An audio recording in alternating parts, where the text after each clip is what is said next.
Okay, I did mess up a little bit. My apologies for that.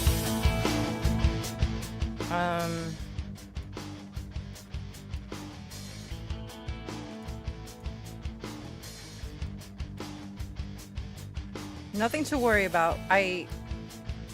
YouTube is weird. You have to schedule your streams, and I guess I used the wrong room. It created a new room because I'm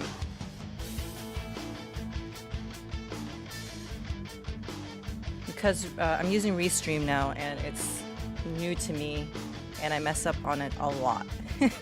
Hi guys, welcome. I'm here. Give me un momento.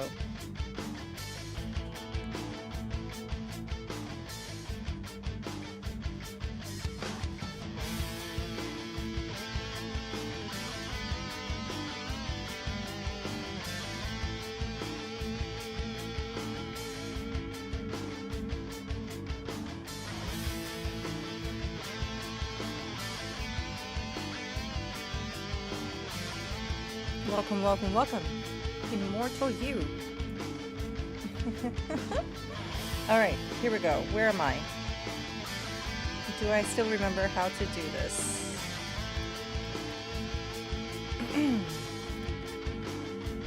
Wait, let me turn on the lights on me.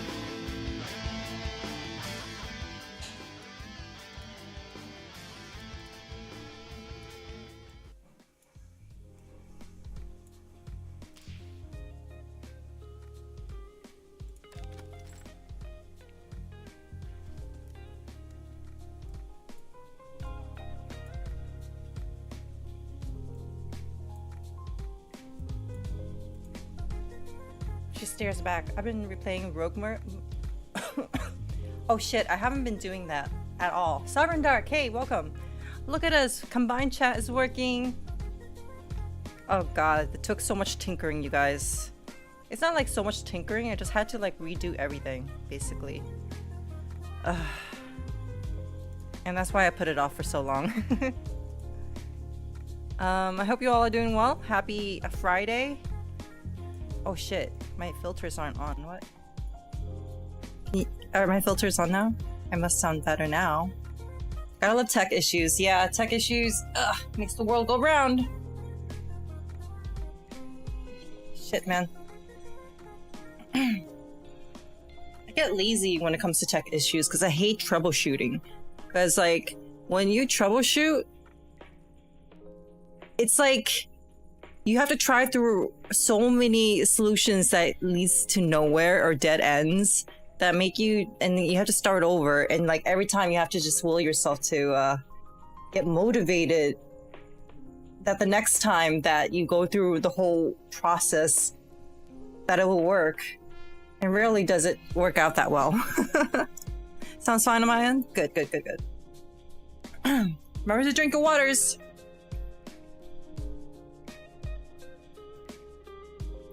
Welcome, Royals. What was I doing? I wanted to turn on the lights on my model. Anything we need to catch up on? That's a little brighter. Music's nice. You guys are having a nice Friday, beginning of the weekend. The world is very bleak right now, you guys. The world's quite bleak, but oh, why don't we go black here today? It's been a while.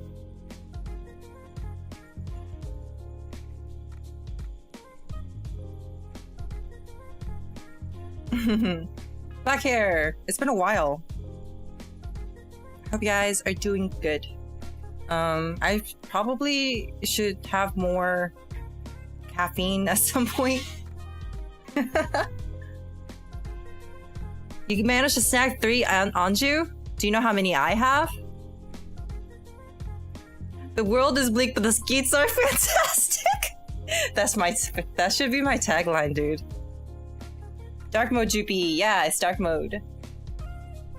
I got quite a few. Hang on, let's go into the other side then, the other screen, the gaming screen. Right.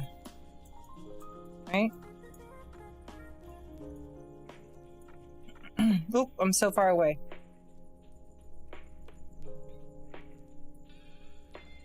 too far away. Hang on.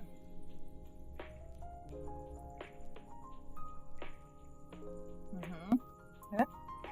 That's better? Yeah.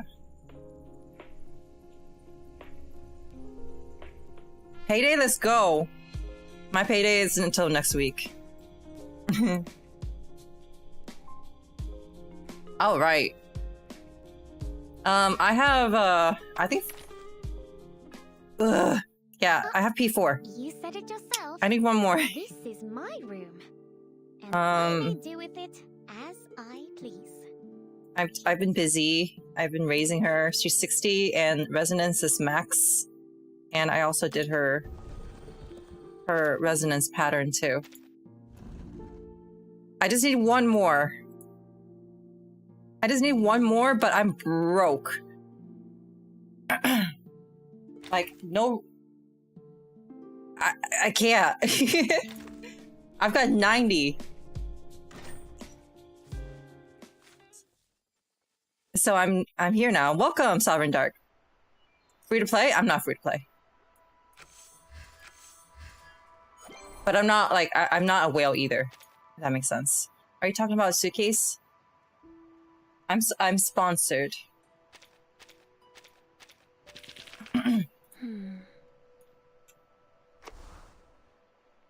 I get a certain amount of rolls per update for streaming, and that's nice.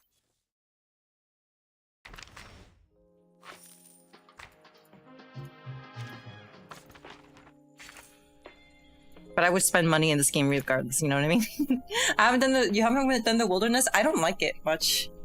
I mean, it's okay, I guess. Yeah, it's like, whatever. It's too much. There's too much going on. I'm sure, like, maybe in the future it'll be more skippable, but yeah, it is a little bit annoying. Don't you agree? Okay. There's some things we gotta...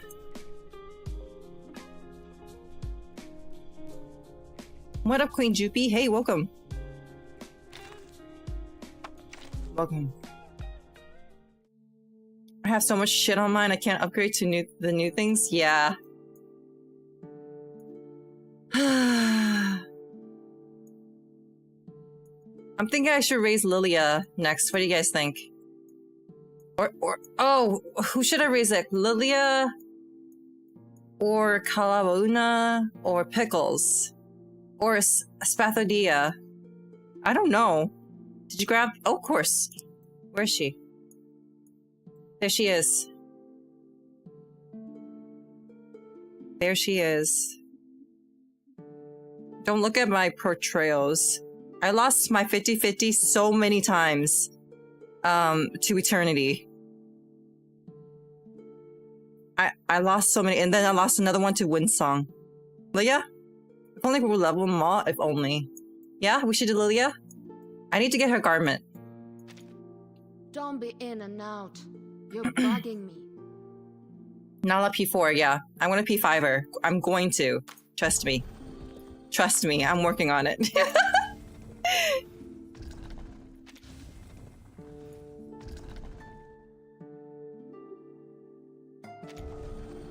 Insight 2.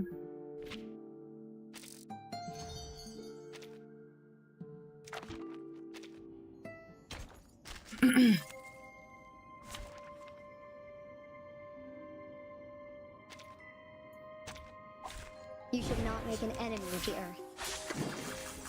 Talking out calms people down. Have guns? It's called common sense. Talking out calms people down. No need to look back. No need to worry. Retreat! Wait, what? I can... Stay low profile. I don't want to be shunted to...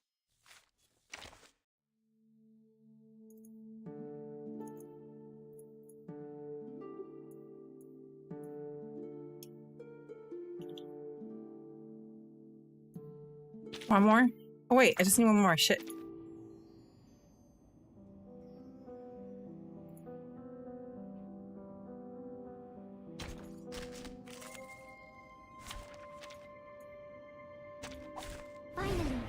interesting work. Don't be so furious. Also, if you want, you can favorite characters. Don't They appear at the top. Oh, is that new? Or did I just never? Agents have guns. It has common sense. Just like the prophecies of the woods, the scales have already been tipped. It'd be pretty embarrassing if I never noticed.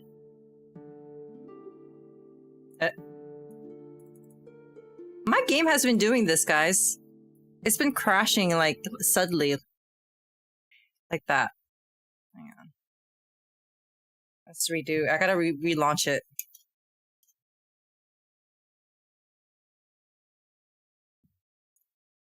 Has it done it to you guys?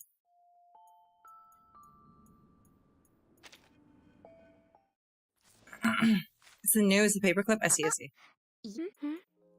Never. I see. Sometimes when I upgrade characters, it just goes black, and it doesn't turn back until I try to until I restart it.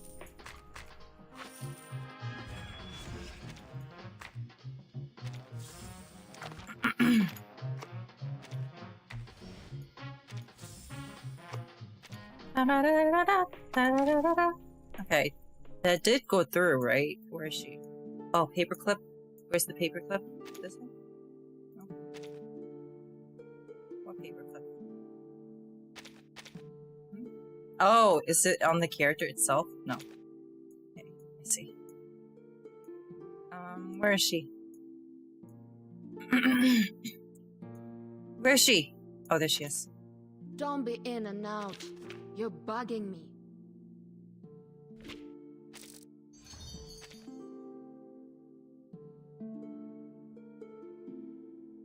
Server lag.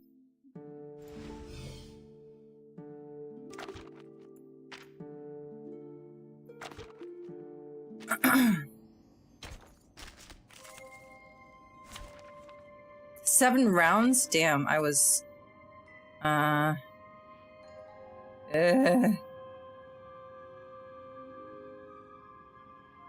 Surely I don't really need to try hard this, right? Do I have any other? I didn't get Kakanya!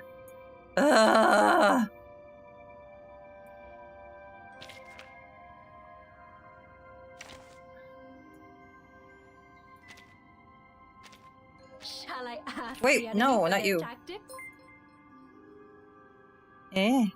Rick Seger, thank you so much for the follow. Welcome to Orbit. Where the heck is with 6? I get cross-eyed. Oh, there he is. Are you seeking my service? Program activated. There's a massive delay between stream and chat. Okay. Alright, let me fix that. Feel my dark embrace. I'll make sure that you guys don't get... Calm. Okay. I have YouTube chat up separately. You. Loading, charging. The moment of silence. Target confirmed. Say it now. Say something. And... maybe... is there a huge latency issue? How about on Twitch? Learn from silence. Stay back, I say. Also restart too if you need to. Like, refresh. Maybe that sometimes works. The moment of utterance. Oh, I did 4 rounds already? Hi. Although we come from different lands, we that share better? the same dream.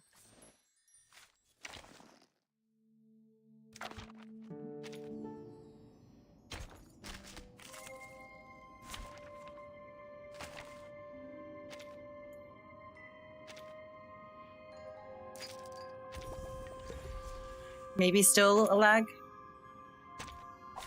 Which of these problems should we attend to first? I think there's still a lag. Benefit from reading. Keep calm. Talk chat. Live chat.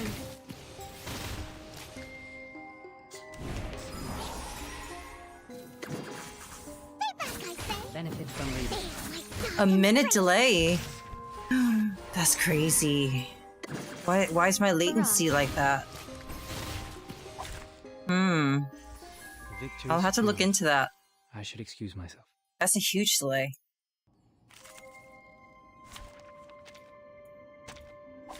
My duty lies with you.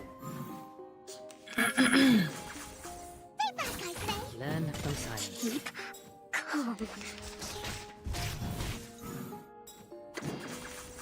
Target confirmed.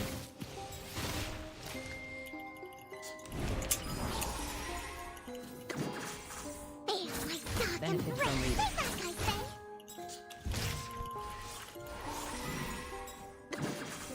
Aim and shoot.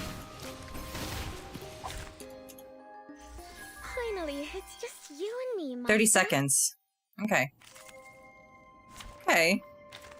Not super bad, but I'll have to... I'll make sure the settings... How do I find... Can I find...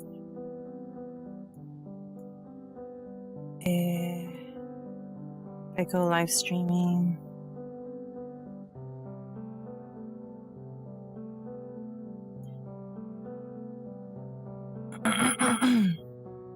Analytics...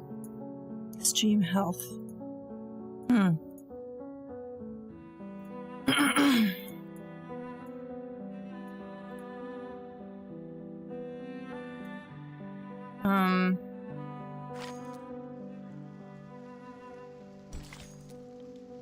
Hi Cobra, welcome.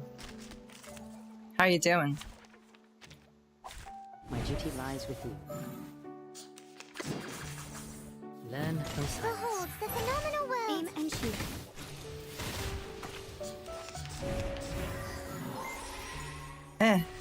Ron, thank you so much for the 22 months. That's almost 2 freaking wait, 2 years, right? Yeah, almost 2 years. It's been that long. Although we come from different lands, we share the Hey, yo.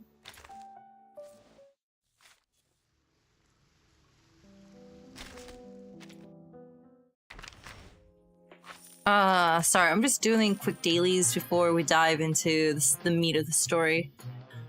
Can I do a single roll yet? I'm desperate. I'm so desperate. I can do a single roll, hang on.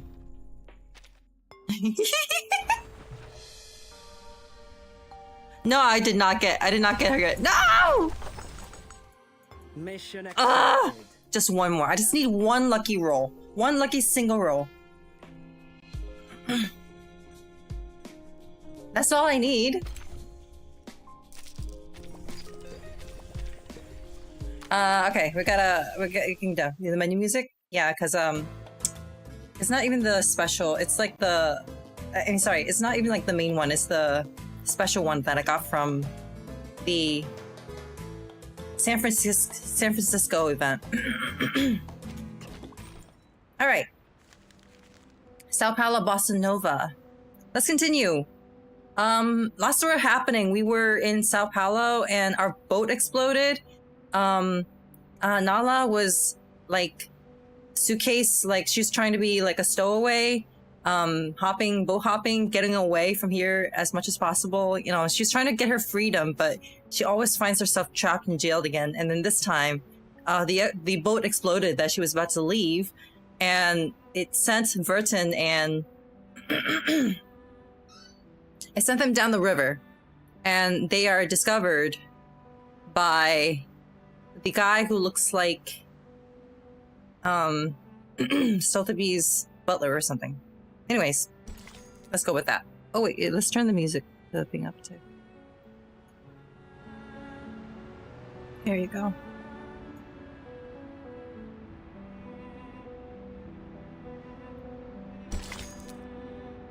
He dispenses justice, Sao Paulo style.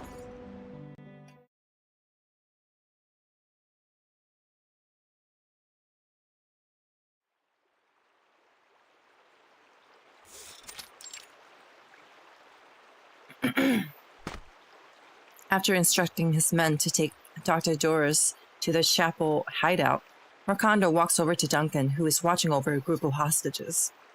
You're a clever one, viejo. I like working with your type. The hostages, Galeno among them, are lined up on their knees, their hands tied behind their backs. Mercando has ordered them to be taken to the manor. Much appreciated. I've tried to pick up a thing or two over the years. You've had plenty of time to learn, a man of your age. By the way, what about that girl? Where'd she go?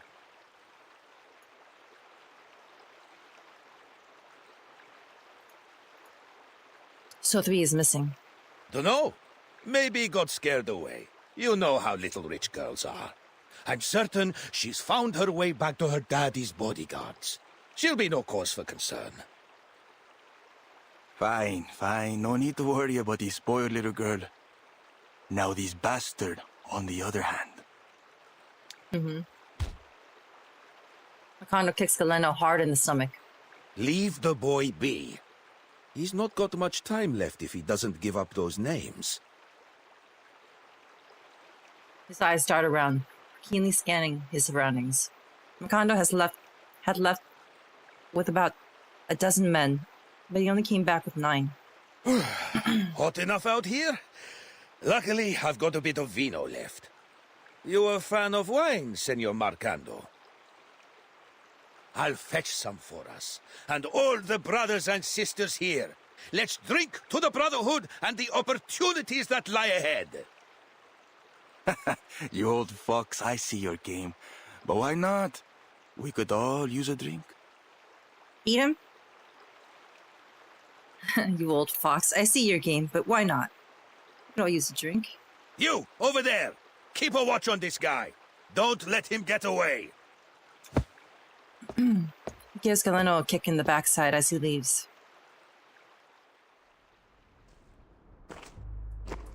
Old Duncan waits by the water, his eyes anxiously fixed upstream. Eventually, a small boat carrying Lepera and a few men rows into view. Finally.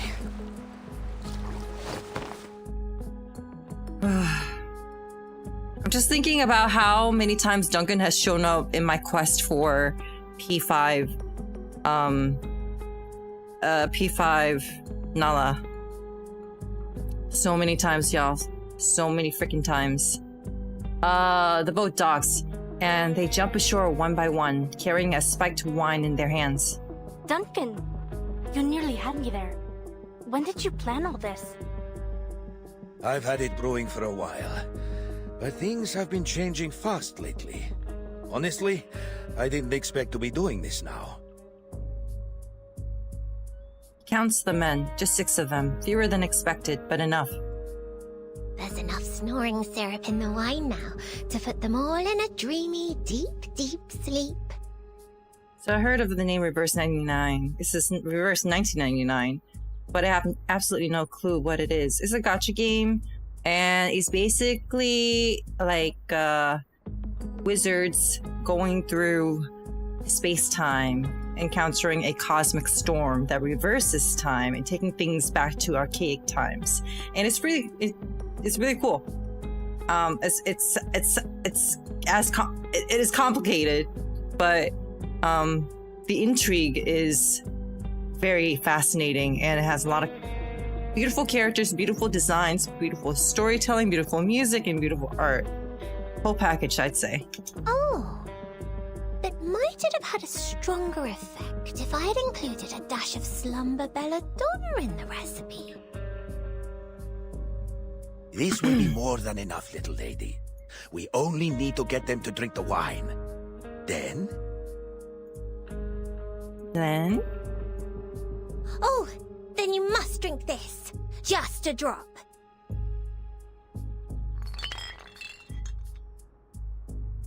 She rummages around in a skirt for the potion.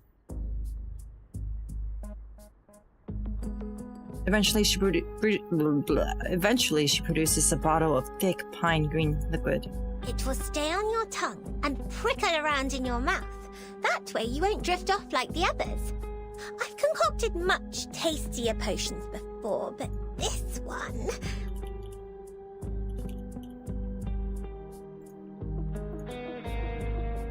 Memories of her past experience come flooding back, almost bringing her to tears. It'll do just fine. Thank you, little lady.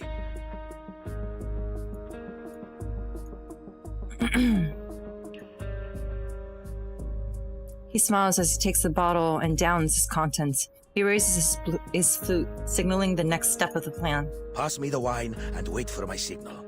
When you hear me playing this flute, you'll know it's time to strike.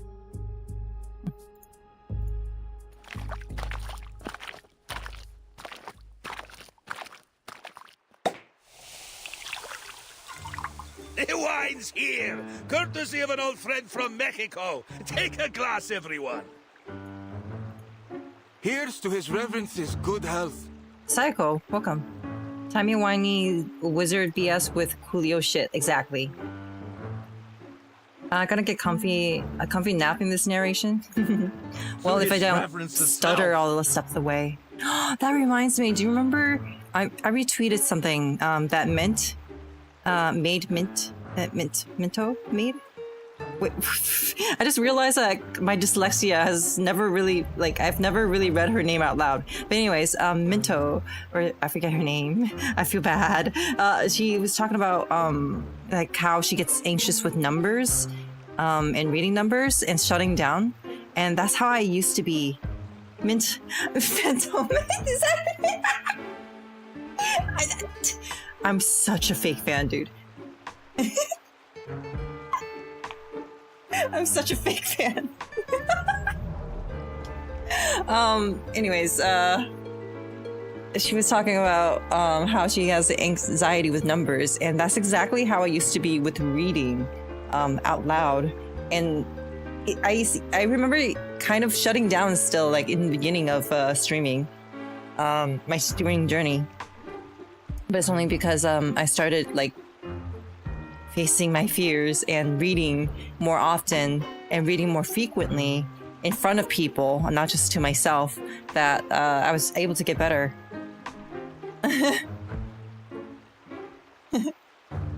Hey, I never claimed to be a big VTuber fan at all.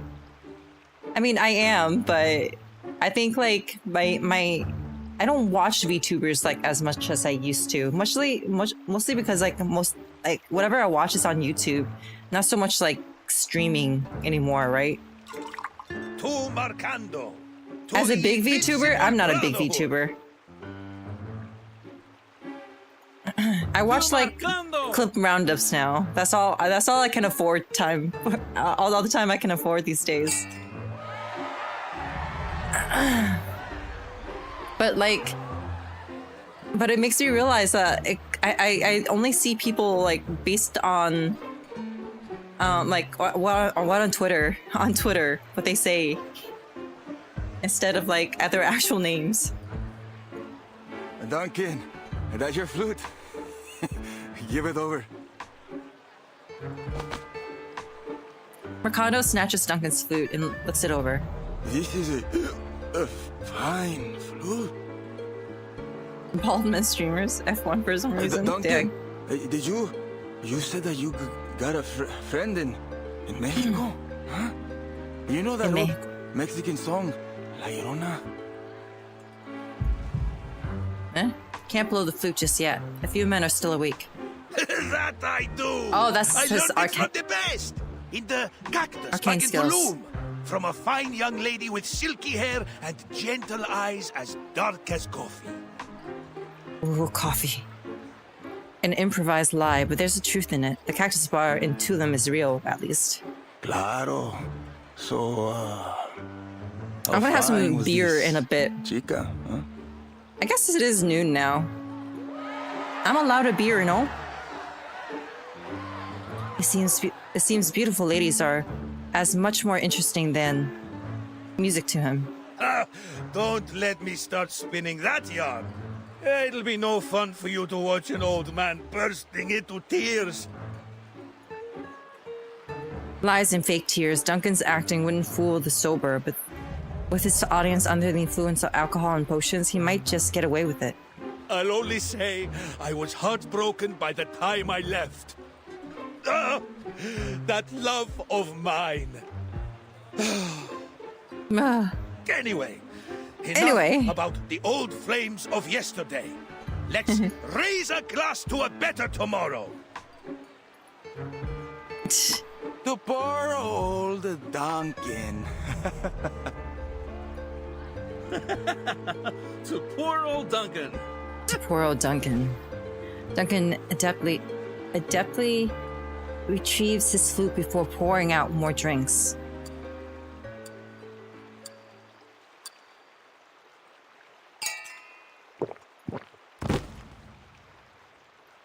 He feigns joy, drinking and laughing with his new friends until they're too drunk to stand.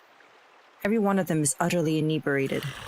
Mercando and his hounds pass out one by one until they're all fast asleep. It's time. He blows the flute and his companions jump into action. Good music. Oh. Who are you? Who are you? Ooh, fighting time. Program activated. Time to heat up the forge. Charging. Perfectly understood. My turn. Feel my dark embrace. Faraday's miracle. Do have a little faith in me, Master. Under attack.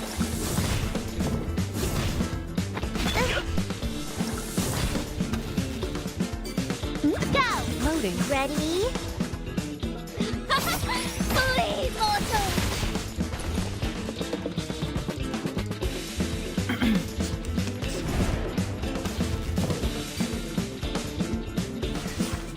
A sharp blade. Low charging. I'm an artist of steel. The light that illuminates all. Feel my dark embrace. Faraday's miracle. Flee, mortals! Barrage.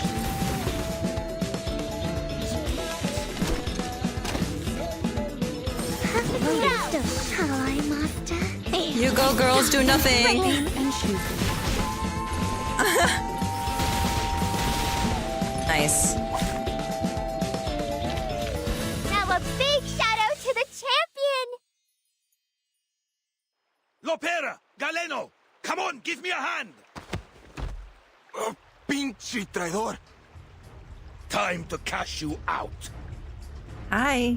Hello, Kim. Welcome. How are you doing? He pins the struggling Mercando to the ground. You'll be begging for Lord Santos' mercy. Be reasonable, kid. The Brotherhood is finished. Your time's up. He pulls the knife from Galeno's waist and finishes Mercando's off the Sao Paulo way. Oh. Don't let them slip away. Mr. Carson, but you... She swallows her words. No, her butler would never do something like this. Oh no. This is the raw, fierce power of a man who's lived on the streets of favela.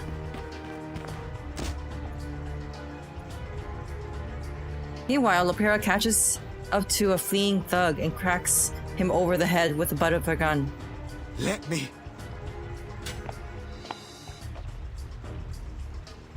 I'm a veteran reverse player. I started on the global release on 10/26. Wow. I started like whenever Tooth Fairy was released. That's when I seriously was playing, I think. He picks up a metal bat. It's like November or something. He picks up a metal bat and stands over the fallen thug in front of Lopera. Think you can handle this? Yeah. Tooth Fairies was the one who drew me in. 1 for 2, yeah. He swallows hard and aims at the spot where the gun butt had struck. For the favela. For the favela! Must go! Fighting time? No? Oh no. We already fought. The battle is over. Sorry to put you through all that, kid. Don't mention it. If this means we can get rid of them for good, it'll all be worth it. So what's next? How many polls did it get? Pain. I think, okay, wait. I didn't. I think it was like 30 pulls until I got her, but then I'm trying to P5 her. So that I'm thinking about the whole journey as a whole so far. Getting her first copy was fine. It's like whatever, but I'm trying to P5 her. Next, Zeno so that's a lot more painful. Pick you up. I lost First, my 50-50 twice. Residence. Unease spreads among the group. They exchange a few glances. No, senor. One of you has to stay. The people need to see you, or they'll worry that you've deserted us. I can make it there on my own. Stay with them, Duncan. And me! An unexpected volunteer steps forward. I've seen there are many sick children here in the favela. I'm certain that I could do something to help them. I'm not sure it's a good idea, Southby. The favelas can be dangerous if you don't know them. The brave young lady can stay with me if she likes. I'll keep her safe. Delano and the others nod. What do you say to that, little lady? Miss Sotheby is never afraid. It's decided then. Lopera, head for the veterans' residence. Tell them what happened and contact Admiral Igor from there. All hesitation leaves Lopera's body once she hears her father's name. Galeno! Galeno! You've done us proud, kid. If I were king, I'd have made you a knight. Who knows? Maybe the little lady could do that for us.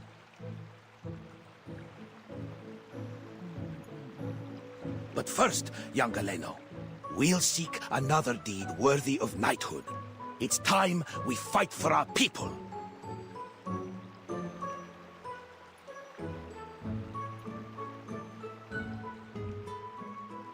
Is that to be continued? Okay, good. I need to pee. I'm gonna pee and then grab a Sapporo. Maybe you guys should have an afternoon drink too, so that I'm not making bad decisions on my own, you know? BRB.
Welcome. Hiyo. Hiyo. Welcome, everyone. Welcome to my orbit. It is 1:30 local time, 1:24 to be exact, in Pacific time. It is a beautiful sunny day. The air is nice. Oh, even though I heard that there was another big fire that just broke out.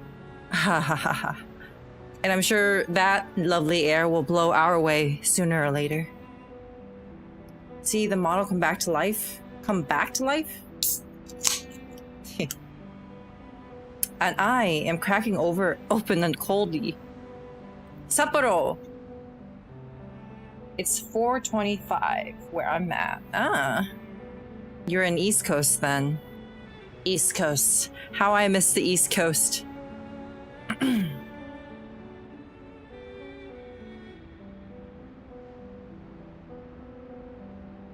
Stay safe out there.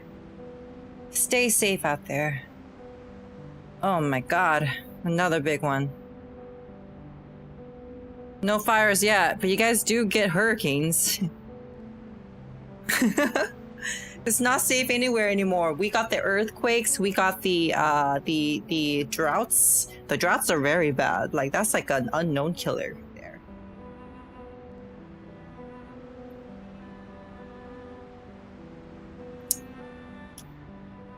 Yeah, the fires are bad. An ordinary looking wrench, bursting with stories at the marks of time, and the marks of time, just like the old craftsman it belongs to. Who's it belong to?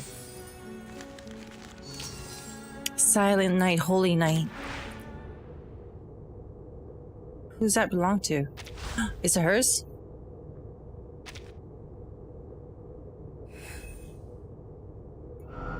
Sometimes I sing, but the elders always weep, then whisper softly that it's not my fault. Oh, that's sad.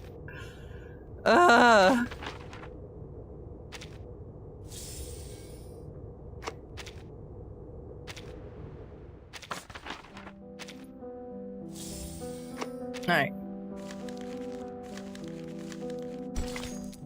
They hear a song every night. We hear the song every night we bid the day farewell, wishing you peace, my dear.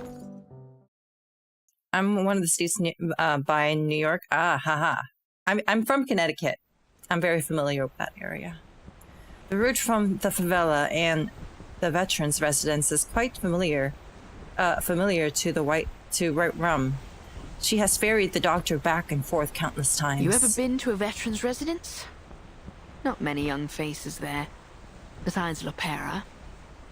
As far as the doc goes, doubtful anyone knows her real age. And even the saltiest sailor knows better than to ask a lady her age.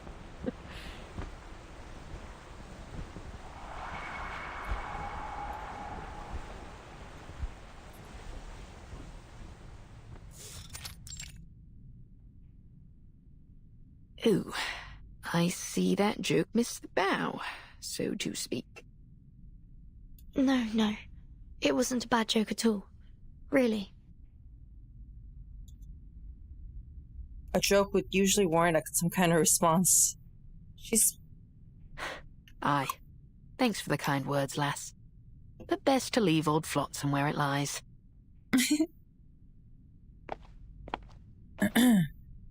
Mariana from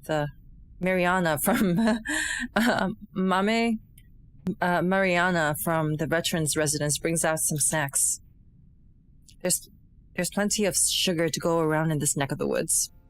Have you been feeling this sweet young lady's head with your tall tails, Shippy?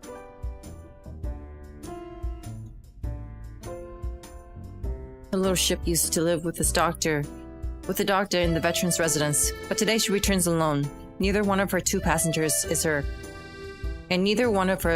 two passengers is her old roommate. Sorry to show up without proper notice. Why is that so much louder here? Did my ear just clear out? Oh, don't worry about it. Any friend Am I going of crazy? Lopera is a friend of ours. This feels louder for me. Wait, hang on. Sorry. Oh, if you'd come a couple of days earlier, we would have introduced you to Senor Duncan and Dr. Doris.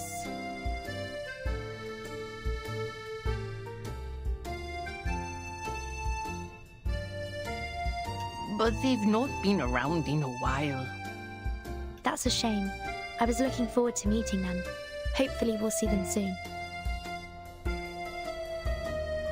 Kimberly wanders the courtyard. She's still on guard, but she seems oddly familiar with this place. You know, I knew a girl who looked just like her. A caregiver here way back in the 60s. Oh, no. When this place was called Heartfelt Home. She scratches the chin of the kitten in her arms. But it can't be her now, can it? Besides, I'm old now, and my memory is a bit fuzzier than it used to be. Anja doesn't age, does May I she? see Dr. Doris's room? She wouldn't mind, but please be careful not to move anything. It's that one over there, dear. She never locks the door.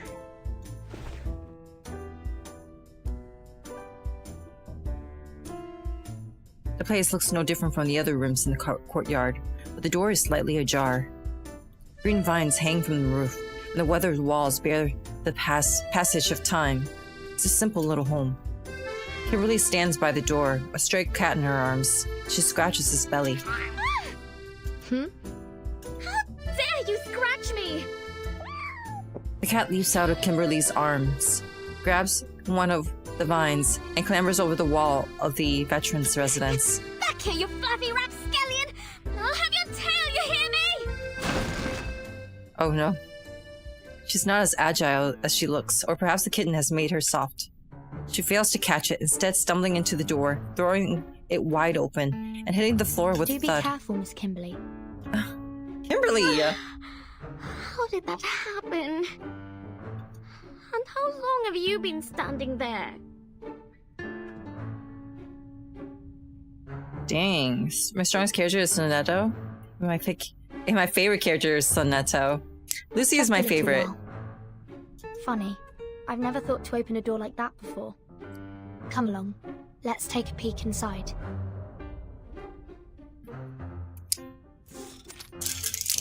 The Sapporo is tasting amazing with my chili spiced mango.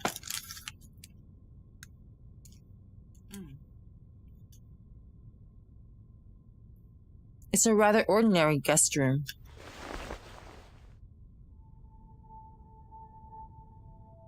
I refer to Sonetto as my child.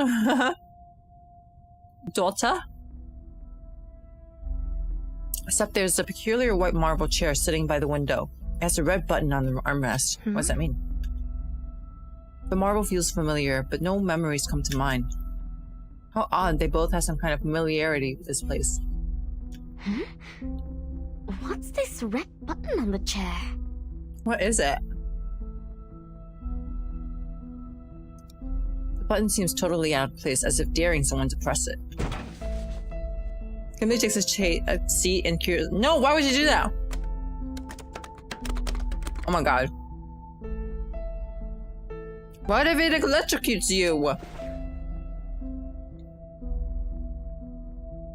Despite her fervent pressing, nothing happens. Frustrated, she swings her leg over the other side of the chair. Good for nothing. A tasteless decoration. No one knows why this chair is in the doctor's room.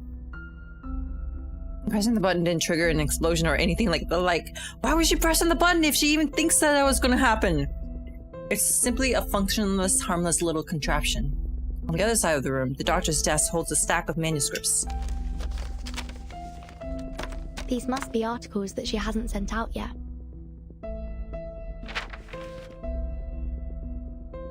Notes on districts of Sao Paulo. Records of arcanists in the favelas. Investigations into plantation economies in the northeastern Brazil. She's a good woman. And her room smells like a good woman's room. You don't find many of those around these days. A good woman has a good woman. What does that mean? Her room smells like a good woman's room? makes you say so? Well, firstly, she did save your life. And secondly, it's hard to explain. Good people have a smell. A pleasant one. My nose has never been wrong. Okay.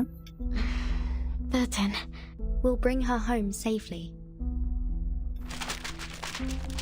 This typewriter seems like it's seen a lot of use. Do you see any drafts? Any samples? I can't say. I'm not very familiar with these things. Take a look. She signed something here.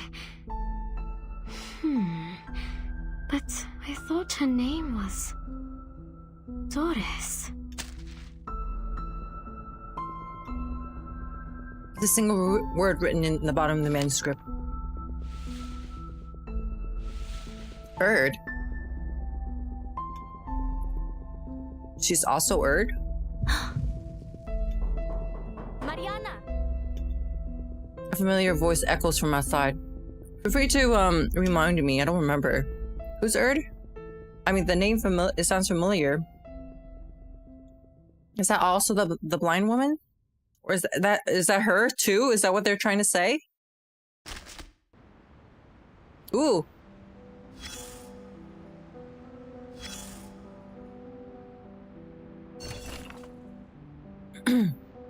There's a secret group in the world that does good deeds in silence. Let's list all its members on the wall. To Mr. Marble. Dear anonymous gentleman, the Veterans Residence deeply appreciates your generosity. Your donations have been a great help during these difficult times. We've taken to calling you Mr. Marble after your donation of that fine marble chair. I assume marble holds special significance for you.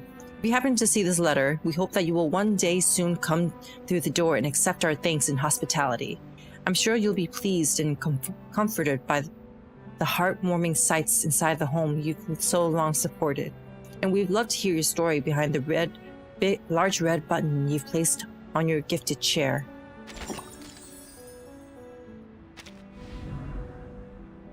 Yeah, it's Marta, Bessemer, Doris. So it's also Erd. She's also Erd is what you're saying. That's also Erd.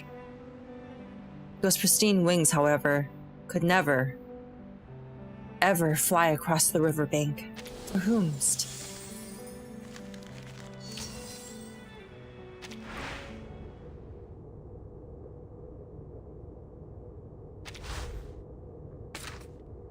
An ordinary-looking wrench, bursting with stories and the marks of time, just like the craftsman it belongs to.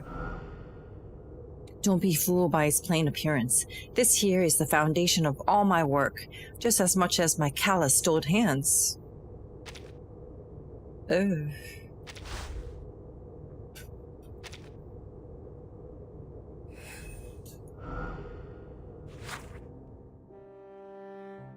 Oh no! Oh no, oh no. More story. July 13, 1943. This is my first diary entry. Old Okiteria said she would help me with my writing. She kept laughing and said I should use punctuation, but she did not tell me what punctuation it sounds like seasoning. Okiteria brought me to a place called a nursing home. It is rubbish here, and old too, and the people's faces are all wrinkled up. And she wants me to start learning to read and do something called work so I can stay here and eat, and I do not want to keep running away. Anyway, those people cannot find me. Girl! She needs punctuation. Oh.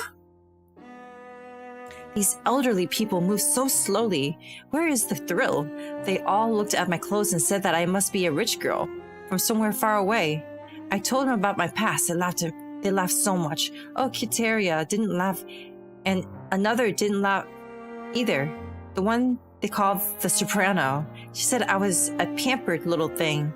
Fates likes to lift people up and then smash them down. I don't know what it means. I don't like her calling me a poor little thing. Bugs are little. They are not good things. They taste bad. Some even taste like dirt. So I'm not a bug. She asked why I was so angry at the soprano. I do not understand why I should be angry. The soprano says bad things, but she did not hurt me. People love to say good things are the most dangerous. Girl. After picking up the morning truth paper, I tidied up the soprano's bed. I saw many newspaper clippings under her pillow, all about the opera house. Oh, she's using punctuation. After evening prayers, I was about to take back everything, take back the soprano's handkerchief, when she suddenly grabbed me. She asked if I couldn't see that life was getting worse. She said I must understand the feeling, but I did not understand what she was talking about. She said, when your skin becomes wrinkled, you'll understand, and everyone will die without dignity and regret and ignorance. I didn't know what she was talking about. I was very scared. I thought of my sister. I didn't want to become my sister. After I pulled out the candle by her bed, put up the candle by her bed, she suddenly hugged me tightly and cried like a little girl. I copied what Kiteria does and gently patted her back. She soon fell asleep. Old Kiteria announced that to everyone that it was the 1-year anniversary of my arrival at Hartfeld's home. I was very happy because it meant there was a lot of food and no work. They said I was a star today and I could decide everything. Just like when I was at the mansion. I asked if there were any ponies here. I wanted to ride one and let them chase me. The elderly laughed and so hard that their dentures fell out, but they all said they wanted to try. So I rode our Jenny the cow, and she trotted majestically. I rode its back, and they chased me with their canes and wheelchairs. They fell, got up, laughed heartily. No one helped them up. Finally, the soprano caught me. She cleverly used a bundle of hay to catch Jenny. When we got back, Kiteria scolded me, saying I could have broken their old bones, but everyone was happy, so was I. At night, old Kiteria gently patted my back, but I couldn't sleep. I thought of the soprano's words. I've been thinking about her words a lot lately. I asked Kiteria if we could really get worse and worse. She kissed my forehead and said, "What nonsense is this?" But I promised the soprano not to reveal her secret, so I said nothing. That night, I dreamt of my old garden, but strangely, Jenny the cow was there too.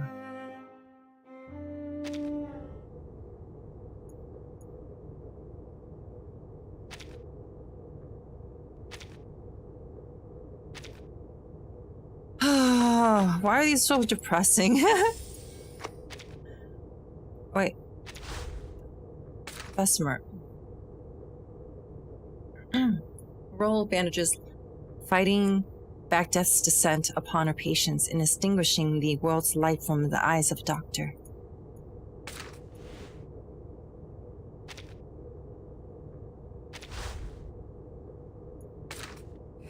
Oh, there we go. Once you get used to the darkness, you'll find it kind compared to the fate that took my sight. That's it, right? Yeah. Okay, Voto Corde Rosa. Light the candle in the memory of the departed.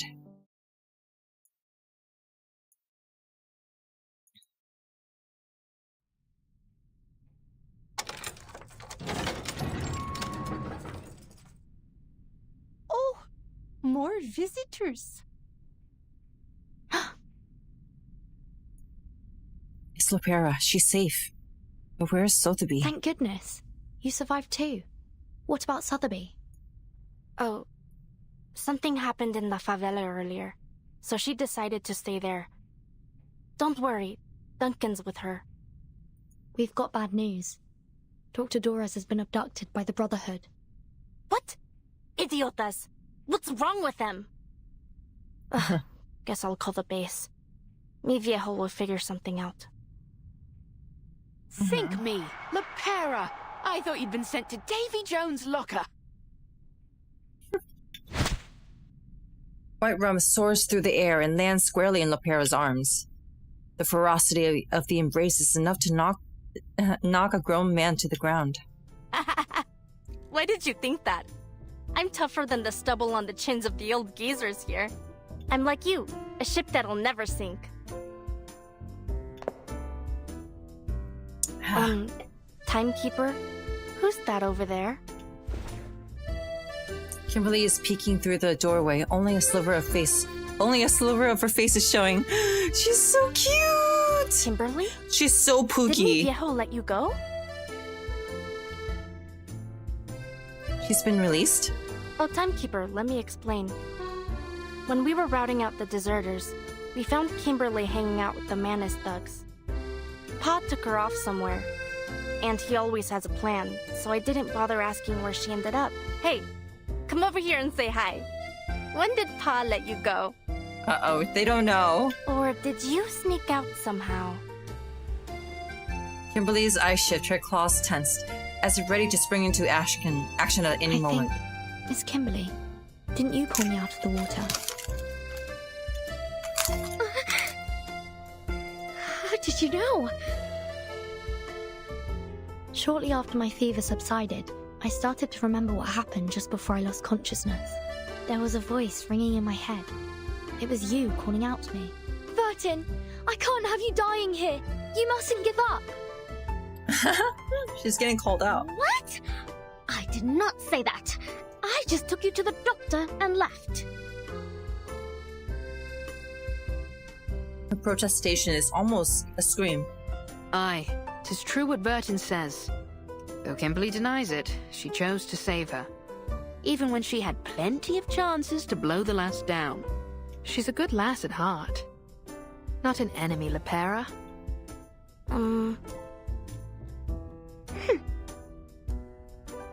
She's blushing. Lepera lowers her guard, offering a friendly wave to Kimberly.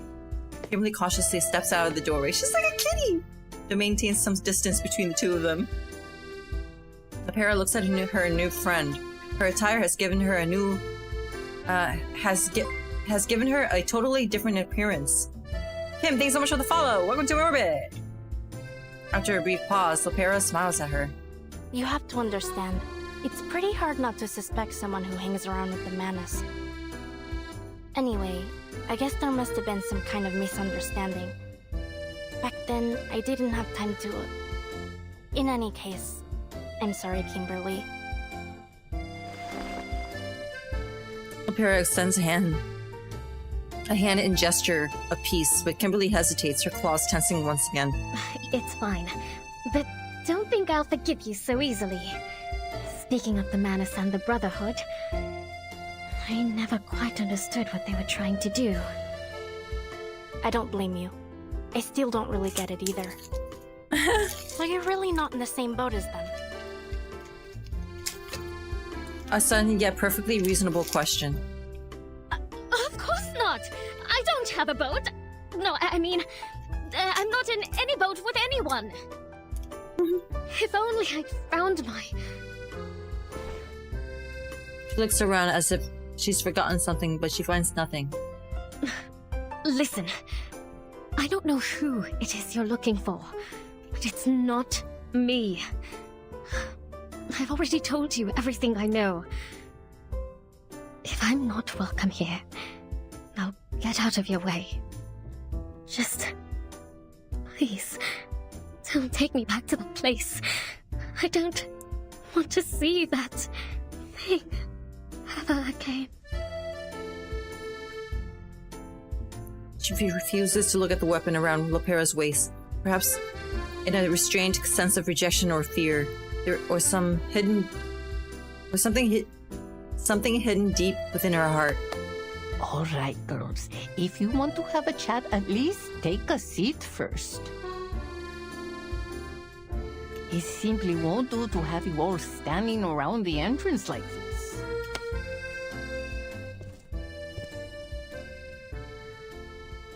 Mame Mariana takes Kimberly with one hand and Lepera with the other, leads them back to the courtyard.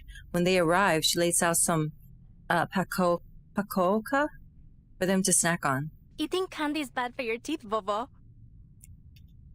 Oh, I'm much too old to worry about that. when you reach my age and just waking up each day is a blessing, you'll eat whatever you want, too. Yeah. Mamai Mariana, could I have a word with you, please? I have some questions about Mr. Duncan. Oh, Duncan. What kind of trouble has he stirred up now? All right, then. Why don't we head inside and give those two some space? And Lopera, apologize to that poor girl properly. You hear?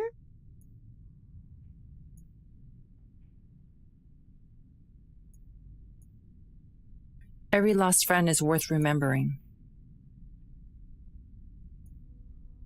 Mi viejo released you, which means you can't be trusted. Uh-oh. And you saved Verton's life, too. I guess I She shouldn't doesn't have know. been so hostile towards you. She doesn't know. Here, have a drink. As a token of my apology. She hands her a warm cup of something dark. It has a rich smell. Salvadoran coffee. Great if you need to pull an all-nighter. Kimberly raises the cup to her mouth with both hands and curiously sticks her tongue into the liquid. So bitter! Yep, bitter like the old days. Lepera falls silent for a while.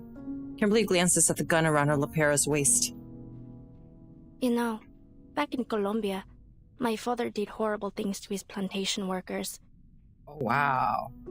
Well, my biological father. Not Igor. Lepera looks off into the sky and laughs resignedly. It's as if she spoke of a stranger rather than her flesh and blood. He said, "No, that's not the sound of gunfire outside. The workers are setting off fireworks. They're celebrating." Oof. Oh, that's fucked up. But they weren't fireworks. He betrayed his workers. His compatriots. It wasn't a celebration. It was a massacre. After that, I ran away from home. One day, the Admiral and Molly found me. That's how I joined. Oh, she ran away. Damn. That's so real, though. Betrayal's as common as dirt here.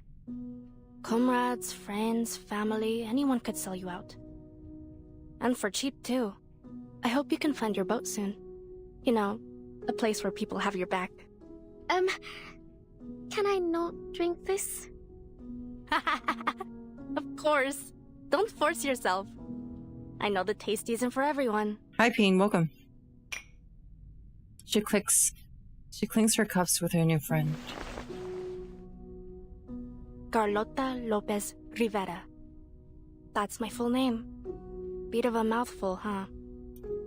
Lepera stretches out her arm, closes one eye, and lines up the moon between her fingers. She closes her fists but catches nothing but the air.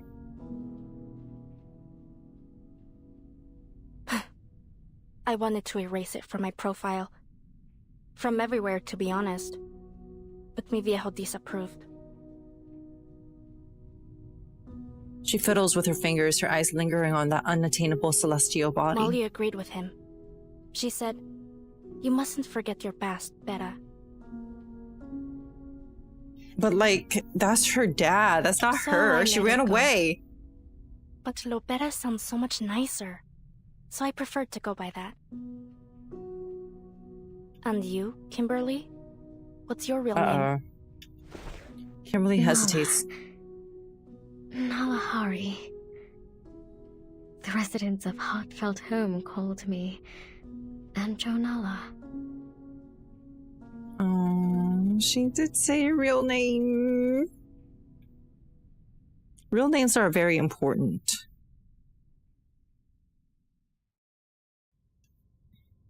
For somebody to say their full name. How long ago did Mr. Duncan move here? Do you remember? It must have been 5, maybe 6 years ago. I'm not entirely sure. 5 or 6 years ago. Nowhere near the 20s. What's going Do you have on? any photos of him? Mariana nods and pulls a photograph from the storage room. We do have one, but he's been gathering dust for years. Let me see. Is this gonna shock us? Oh. She points to the man that looks like Mr. I know a Carson. gentleman who looked just like him. His name was Carson. Did Mr. Duncan ever go by that name? The old woman blows dust off the frame. No, not that any of us are aware of anyway. And I've known him since I was a medic in the army. They're really convinced that this is the same person and not like... Back then, people called him Duncan the Dauntless, or the all-powerful Duncan. I never once heard Carson or anything of the like. Like, they're really pursuing this. Sorry I couldn't be of more help, minha querida.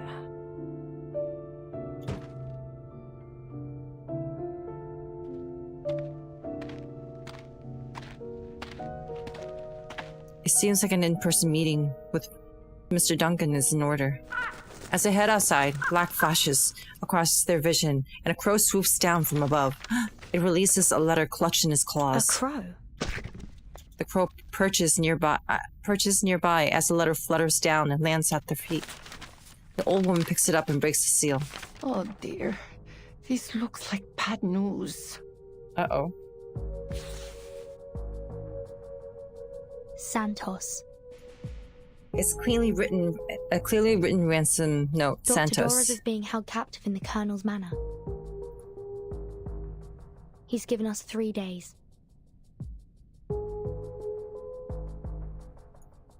He says that if Zeno doesn't return the deserters they detained, he'll execute the doctor. Hello, Shadow. Is this strange? Am I Mariana? Please This is Sao contact Paulo. Admiral Eagle. We need Zeno's help.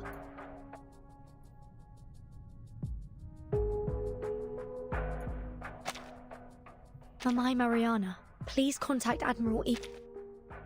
Okay. To be continued. Gotta pee again. So it's perfect. Oh, for De La Rosa. He needs counseling, and whoever counsels him will need it too. Interrogation record SF1. Below is a recording of the interrogation of a member of the Order of the Enlightenment that occurred in San Francisco. Next, you will need to answer a few simple questions. This Order of Enlightenment isn't just another front for a manus vindictae, correct? Ask whatever you like. I ain't telling you anything, Foundation lapdog. Please calm down. This doesn't have to be a hostile interrogation, but your answers here will influence our assessment of you. You know Arcana is dead, right? Ignorant fool. The Guided One's fate is always in her hands. She chose a temporary death to suffer for us.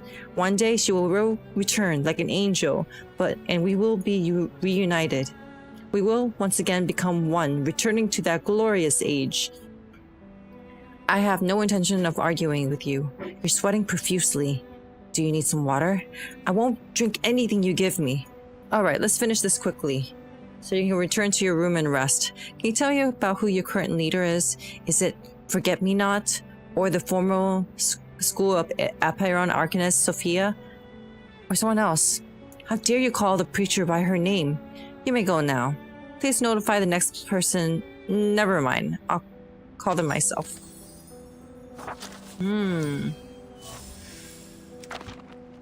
Ooh, I can roll again. I'm trying to get the single lucky roll. This is the one. This is the one. No, it's white. All right, here we. Gotta pee real quick. Hello, I'm Lisa. I gotta pee real quick.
Alright, I'm back.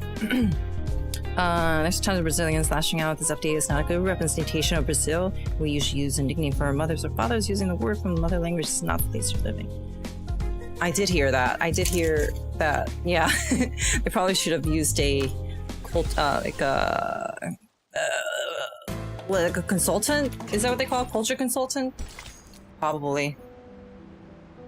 Now, the die is cast. I probably should have.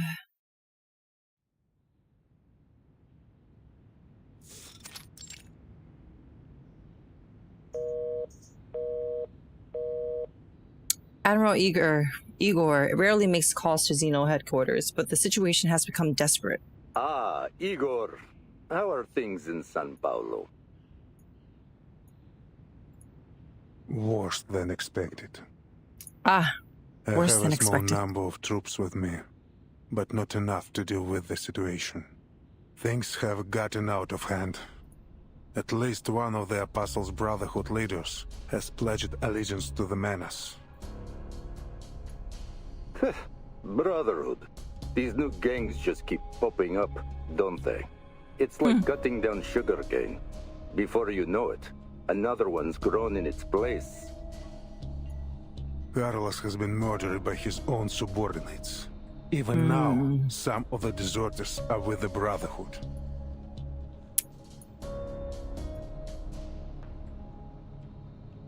Oh, they didn't? Oof. Oh, yeah, that's oof. That's a big oof. I'm Vietnamese, and my representation in gacha games has been only Fate Grand Order when they did the Trung sisters.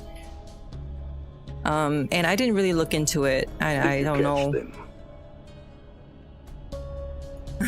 Some have already been executed. I don't even know if they were part of a story. I might transferred admit to they just may be a headquarters for unit. interrogation. Good. What assistance do you require, comrade? An army. A reliable one. An army? I'm afraid that's not possible. We simply don't have the men to spare. Haven't seen them outside the event? Yeah. What do you think about them? I haven't looked into it. Just dispatch my sentinel unit from Buenos Aires to São Paulo. They look like Pokemon gym leaders, though. That's what they remind me of. Their design. That's like my only knowledge of them. The loyal army, led by the children he raised himself, composed of orphans of war, born into Xeno's cause. Or, at the very least, sempre me. Ptolemy. The Pokemon artist did design them. Okay, that makes so much sense. That seems like a feasible solution. Yes. His parents died fighting for Xeno. All my children are loyal to a fault.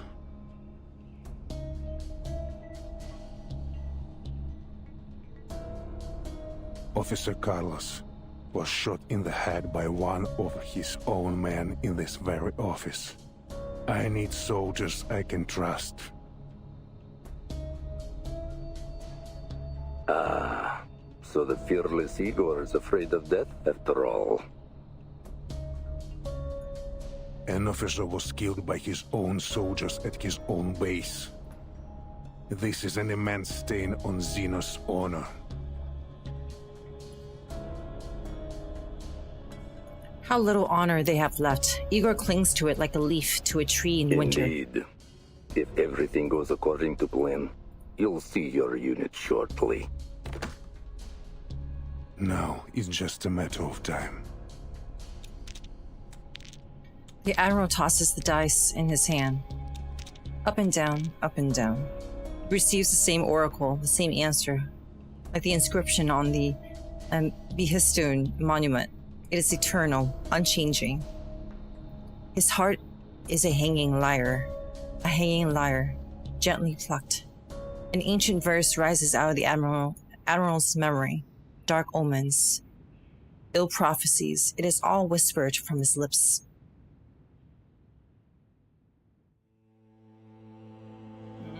Я видел ястреба, что гнался за голубкой, и бога солнца, который туго натягивал свою золотую тетиву. Я наблюдал, как приветствовали деревянного коня на наших землях, и как из священного фонтана текла кровь птенцов. Да, но человек с решительным умом и гордостью знает, что его город выстоит. Его стены будут крепки, и он будет непоколебим, как ядро земли. You'll know that, especially in America, Vietnamese history is not much. Жребий брошен. Белый саван покроет его. We're kind of cool. I think we're pretty cool. We're pretty bamf. In history, anyway. Not so much lately. Это все для светлого будущего.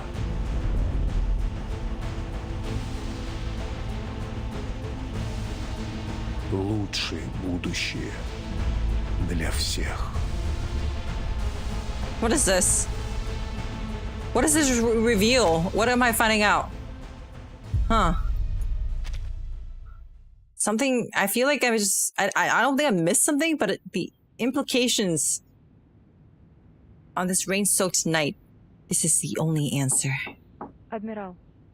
Admiral. Come in. Yesterday, we received word from the timekeeper that Dr. Torres has been abducted by the Apostles' Brotherhood. She should be coordinating with Lopera to set up a rescue operation as we speak. She breathes a sigh of relief. The doctor may have been abducted, but at least the timekeeper is safe. Also, that girl who escaped, Kimberly, is with the timekeeper. She claims that she was released. Uh-oh. Just play along with your lie. There is no need to tell Opera the truth. The Brotherhood has demanded that we exchange the detained deserters for the doctor. Forgive me for issuing instructions without your consent, but if we refuse or ignore them, I'm afraid they'll... They'll execute the doctor. He knows full well the ways of these thugs. What arrangements did you make? Mulder tenses up a little, unsure of how her father will react to her decision. I told the timekeeper that Xeno reinforcements would meet her at the veterans' residence. Since Lopera is familiar with the place, I also asked her to scout out the rendezvous location. And yes, I played along with Kimberly's lie. I assumed you would have done the same, Father. Very good.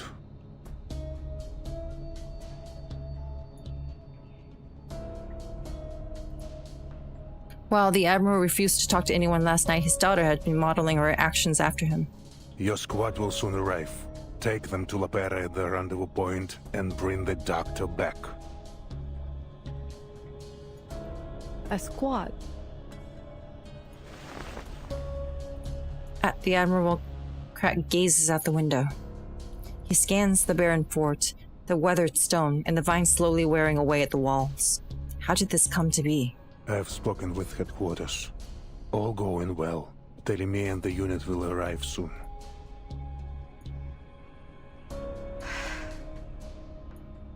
Mulder's body relaxes a little, and a smile grows on her face. I see. I can hardly remember the last time we were all together. Her smile turns bittersweet. Your father died in Abadan. In a war he had no obligation to fight in. No. It's far more glorious to die in the throes of battle than to wither away on a sickbed. He made an honorable sacrifice. How shameful that we would tarnish his honor. Honor is a thing easily stained. Let's begin with that young pilot, Lilia. Tell me, what do you think of her? She's well trained, experienced, a straight shooter, similar to Lopera in many ways.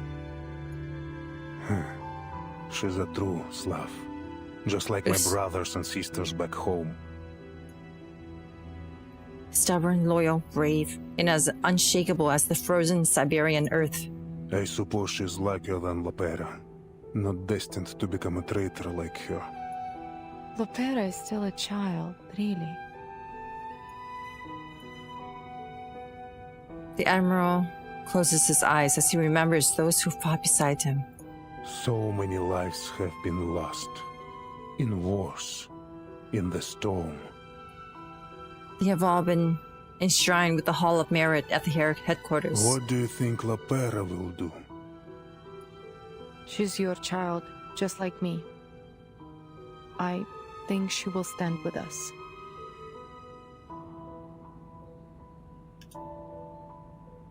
He smirks. You think? Do you? Anyway, she's not important. Here, take a look at this. Why would she say that? Oh.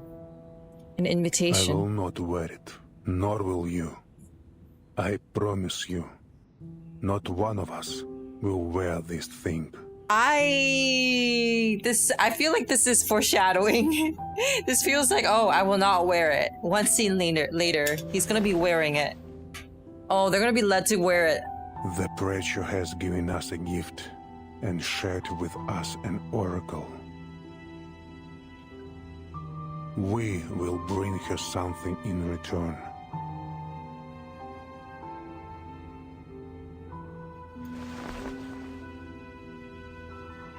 Fire and brimstone rained down from heaven. Yet among the ruins were recovered the remnants of a miracle. A miracle that is living, breathing, and growing. I can sense their life force. I can hear their whispers from within these ashes. A lucid dream, a living death, a perished immortality. No, dear. They are invincible, rather than endlessly throwing young soldiers' lives to the white stone house. I choose to stand with the true future.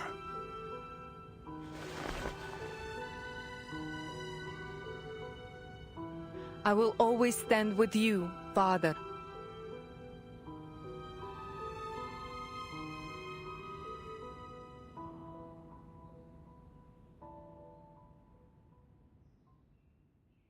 What's happening? I feel a lot of setup. I think shit's gonna go down real soon. I have a feeling that shit's gonna go down. Momentarily. And it's gonna suck for everybody involved.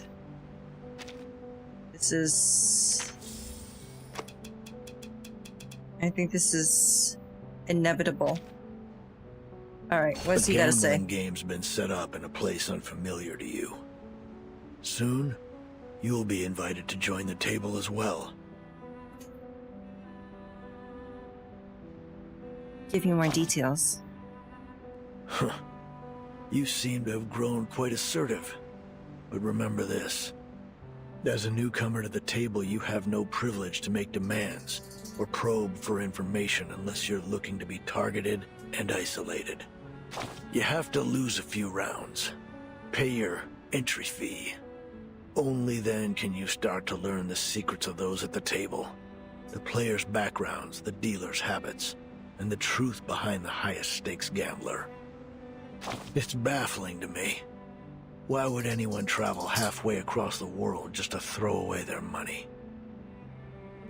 You're seeking salvation.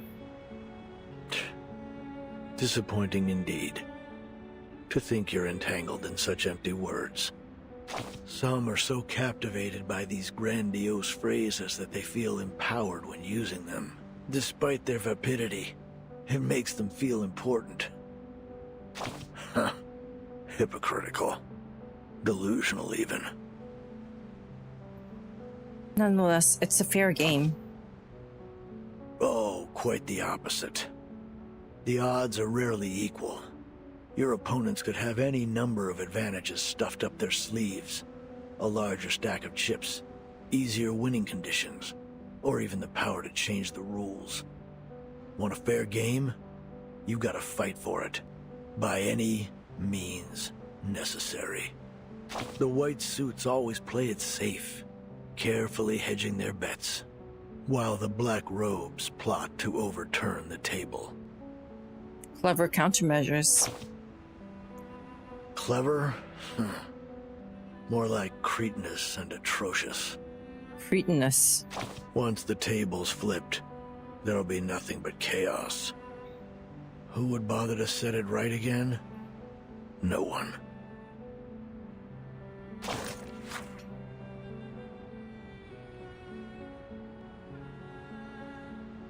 Gambling etiquette.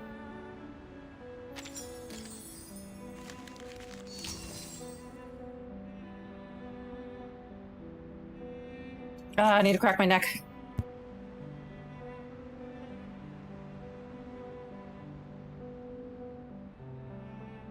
I did it. Whew, that felt good. The Northern Falcon.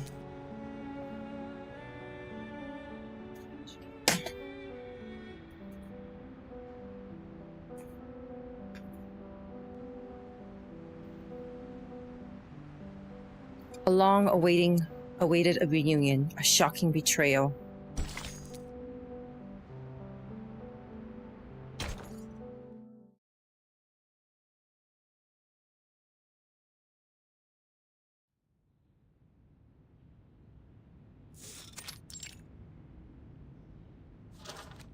The old admiral picks up the file beside him and flips through the young pilot's records.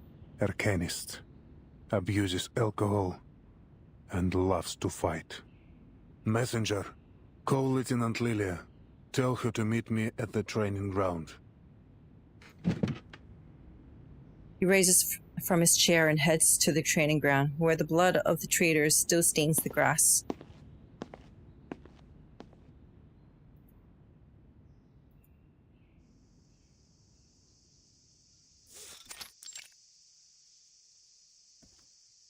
Lilia approaches the admiral, her flask clutched in her hand. How does it compare to the drink back home? The stuff saps your energy. Makes you feel sleepy. Just like this land. This place is always submerged in a half-dead stupor. Poverty, chaos. To them, the future feels farther away than the sun beating down from above. While the sun casts its light from above, many choose to dance in the darkness of the sewers. Tell me, Lieutenant, what do you think of the Foundation? Is this some kind of test? No. Just the curiosity of an old man. I often wonder how the younger generation views the organization. Well, unlike those Manus maniacs, the people at the Foundation are at least open to reason. Don't get me wrong, they're stubborn, but overall, I think they're good people. The Timekeeper's red-headed sidekick, for example. Zanetto's too busy with the administrative work to join the Timekeeper in Sao Paulo. She's a stickler for the rules, but it's so boring to follow all the regulations. That being said, it would probably be even worse without them. Total chaos, actually. Anyway, at the end of the day, someone has to do the thankless jobs, and the people at the Foundation are the only ones willing to do them. A subtle hint of approval flickers in the Admiral's eyes. As the Foundation's most loyal partner, Xena has always been committed to creating a brighter future for both arcanists, and humans. That includes fighting Manus Vindicta, as well as any other conflicts and chaos in the world. Sao Paulo, for example. Zeno maintains the city's fragile peace in its own unique way. It's a mindless gun. The Foundation points and Zeno shoots. Precisely. Countless soldiers have perished in the storm, and they've all been deemed necessary sacrifices. I have to tell you, I don't like Zeno's role in all this. Neither do I. But an order's an order. Even if it sends your soldiers to die meaningless deaths against an enemy they couldn't possibly defeat. Still, we march on without hesitation, pushing our weary bodies deeper into the storm. But how much longer can Zeno keep going, Lieutenant? How long until our knees buckle and we fall to the ground? I don't know, and I don't care. She takes another swig of her sweet liquor. Sweet as the oblivion of a dream. Oh. Arcana isn't dead. She's not dead? We detected life signs after the explosion of the vacuum bomb. Uh-oh. That's a twist. That's impossible. Yes, it is impossible. It would take a miracle for her to survive. Do you believe in miracles, Lieutenant? I'd sooner believe the ramblings of a drunkard. That may be the case, but when a miracle worker appears, there will always be people who follow them, like sheep follow a shepherd. So, when the desertion incident occurred, I wasn't surprised. I was infuriated, however. Not because they abandoned Zena, but because they murdered their own officer. Damn traitors. Back before the first storm, human and Arcanius troops got along well. We set aside our origins and united under a common banner. Our bloodlines meant nothing. Next, but the storm changed everything. Time rolled back, and with each regression, the brilliance of Arcanum shone over ever better, brighter. Eventually, it formed a rift between them. As a soldier, I must obey my superiors.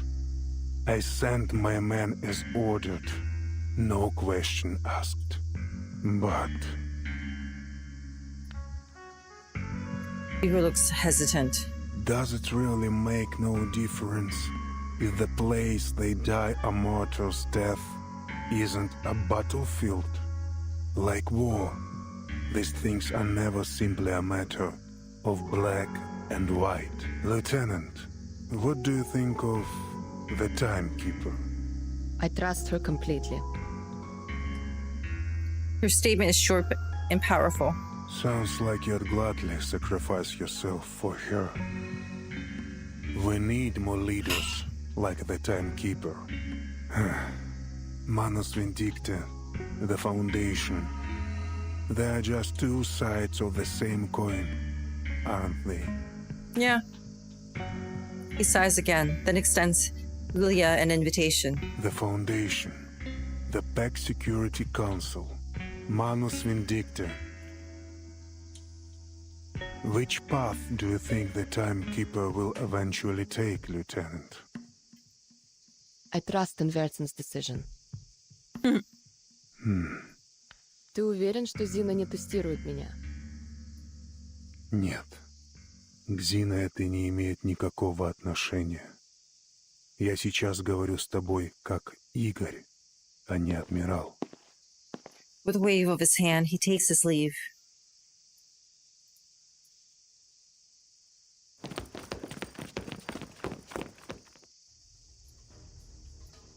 As he vanishes under the shadow of the colonnade, soldiers rush into the training ground. They surround Lilia, their guns pointed firmly at her. Oh no. What's going on? Oh no! Is this fucked up? Lieutenant Lilia, you are under arrest for the assault on Admiral Igor. Huh? A lie that makes Mulder's ear turns red with shame. Assault? A crime for which no evidence needed to be provided. Oh, I get it. She grips her trusty red 38. After what happened in Texas, it hasn't left her side. Stand down and surrender, Lieutenant. Lilia downs the contents of her flask. Even the booze here tastes lame. Come on then. You're not taking me down without a fight. Soldiers, fire!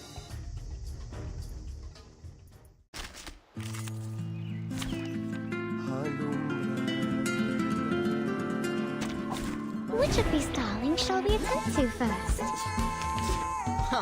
Bring it on. Show me what you got. You traitorous rats.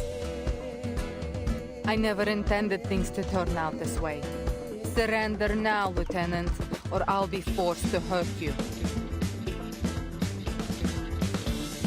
Me? Surrender to you? You'll be the one who's surrendering. If I even give you the chance. Come on, soldiers. Do your worst. What a shame. Fire at will. Time to heat up the forge. I'm an artist with steel. Flee, mortals! Keep calm.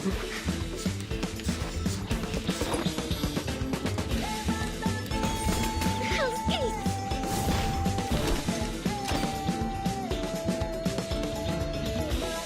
Charge loaded. Charging.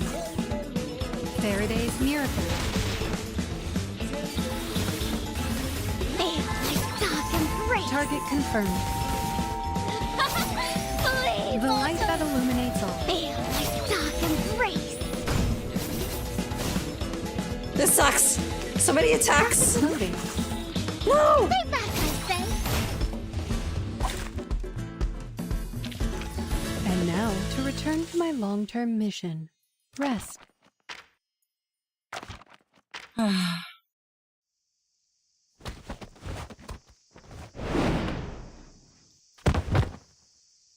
It's useless. It's useless. Useless. I can't say that word well. Useless. Useless. Useless. There are far too many of them for Lilia to escape. There is no use resisting, Lieutenant. Disarmed, Lilia is forced to her knees and her hands are bound behind her Tell back. me, what's Igor planning? Father will lead us to a future where meaningless sacrifices are no more. Uh-oh. The die has been cast. I hope you know that this is nothing personal. I'm just following orders. I hear nothing wrong with your useless. I knew it. Arcana, Zeno, so ungrateful. I gotta head off now, but thanks for the watch. Sorry I didn't say much. So no worries. Thank you so much for hanging out, Connor. Hope you can hang out next time. Have a good day. A fate as cold as the wind that sweeps across Marie Bird's land. Take Lieutenant Lilia to the holding cell. No one is to harm her without orders from the Admiral or me. What?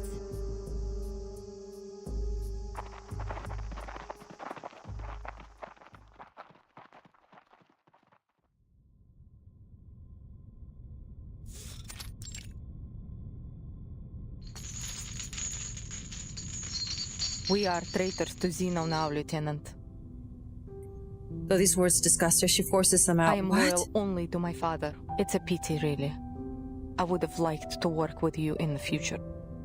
The shackled pilot stares furiously at Mulder's dark silhouette. How long has he been planning this? Oh no. Ever since the preacher gave father a gift and the path to a brighter future.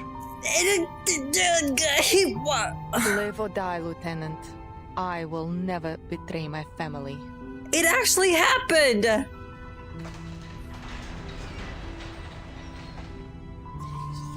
Door closes, leaving Lilia alone in the darkness with the cell. Mulder issues a few instructions to the guard before handing him. But the lieutenant is with Vertin right now. Wait, no. No, wait, no, he's not. Never mind. It will soon be time to welcome our brothers and sisters, for there is no turning back from the path our fathers has chosen. Trucks led by young officers loyal to Admiral Igor row into the base, carrying elite Xeno troops from across the country to annihilate Manus Vindictae, to destroy the Apostles' Brotherhood, and for the future chosen by the Admiral.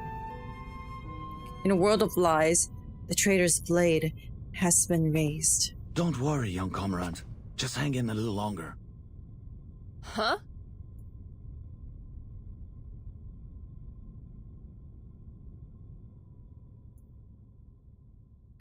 To be continued. What the heck?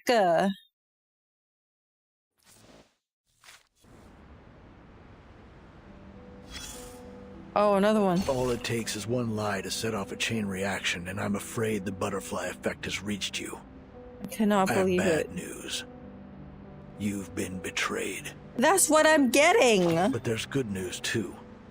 A certain flight lieutenant appears to be more loyal to you than the organization she swore to serve. Lilia.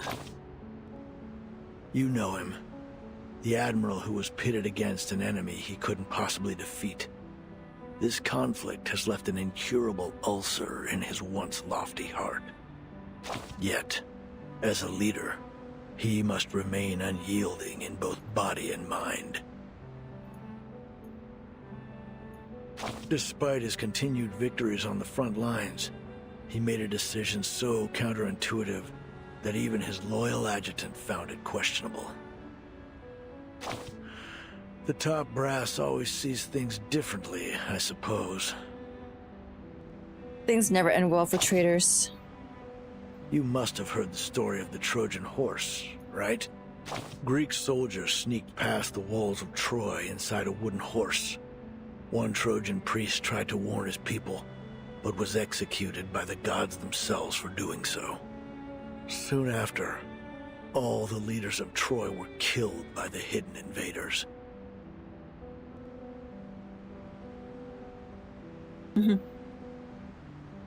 Being killed by your enemy is bad. Being killed by your ally is worse. True. It was an honorless way to go. True. I'm done hearing bad news. Great. I'm done reading reports anyway. I look forward to your wise decisions. We need some good news for a change.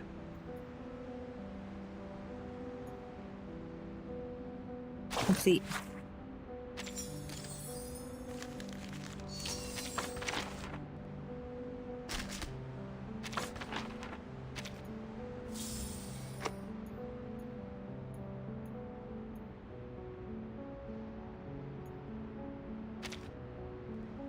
Family reunion. Part 1. Sorry, part 16.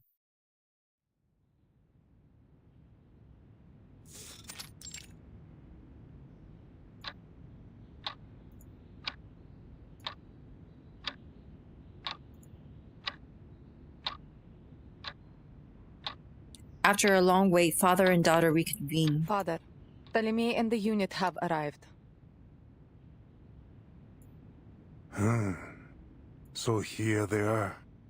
The army of justice ready to eradicate the Manus and the deserters in one fell swoop. He picks up a gift he received from the Foundation. Oh, the umbrella. During the last storm, the Foundation created this thing. And with the help of Laplace and the Aperan Arcanists, they stole the fire of the gods, just like Prometheus. Which side would you choose? I wouldn't. I would follow. Follow you wherever you lead. That's not an answer, Mulder. Her loyalty is like a shield to protect herself from her inner doubt. Yeah? Send someone to bring Stefan's belongings here. The traitor found something important at Tuesday's motel. Ptolemy will find it useful. That's all for now. Understood.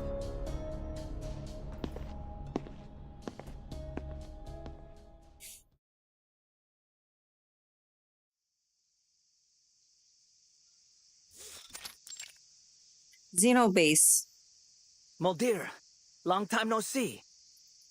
Oh my god, it looks like the one-eyed officer steps forward to embrace his older sister, kissing her on both cheeks. He looks like the character from Yakuza. Conversation gets straight to the point. What do you say? Do we give those humans a chance to surrender? Manus Vindicate don't accept humans.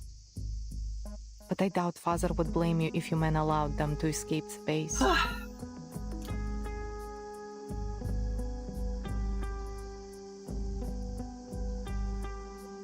A hint. Escape the base? Muldir, are you having second thoughts? He sneers at his sister's kindness. Either follow this path to the very end, or show mercy and get Father and the two of us executed. He shouts a few orders to his officers, instructing them to return to their respective units and await the Admiral's command. So what then? You want to have a mass execution like Lopera did? On what charges? For refusing to join the rebellion? Disobeying orders? Oh no. There will be no trials. He leans in close and whispers a few words in his sister's ears. Mulder's eyes widen. All my Majima. men know about this plan. We're just waiting for Father's orders. They all know? Except you? Well, those who are still alive. Telling me. Only blood and dirt can bury secrets. The Manus have provided us with a miracle that allows us to survive the storm. How could anyone refuse such a sacred gift? Our umbrella is better. Even after the total destruction caused by the vacuum bomb, we still detected life signs. No one in history has ever been able to do that. Lady Arcana is invincible. I don't care about Arcana. What worries me is that the soldiers who are unwilling to follow us won't just surrender. Then we shoot them. His delivery is disturbingly casual. There are only two options, follow or die. I don't think that's... The Admiral strides towards them. Oh, Father. Where are the others? They went to rally the soldiers. We've been waiting for this day for ages. Seems to have known about the Admiral's plan for quite some time. Uh-oh. For ages? How long have you known about this? She looks at Ptolemy. Confusion and astonishment in her eyes. I told your siblings some time ago. Then Lopera... She's not part of the plan. Her only responsibility is to bring back Doris. Doris. Doris? Who's that? None of your concern. You have other things to worry about. Go issue your orders to your soldiers. Muldir, prepare the aircraft. We're going to Tierra del Fuego.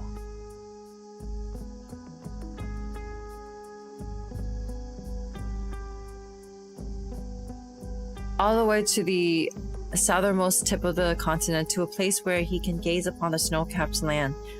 To the south and feel the icy breeze on his face once again. How many of our soldiers do you think will remain loyal?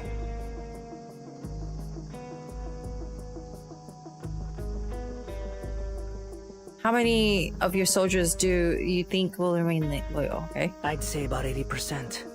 The Arcanists will follow us. There's no doubt about that. But we still have a lot of human soldiers. Don't worry. I'll be sure to deal with them.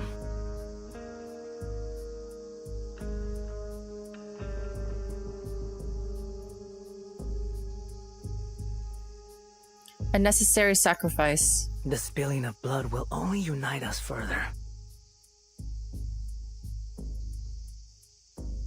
Betrayal of their brotherhood. But there will be no escape once the blood is spilled, and for those who shed blood and for those who draw it. Take this and go to São Paulo tomorrow.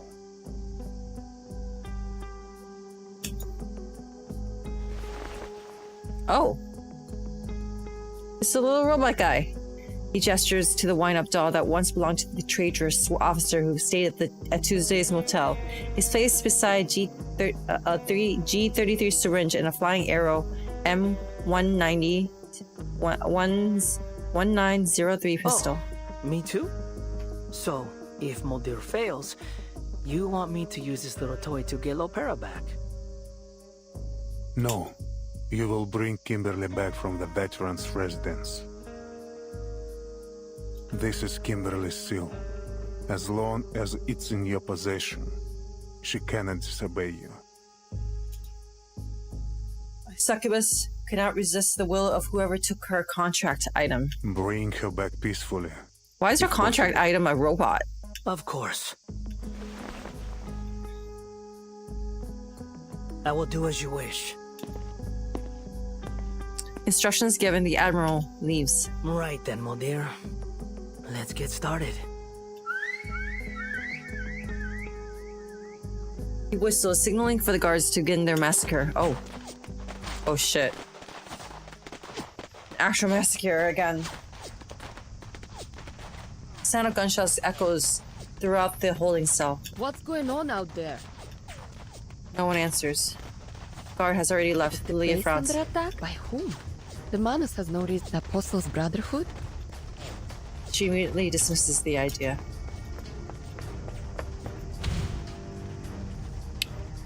Oh. Get out! Quick! Are we under attack? Oh. Just take your stuff and go! Guard hands Lilia her weapons just as the rebels catch up. Over here.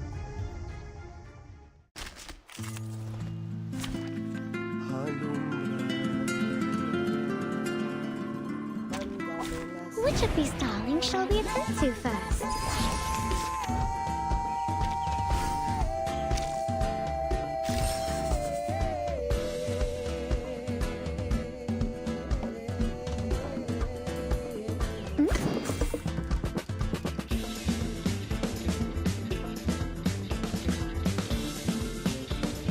Charging.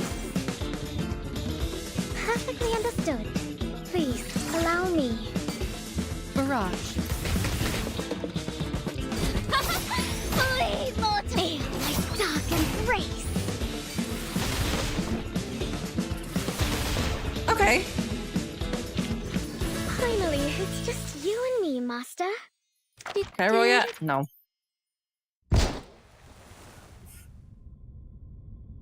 Comrade!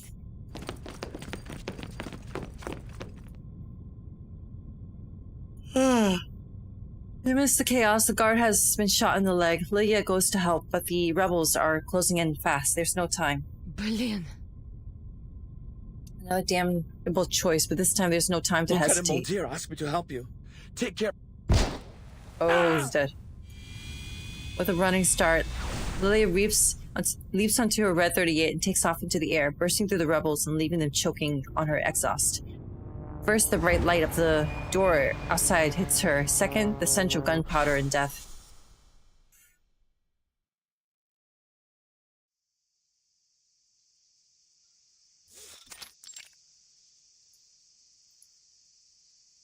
Traitors and loyalists. Under the sun, the blood glimmers just the same. It's plain to see that their blood paints the courtyard. Kill them all! No. Recall your troops and assemble. The remaining loyalists are fleeing. There's no need to pursue them any further. Ptolemy reluctantly passes on the order. All hands, assemble! The bloodshed stops here.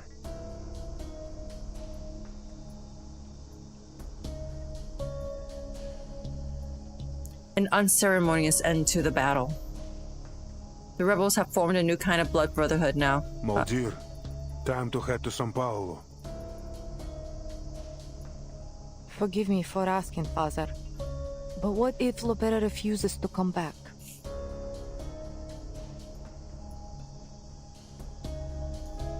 Oh, Moldir, if it's too much for you to bear, I'd be happy to go and see our dear little sister for you. No need. This is my mission. I will get her to come back.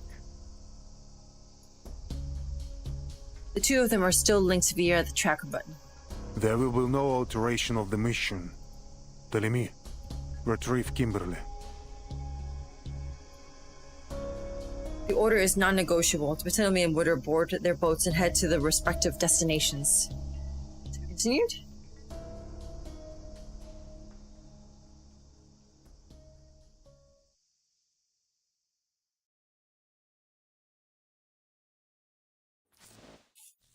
Stretching real quick.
Like, the P is silent.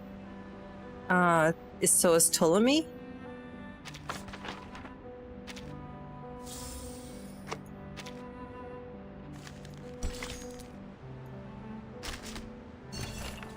Some things have been lost for so long, and recovering them is now a luxury. A container code, Miss Kimberly. Hang on, last sip of my beer.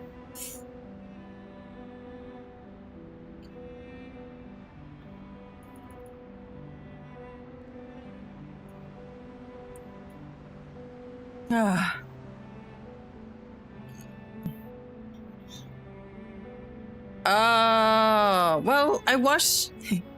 The thing is, yeah, okay, Ptolemy. I watched Gundam 00 in Japanese, so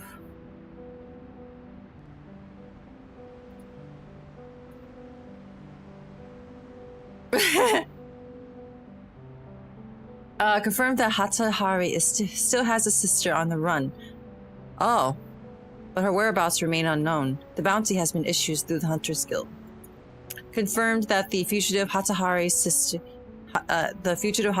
sisters are involved in the espionage and assassination activities. Code name Kimberly. Personnel have been dispatched for containment.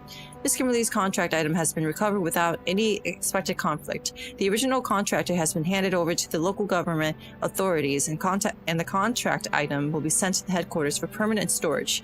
Due to secondary incidents caused by the storm, the contract item was lost during an incident. A high priority standing order has been issued. Any field personnel who come across Miss Kimberly's contract item must immediately recover it. If it's confirmed that Miss Kimberly's seal has been broken, ensure personal safety and contact headquarters to assist the special agent in resealing. Lucius, welcome. Hey, Jupi. Hi. Welcome, welcome, welcome.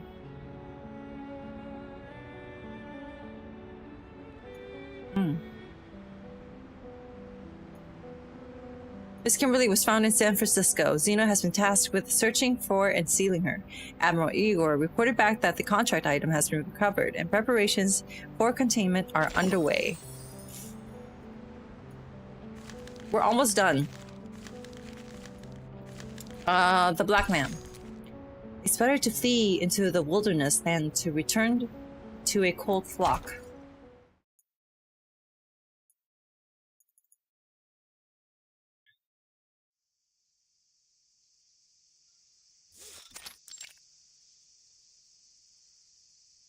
Pieces are falling into place. Lepera has gone to the Colonel's manor, as Admiral Igor planned. If Duncan moves quickly, he might make it to the manor in time to meet her. In the early morning sun scorches the courtyard. White rum is still tucked away in her bottle, fast asleep. What are you waiting for? Admiral Igor has sent reinforcements. We were instructed to await their arrival at this location.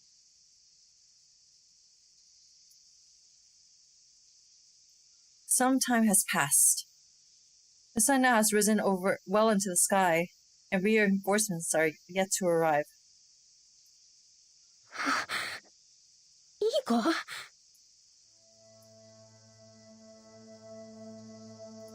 She tenses up at the name. Huh?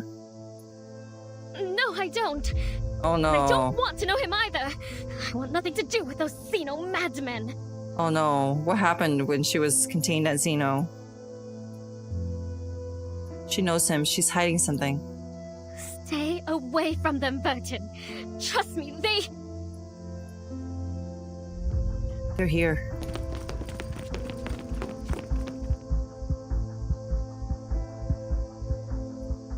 A young man with an eye patch strides in the veteran's residence, followed by a squad of soldiers, all armed to the teeth.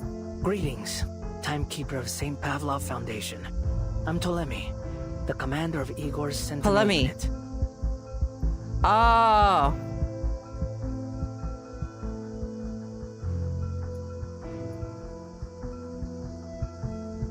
No one at the base has mentioned such a name before. Are we setting off now, Commander Ptolemy? Ptolemy. Setting off? No. It's Lopera's mission to take care of the doctor. My mission, well, it concerns the young lady behind you. Uh-oh. Huh? No. I wasn't informed of this. What does she have to do with Xeno?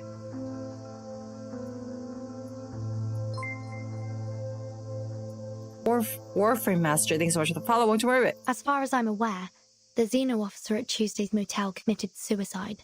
Kimberly had nothing to do with it. I'm new, how are you? I'm good, thank you. How are you? Oh, Stefan? I couldn't care less about him. If that's the case, then why is he here? The door opened all by itself. Excuse me. What door? I'm not stupid, you know. Miss Kimberly somehow escapes the base. I'm good. Saying hi to VTubers? Well, thank you for saying hi to me. I appreciate it. I hope your Friday is going very well. And suddenly I find her with the timekeeper, who I hear took a detour to a certain tower before she left. So, timekeeper, care to explain why you helped Miss Kimberly, a member of Manus Vindictae, escape? She's not Manus Vindictae. She just obviously has been controlled. Oh, so the captive in that tower was Miss Kimberly. She gives him no answer. Per the Admiral's orders, I will now escort you back to the base, Miss Kimberly. And please, don't make me resort to violence.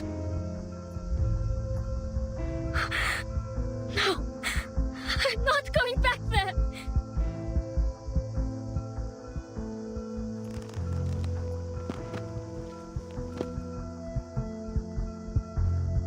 She takes a step back, her body trembling all over. She's too frightened to run. You'll kill me. Just like those Xeno soldiers.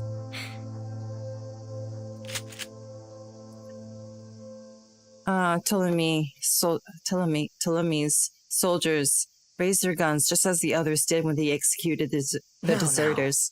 Let's just get along, shall we? This isn't an arrest, Miss Kimberly. It's an invitation. He reaches into his pocket and reveals Xeno's sincerity. It's the toy! I can't take this thing seriously. A succubus should follow her instincts. Come on, obey your master. A toy, unremarkable, even ridiculous, yet utterly terrifying to her. You were close, Kimberly. You almost found it. It was hidden at Tuesday's motel, just like you thought. Stefan thought it was just a wind-up toy. What a fool. Give it back! Yes, that's the spirit. Come with me, and I'll... Don't. He's not going to give it back to you.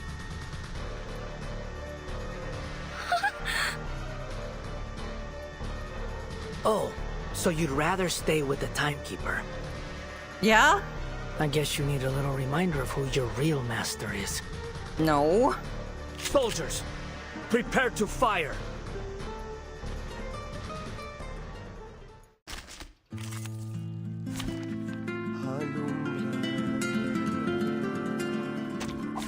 Easier to fight here than a back alley.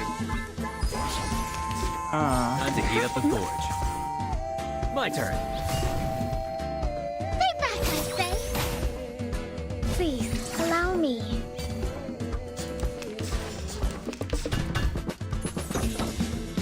Hell's gates!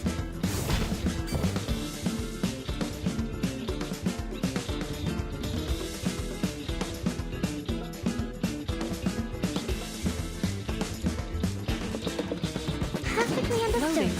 Charging. Keep calm. Barrage. Flee, mortals!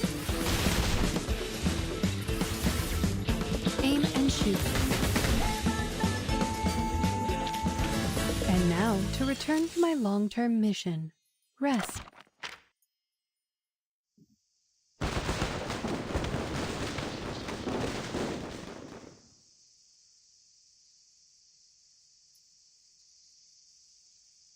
Kimberly barely moves as she struggles against the command of the seal. Meanwhile, Ptolemy and his troops have taken control of the courtyard. Pick it up, timekeeper. He's tossed a pistol near her. I hold no grudge against you, and I'm not going to shoot an unarmed civilian. Make your choice.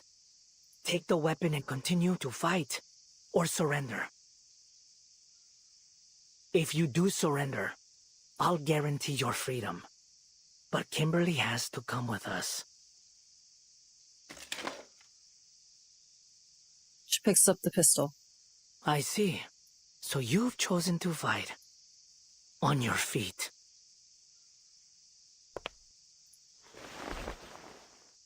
Now then, Kimberly.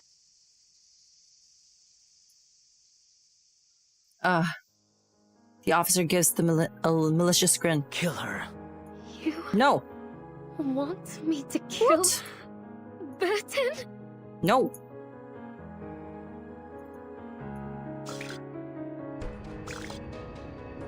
A command as malicious as the look on his face. She doesn't know what to do. But her bloodline allows her no choice. The seal takes effect, slowly compelling her to obey it. Come on. My patience has its limits.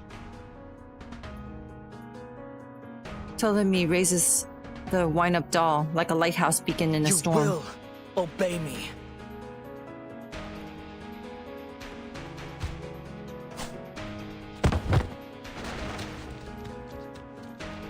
compulsion, an attack so swift that there's no time to react. No! Hi, Juby. Hi, Al. Welcome. How are we doing? We're doing good. The succubus looms over her eyes hollow, her beastly claws poised to strike. Ptolemy will say anything to ensure she enacts his will. Do it, demon. Your freedom for the life of a stranger.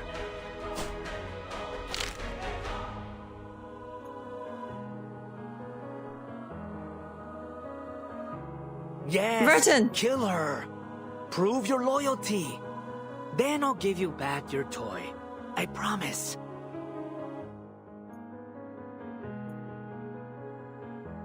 The succubus wraps her claws around her neck. Vertin, I can't.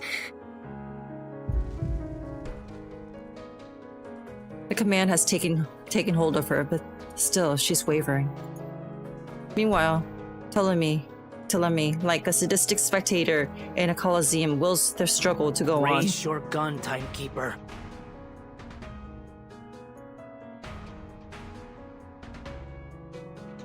Gun, yes, I have a gun.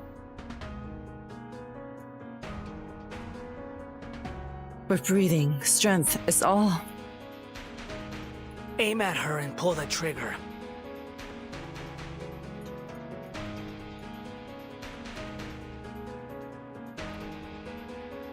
This monster's going to kill you. You'll have to shoot her if you want to live.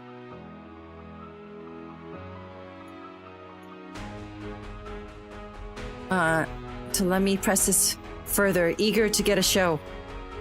Vertin! This art is so good. No matter how hard to resist, the succubus within her must obey. Her claws tighten around her neck. She can hardly breathe. She's crying! No! I don't! Her struggle is as futile as her Obey tears. your master.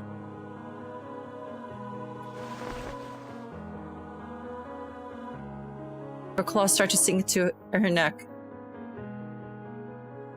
Yes, give in. Just like that.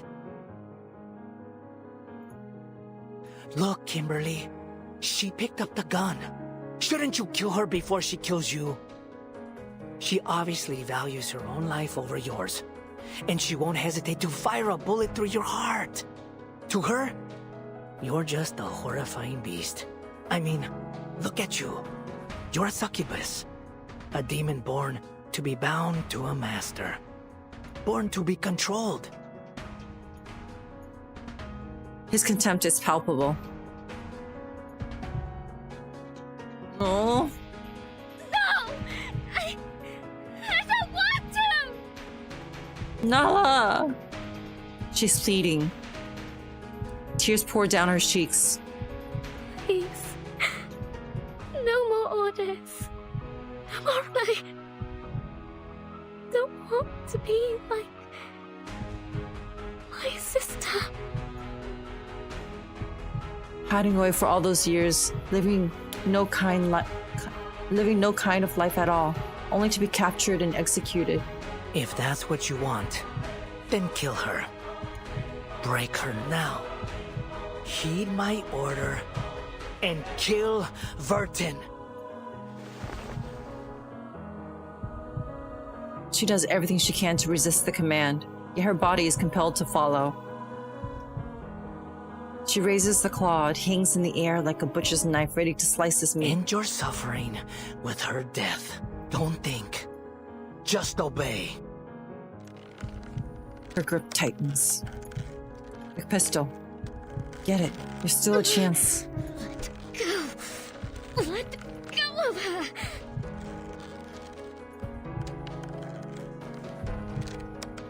She's sobbing. Nala. Aim at him. Oh.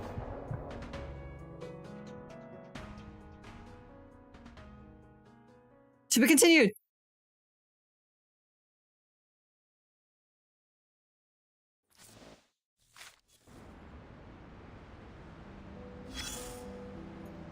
A new thread. An intercepted telegram. Secrets revealed. Another bullet casing left on the execution ground. Close to the end.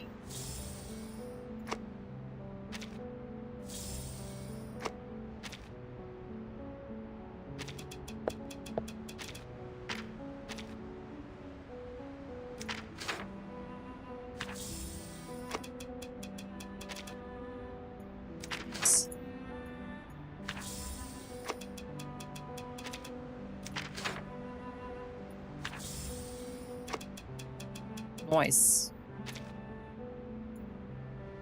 Eye of the hurricane.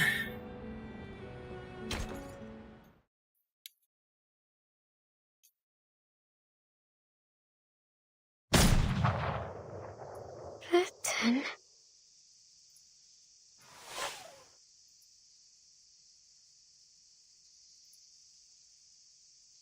The bullet flies from the barrel, trailing a long white streak through the air.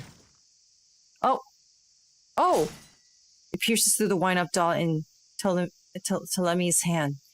A tool of Nala's subjugation, the thing that she had so desperately sought, so desperately ran away from, is destroyed. Its power is lost. Its controlling force vanquished by the bullet. Really? That's all it took? How dare you! Nala releases her throat. Telemi glares furiously at the broken wind-up doll, then shifts his gaze at them. Looks like negotiations off the table, Timekeeper. I suppose I'll have to turn to violence. Soldiers, kill them all. Spare no one but Kimberly. She's the only one the Admiral needs. Nala looks over her shoulder at Telemi, her face twisted in rage. Her bloodied hand, claw poised to strike. Blood, his blood, she craves it. I'll kill every last one of you! Oh, fighting. Program activated.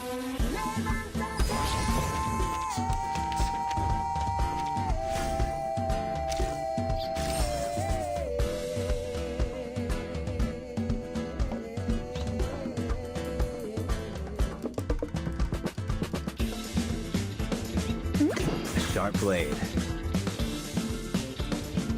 Go!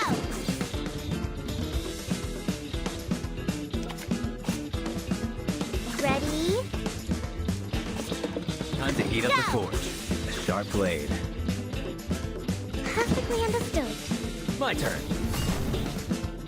Fireworks! 8th Street style. Please, allow me. Smelly. Hi, welcome.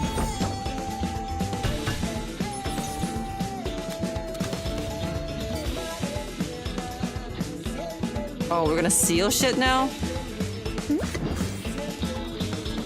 Loading. Charging.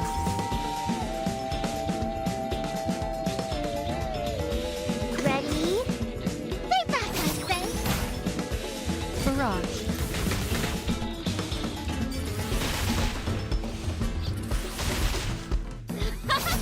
Flee, mortals!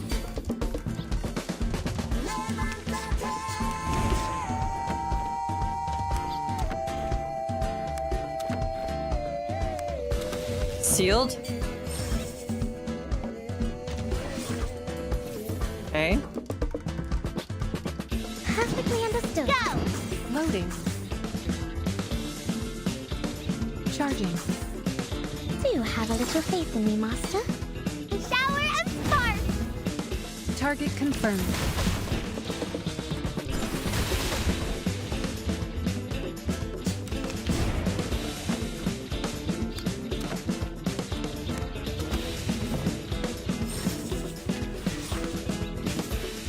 Time to heat up the forge. Shall I, Master?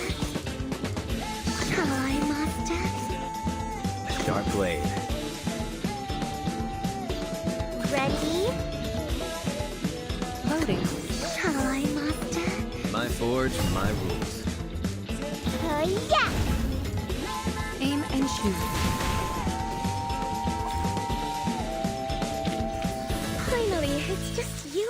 Master.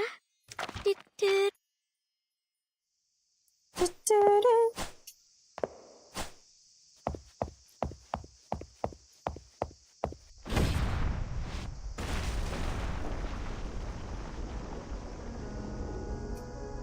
The battle quickly becomes a massacre. Damn it! What kind of monster is she? Maintain formation and fall back. Keep firing.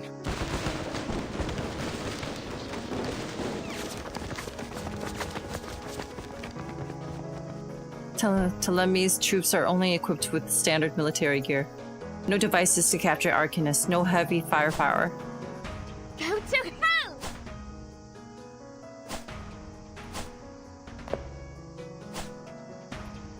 Anger is pain, and she needs to release it. You'll pay for her tears and blood. She's totally insane! This is your guys' fault.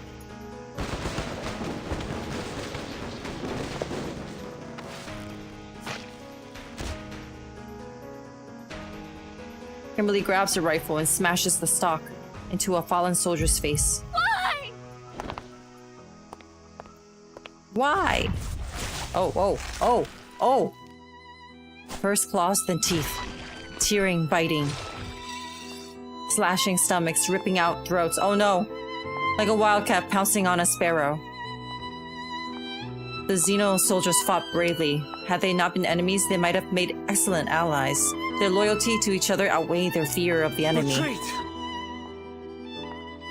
A small trickle of blood runs down her cheek. She walks mercilessly through the courtyard of the veteran's residence, avenging all she has suffered. The enemy starts to retreat, or rather, flee with the dignity of a soldier.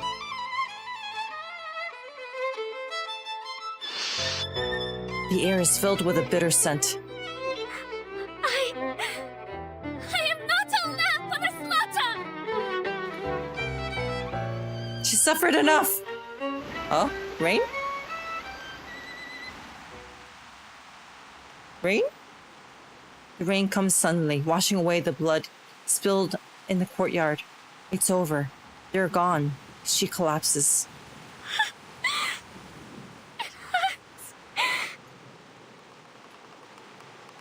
Pain.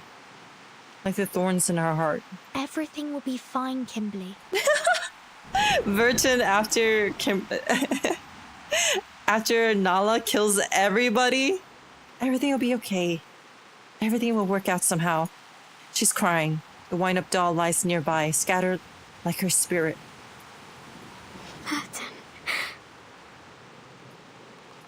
For the record, I support her crimes.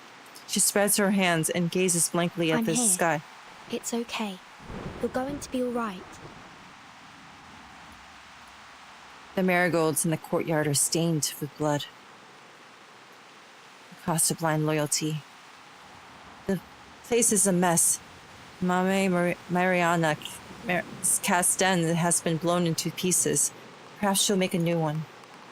You're no longer bound by anyone. No contract, no seal. The wind-up toy's been destroyed. It's been shattered into pieces. You're free, Kimberly. You don't have to take orders from anyone anymore. Kimberly doesn't have to take orders. Nala doesn't have to take orders.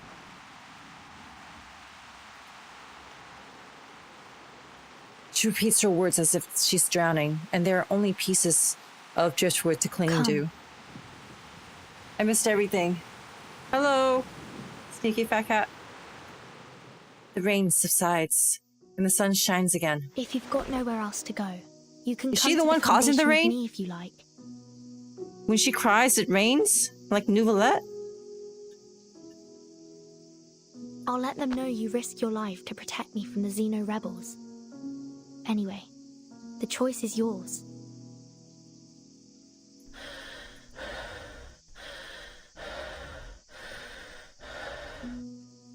Nala breathes heavily. I can choose.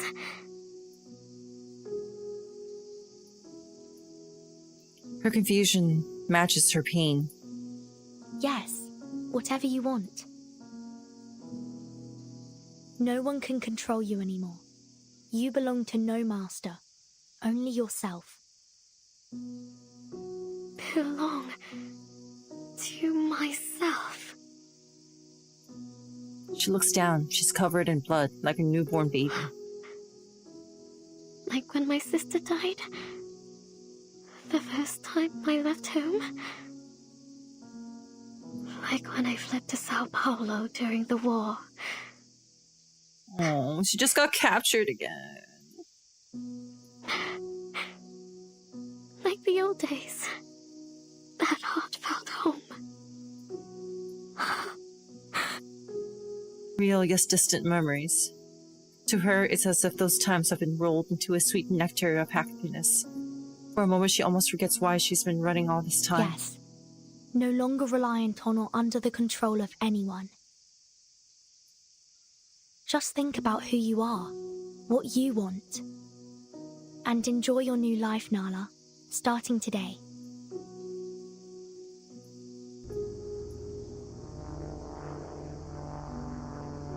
A familiar silhouette streaks across the sky. Oh no. Capitan! Capitan! Lydia! Lydia descends, bearing bad news. Very bad news. To be continued? Yeah. We're approaching the end, I assume. There must be a boss fight next soon.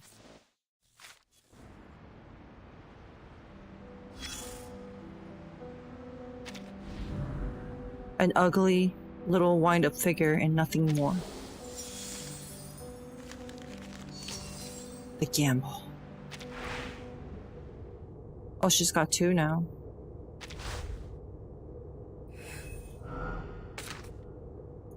I have nothing to do with this. I swear, it has nothing to do with me.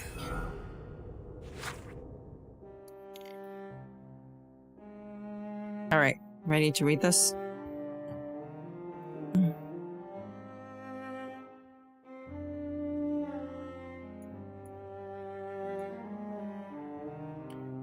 Feathers fall to the ground. The white goose in her arms is gone. Through the endless days and nights, her stomach growls constantly.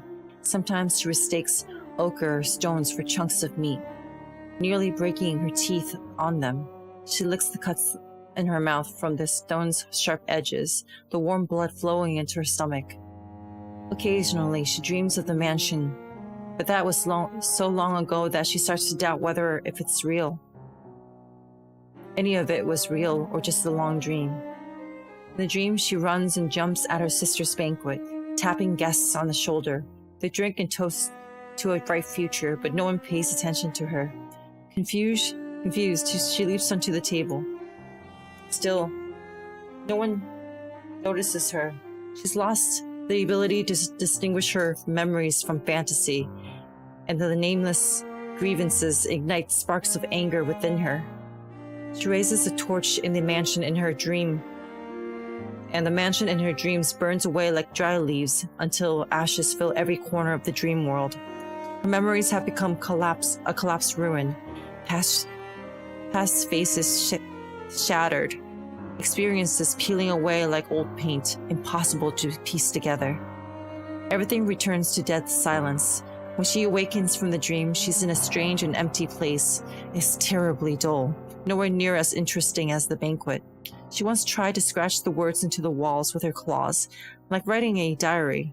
Still, she began to prefer life in this place, because her only chance to leave has been to carry out missions. Of course, she hates missions. The blood always sticks to her claws and sullies her clothes. Out of curiosity, she once tasted blood.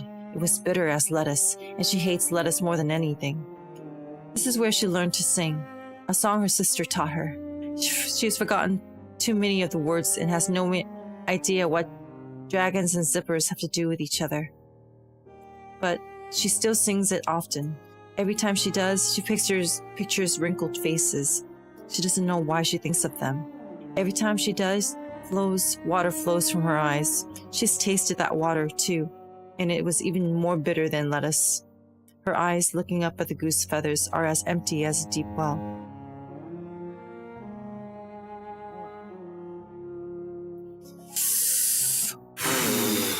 I'm gonna survive, man. She makes me so sad. Let me read part 1. Is this all of it?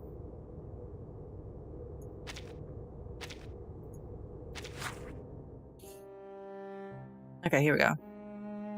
Under the dazzling chandelier, they indulge in toasts, dances, and self-congratulations, whispering lip to ear in high spirits. At the end of the red-carpeted stairs, the object of their discussions finally arrives, lifting her skirt, offering a slightly apologetic smile. Matahari! Matahari, my darling. The rich and powerful are reduced to bumbling fools with only a coy smile. People gather and cheer, fervently chanting their hostess's name, circling at her feet, offering gold, offering jewels, offering her their loyal hearts. Accompanying the hostess is her sister, like the shadow at her side. Whispers of this one echo through the depths of the mansion. The little girl who grew up in her sister's shadow rules this mansion's sized kingdom. The child, accustomed to tearing apart hot roast chicken with her hands, wiping grease from her mouth with her dress, and banging her tail with the chandelier as if it were a wind chime. She roams the back garden, seated in a pony, laughing uncontrollably at its back as the scent of blood from the servant's thorns pierced legs fill the air. Gentlemen love her innocent malice, clapping as to please her all the while. This is until a bullet pierces her sister's head. Fate reclaims all that it is given, just as man was banished from paradise, and so commences the prelude to wandering and exile. Merchants and drunken paupers coveted her treasures. A farmer's wife exchanges a basket of cream cakes and eggs for her jewels. A child trades a wildflower for her hairpin.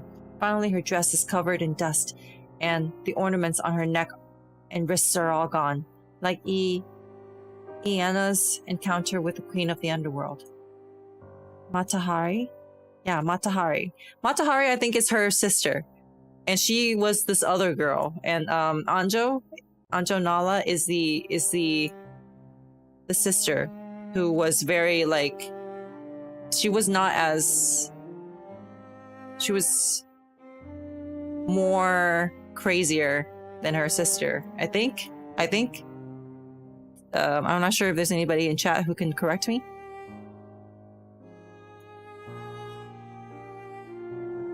That is my understanding.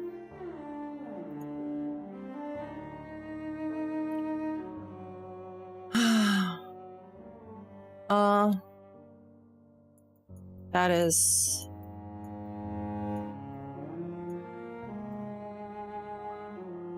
Wait. Maybe, no, her sister was the one. Wait, is Matahari also Anjo Nala? Is that the same name?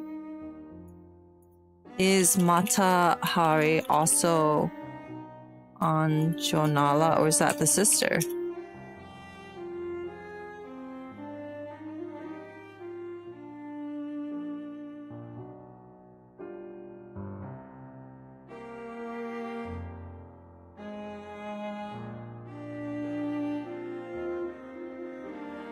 Oh, okay. She is Matahari. She is Matahari, and her sister was the one who was who was killing things, I think. And I don't know. I'm confused. Maybe we'll find out. I'm a little confused.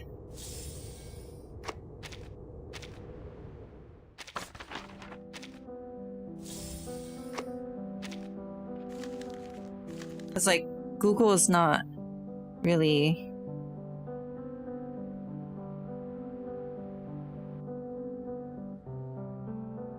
I'm looking at the wiki now. I hate it when it's unclear like this. When characters have multiple names and they don't really distinguish.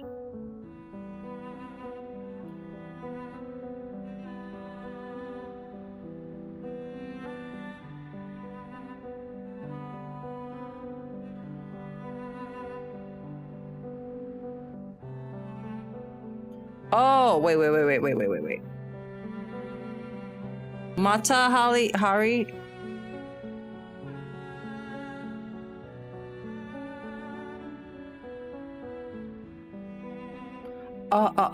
Mata Hari is the sister. It's the older sister, and Nala Hari, Angel Nala, is the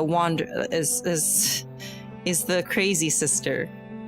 Mata Hari is the spy who got executed. That makes more sense now. I'm sorry for the confusion. I'm not sure if I was the only one who was confused by that, but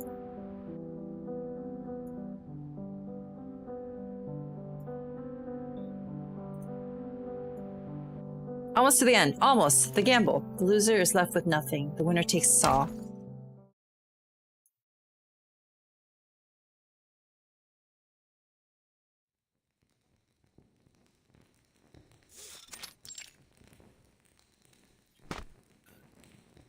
Chapel of Our Lady of Sorrow, the master of the Man of Sighs. All this time, waiting for Zeno. I really want nothing more than to clear up this little misunderstanding of ours.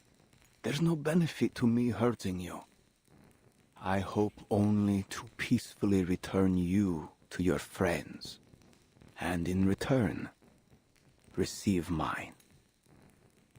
After all, this city and its false era will be washed away by this storm before long.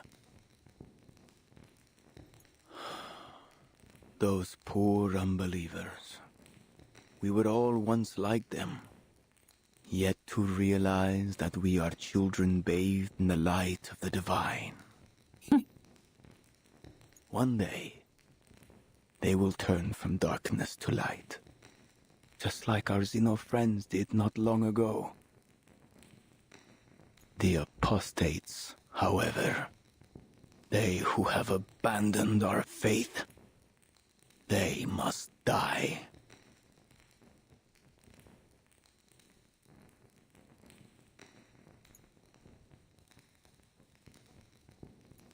Heretics and oath breakers, the most detestable of all. I'm still curious, you know, about who attacked the manor. I'm still curious, you know, who attacked the manor. Who disturbed the meeting between the Apostles' Brotherhood and the messenger of the great Manus Vindictae? Hey, welcome, Derp. Who came here?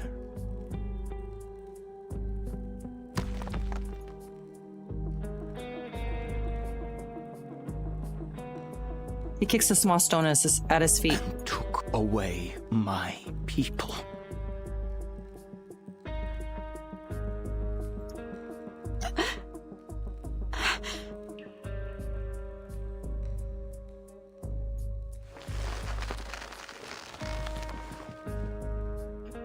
The potion has locked the blind doctor's throat. She cannot speak. I wouldn't be surprised if Marcando's already messed things up in the favela. But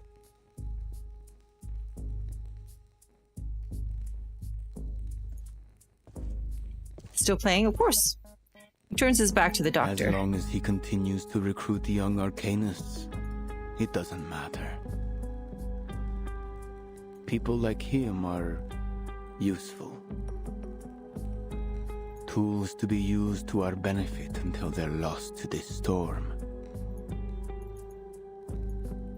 Isn't that also how Zeno uses their soldiers, Doctor? As currency to be spent and lost?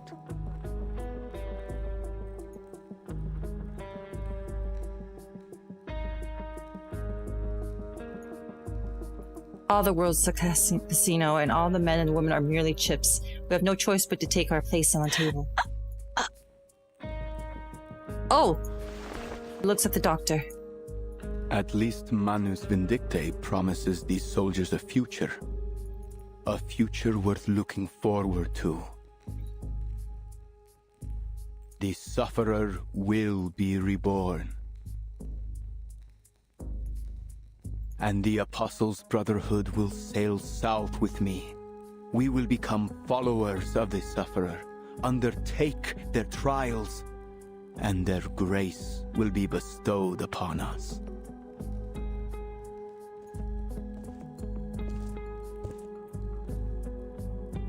He leans close, whispering in her ear. And with their blessing, no matter how many times the world is reversed, we will stand firm, for we will be immortal. Yesterday is within our reach, dear lady.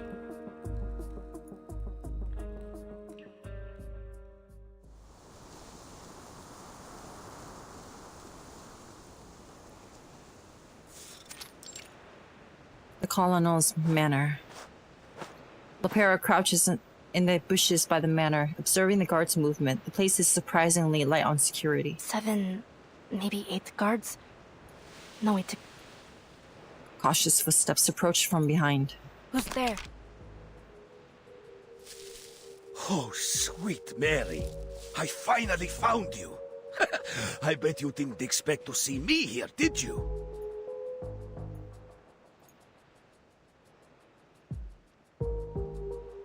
An unexpected ally. Duncan? How did you know I was here? Keep it down now. Our friends at the Veterans Residence told me everything. The timekeeper said you were going to the manor alone. My, would you look at the beautiful greenery? Are you heading to that chapel? Amidst the distant greenery, just past the building before them, peeks the chapel's bell tower. Yeah. If the doctor's in there, I have to find a way to break in. Do you have any plans? Reinforcements?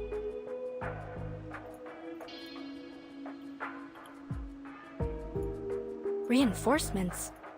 No time for that. Just watch. I can handle this myself.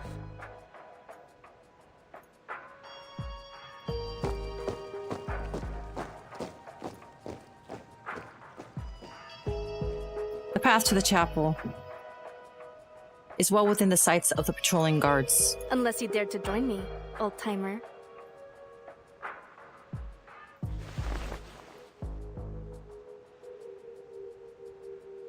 The old veteran answers with action. He lowers his sunglasses and lifts his blowpipe. Give me a few darts. Okay, here's the plan. You lure the guards away, and I'll check inside the chapel.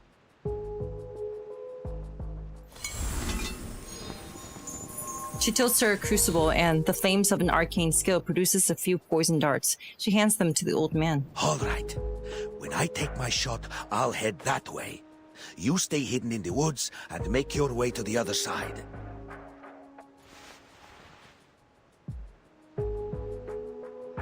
He crouches, aiming at the unfortunate guard's neck. Boop. Boop. Samuel, welcome. The guard drops instantly. Over there!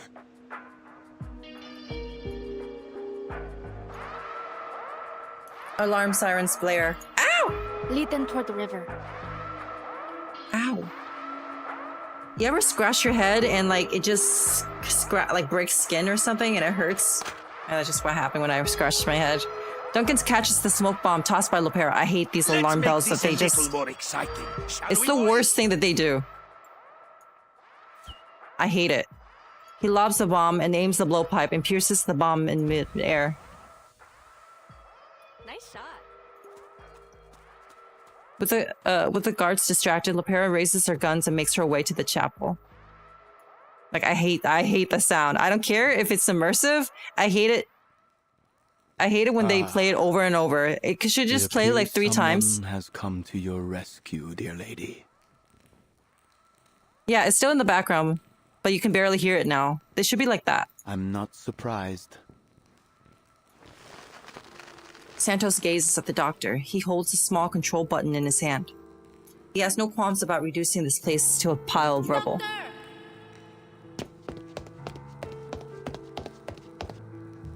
Her shout echoes throughout the chapel. It's you. The little gambler from the ship. I should have put a bullet in your skull back on that sheep. I'm afraid you're playing the wrong game now. I feel like she is so young. This is where, like, my immersion kind of... Oh, yeah? So what does the winner get this time, Dr. Torres? She was, like, leading an execution squad is kind of crazy to me. That's where my kind of suspension of beliefs kind of ends. Santos spreads his arms. No. There are no prizes. You and I are nothing but specks of dust in the wind. Are you gonna upload the reactions from the CN trailers? Should I? I feel like really bad because like I'm not like I'm back from hiatus, but not really. If that makes sense. But I think I should. Right? It was you, wasn't it? Came to this sacred place and attacked Oh, my the music. people. Yeah, and I'm ready for round 2.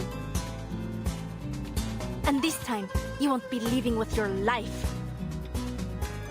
Fate has brought us together this day, just as it brought you victory in that bet. Show me what you got.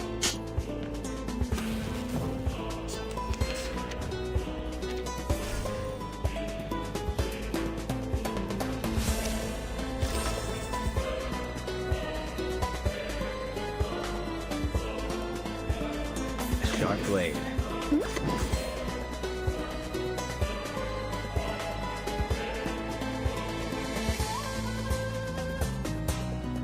Time to heat up the forge. Charging. My forge, my rules. Please, allow me. 8th Street style. Faraday's miracle. Stay back, I say.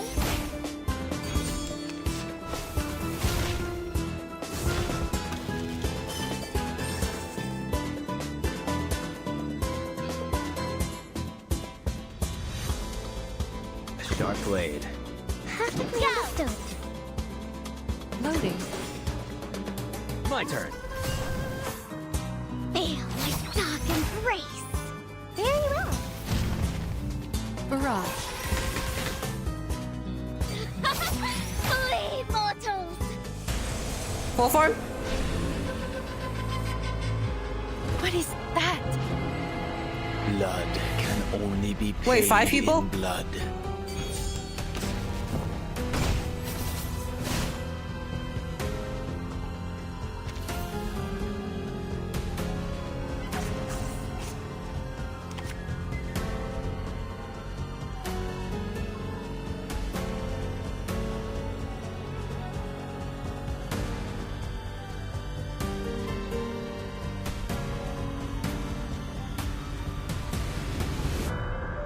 Ready, aim. Ready. Charging. Ha! My crucible really has a mind of its own. Wheel of flame. Keep calm. The light that illuminates all.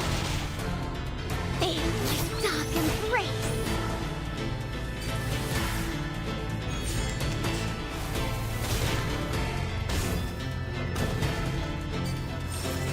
Oh, I see. Oh, alright, I'm gonna upload it. If that's the case. I haven't been, like, thinking about, like, as a content creator in a while. So, like, I was like, wait, what would be the benefit to uploading since I'm not, like, very focused on streaming right now? But that is plenty good reason for me to upload the reaction, so I'll do that. My forge, my rules. Should be pretty fairly It will easy. hurt longer if I need. I'll do it after stream.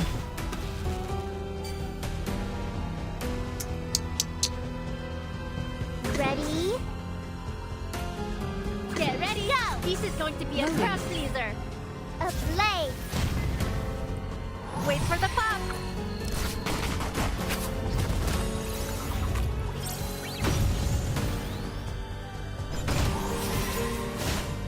It is blood and gold that stain this land. I'm tired of playing this game of prayers. And I've had quite enough of you, little gambler. Third phase? No way. Okay. And now to return to my long-term mission. Rest. Reborn in suffering.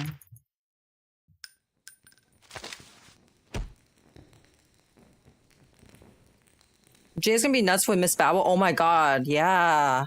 When does that come out? Guns empty, Lepera drops her revolver and charges at her opponent with nothing but her fists. Looks like I win again.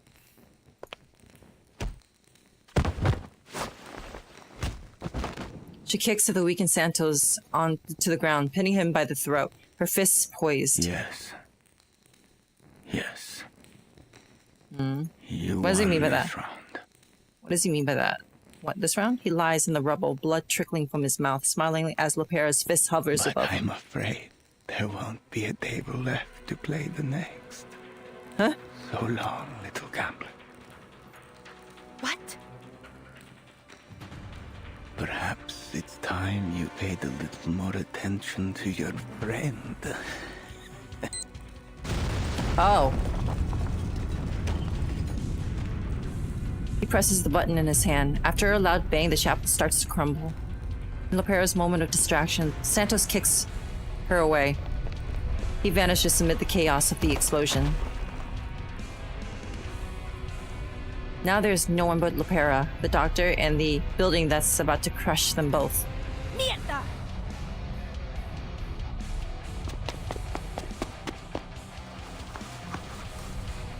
She grits her teeth and runs to the pulpit, freeing the bound doctor.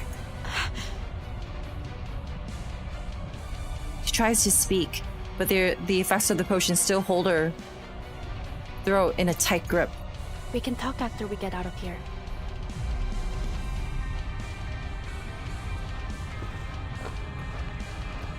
She hoists the doctor onto her back and carries her through the falling debris.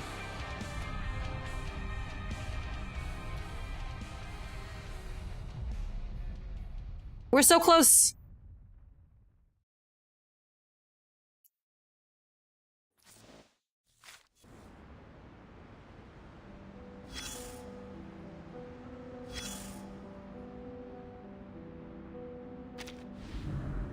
A photograph from 1961, peacekeeping mission in the Congo. The photographer, exact date, all lost to time. Farewell, Para.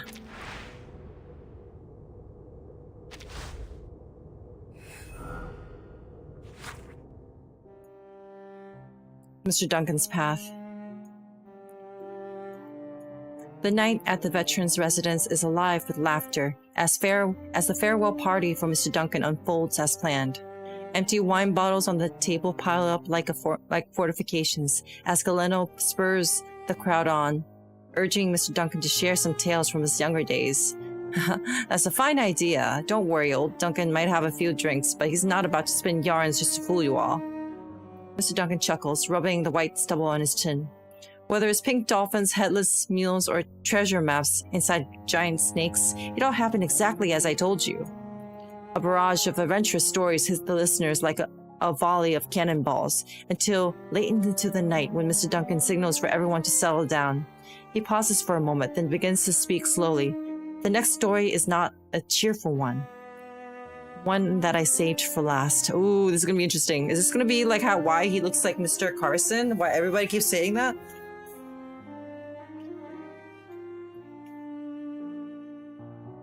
I'm sure my oldest friends here remember the 1959 Lufthansa flight incident. Yes, took my whole family from me. Looking back, I was like a training dummy knocked down in the field. Nothing left intact except a pocket full of medals. 2 years later, in the peacekeeping forces in the Congo, I met Don Mariano Martinez. The officers called him Rookie, but he fancied himself the proud lead singer of the military songs we sang. In his language, those two words sounded quite similar. Eventually, everybody just called him lead singer Martin. At first, I didn't want to get too close to the Argentine, but I ended up being the lead singer Martin's roommate. But he was born with the gift of the gab. His thick lips were always slapping like wet palm leaves. Back then, I was still young and foolishly thought that I could quiet him down with nothing but my silent protests, but gradually he wore me down and I became talkative myself. Once we got to know each other, we often argued about football, politics, and customs, but he always followed his officer's orders.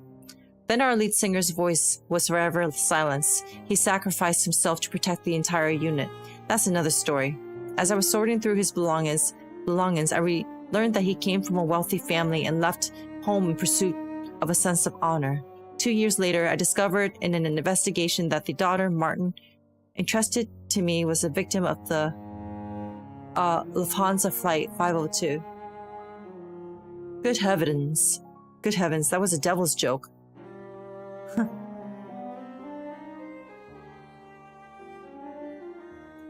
Trusted me with his daughter? Good heavens, that was a devil's joke. The kind no one could appreciate.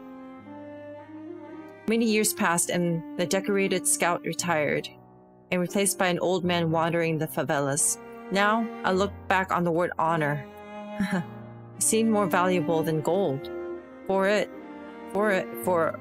Martin and I gave up everything precious to us, and in the end, we still relied on it to live. Like fine wine in a bottle, you always want another glass and another until you find yourself drunk and face down in the gutter. Now, your old man Duncan may be about to embark on the last journey of his life. Of course, it's no longer for those pretty honors, but to make good on what the kids always say. Get yourself some trouble? Go find Mr. Old Duncan at the veterans home. He'll sort it out for you. Nice. No. As it turns out, it has nothing to do with why he looks like Mr. Carson.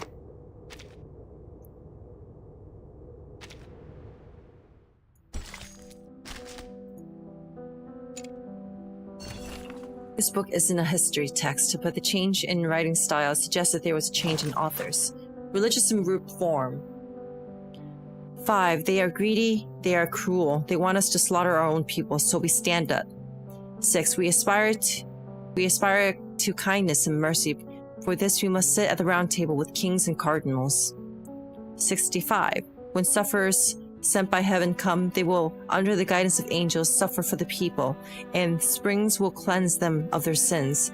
Thus heaven will arrive. 589. Let those willing to be redeemed join us. Let those unwilling to be crushed by crumbling stone.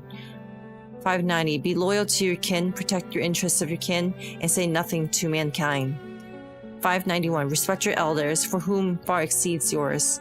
605. Make the shaping of your order your lifelong work, and never cease.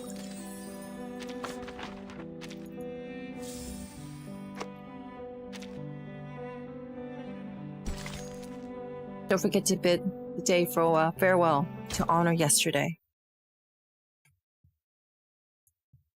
Yeah, Jay's counter is really good. I really enjoy his counter.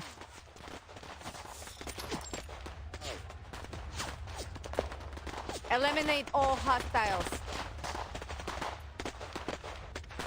Find Lopera and Dr. Doris.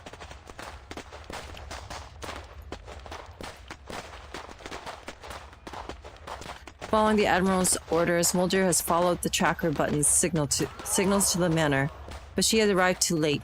What remains of the Brotherhood have no desire to fight. They scatter, putting a swift end to the gunfire. Blood-splattered sugarcane fields burn, and amidst the smoke and blood, Mulder searches for the doctor and her sister.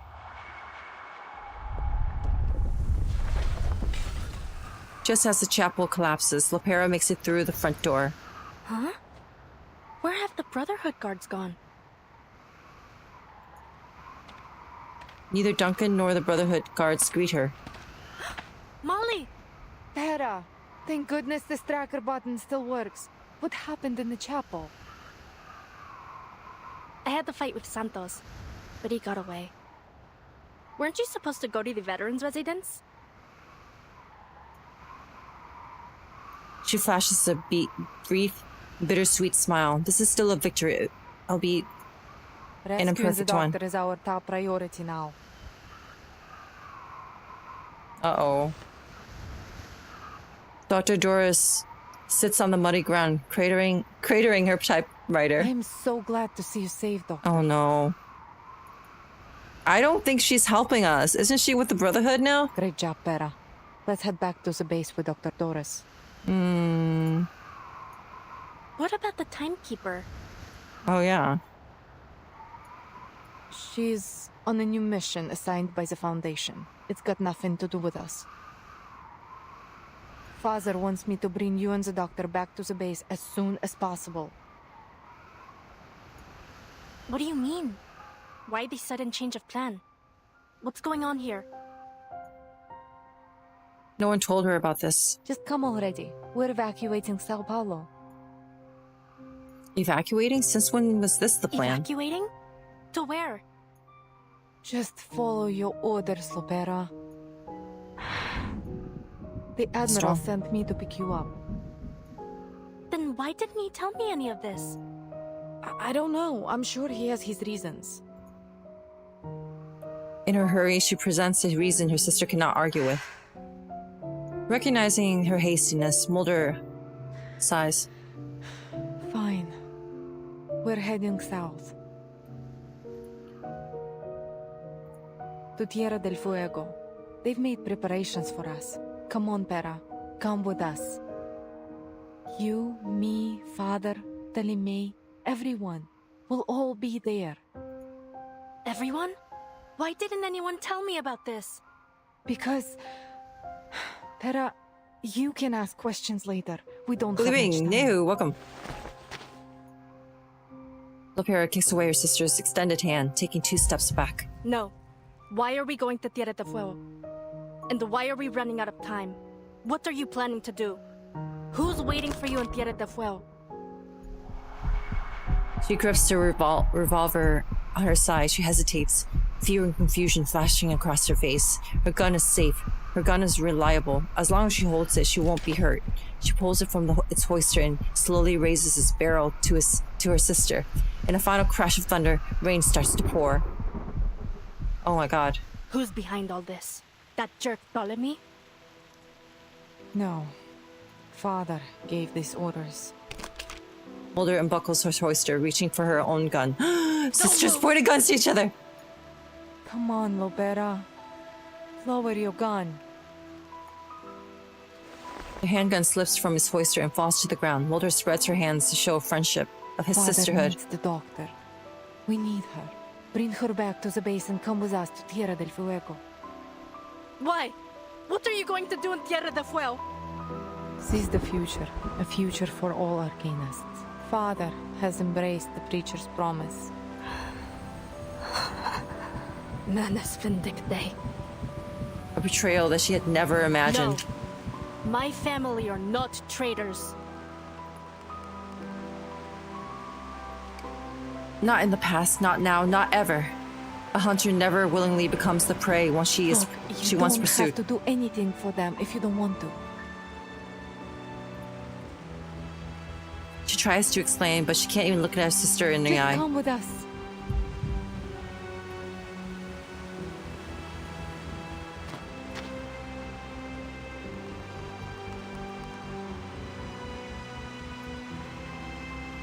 That single word makes Lopera waver.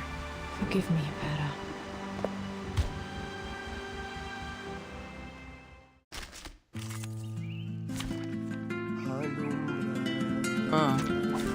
Show me what you got.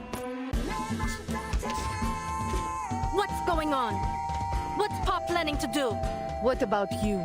Are you going to kill Father and me, like you did those traitors?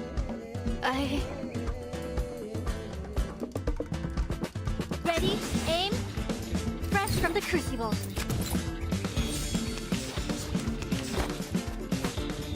Drop your weapon, Pera. Why didn't Pa tell me his plan? He doesn't trust me, does he? Did you come here to take me home? Yes. You're lying, Mom. I've got some travel brew. Stay put. This will hurt longer, I need. Enough is enough, Terra. You're wasting our time. You mean the time? Taking the doctor back is more important than me, right? No. Terra, I want you to come home with me. Home?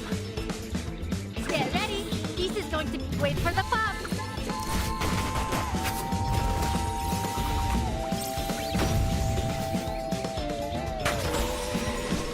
Oh. As long as I've got you at my side, I've got nothing to worry I know about. the update. It's a little bit.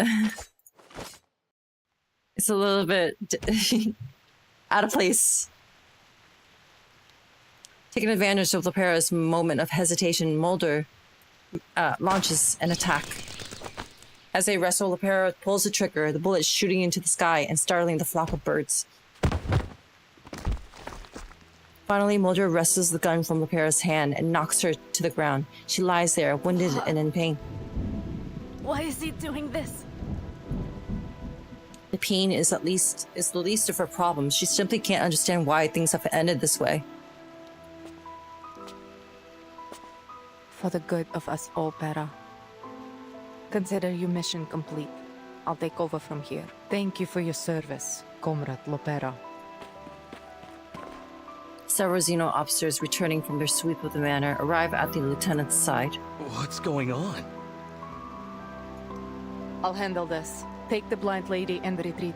Make sure she's safe. The doctor offers no resistance, weakly surrendering to the fate that she's taken once again. Mulder looks down at her fallen sister, her gaze cold. I am sorry it has to end this way. She raises her gun, aiming at her cherished sister. She's gonna kill her sister? Farewell, Terra.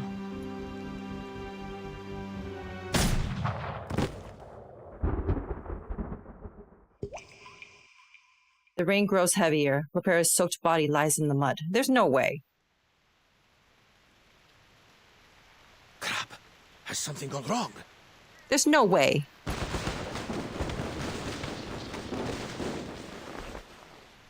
Wait a minute. What's going on here?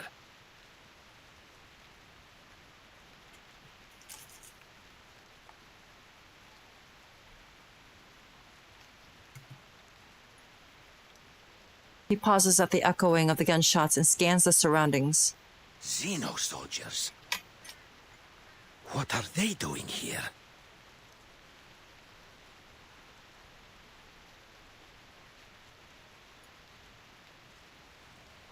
As an experienced soldier, he knows not to act rashly. In the distance, a young female officer leads the soldiers and Dr. Doris away. But there's no sign of Lopera. That's the doctor, isn't it? Why isn't Lopera with them?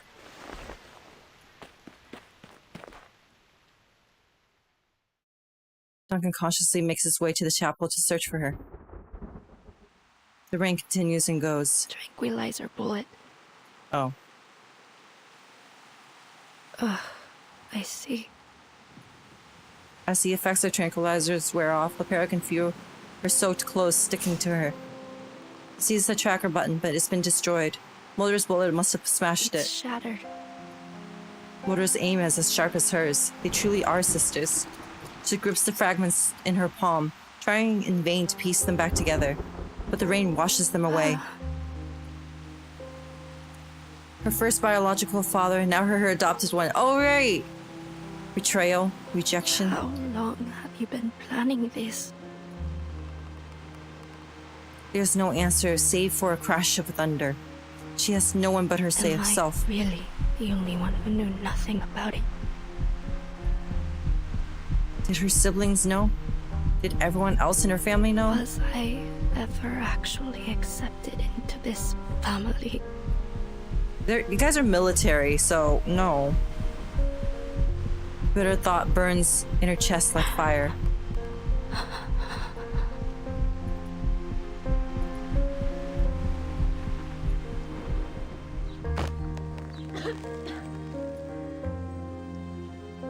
She forces herself up, her arms shaking as she heaves her body upright. Tears rain, they both become one. I have to tell the timekeeper. Mierda! She pounds the ground, splattering her fists with mud. From the shadows of the trees, a familiar figure emerges. It's Duncan. He's running over to her. Lopera! Finally, some good Duncan, news. You're okay. We have to hurt.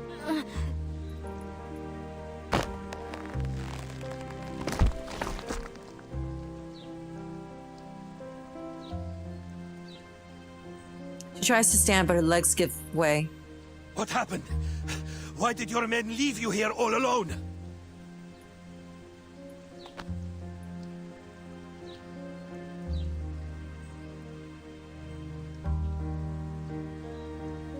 He supports the weakened Lopera. She gives him a sad smile. Hurry back to the residence. It's Igor. He... She can't bring herself to finish the sentence.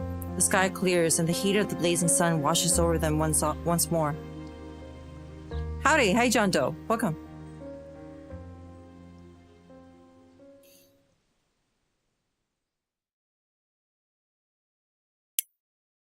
That sure happened, didn't it?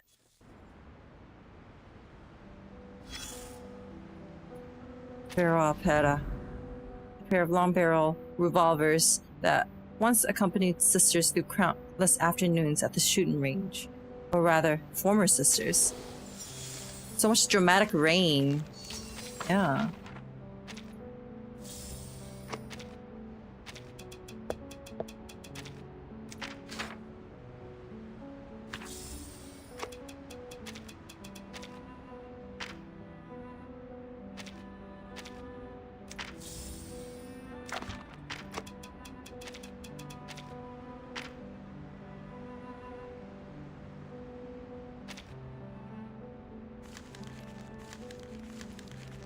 Ground zero. I gotta pee real quick. Stretch my legs too.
So much dramatic rain. Ain't that the truth?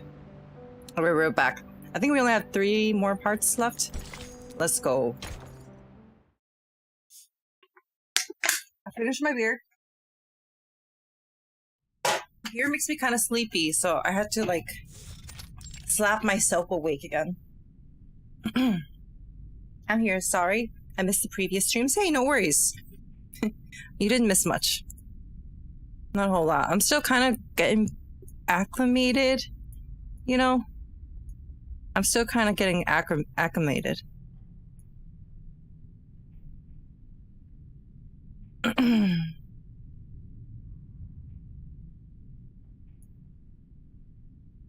Now his tears have dried up. Lilia looks around and frowns. I guess you haven't had an easy time either. Rain and blood. I have bad news. Igor's just started a rebellion. Uh-huh. Huh? Lilia strides forward. He's got an army. What's the situation at their base? Not good. There was fighting and bloodshed. Lots of it. The rebels must have won.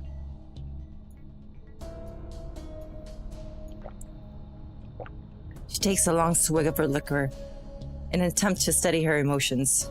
Those traitorous bastards. What about Lapera? Did she defect too?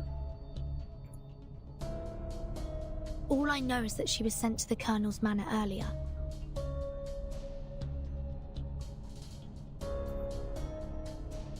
But why would Igor... If Lapera's also joined the rebellion? Worse than expected. The old farts set us up. A burly figure appears in the entrance of the veterans' residence. It's Duncan, Lapera slung on his back. She's injured! Oh. Mr. Carson? It's Duncan, kid. But that's not important. Lapera needs medical attention. I'm fine. Damn you, Igor. Waking up from her deep slumber, Alright Rum looks around to see the courtyard in disarray, and an injured Lapera. Duncan gently places Lapera on a chair. As Duncan gently places Lapera on a chair, she races up to her. Oh, my darling little buccaneer. Who did this to you? Lapera, could you tell us what happened?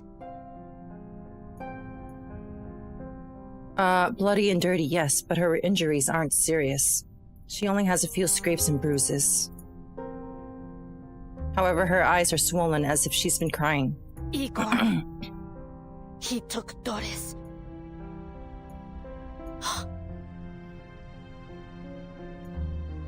First, Xeno soldiers tried to take Kimberly, then Igor orders the kidnappings of Dr. Doris. So, are you going to go after him?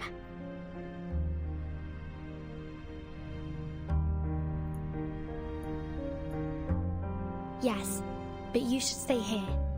Igor still wants you. We'll come back for you later. Okay. What now then, Capitan? There are no Foundation branches nearby. If we request reinforcements, they'll be too slow to arrive.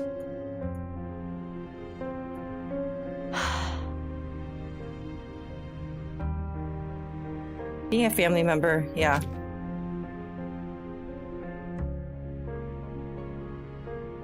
Yeah. Yeah, he did. He took Doris. Igor! It's a bad man. Count me out. Well, I have to talk to Igor. He I wouldn't say that it's that black and white, but Lapera grits her teeth. Could you take us to the Xeno base? Anything to save the dock. Anchors away, mateys. We gotta save Marta. Save Marta. Do you guys remember the Batman versus Superman meme?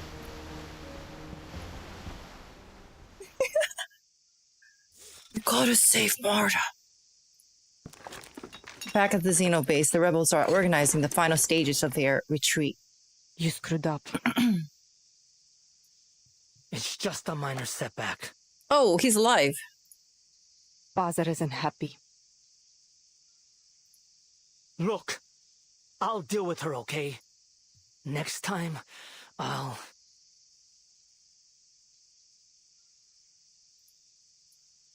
Martha. His defeat is a consequence of his own arrogance. It's a bitter pill to swallow. There won't be a next time. We can't just waltz into the Foundation and take her. Anyway, are the aircraft ready? Yeah. Father and the doctor will be boarding soon. Who is she, anyway?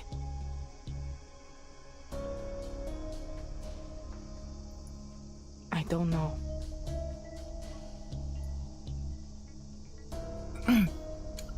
Her answer is honest. She rarely answers her father. Her duty is to obey and execute, while holding on to a sliver of her own sense of justice. Looks like Father hasn't told you everything either. You should never entrust all the pieces of a puzzle to a single hand. Huh? All this time with Father's made you quite enigmatic. So is Marta a Doctor Who Clara, the girl who fell through time situation? I don't know, huh? She's like everywhere. She survives storms. How does she do it? Is she our mother? Is she our relative? Is like our ability to survive storms something that is inherited through blood? I don't know. I think that's something we'll find out with the story. Mystery, you know. Because Marta has white hair like her. Are they not related? Around them, soldiers are busy transporting supplies and burning sensitive documents in fire. Are you not coming with us on the helicopter? Someone has to stay behind and organize the retreat. You go ahead with Father. I'll join you later. Sometimes I just don't understand you, mon dear.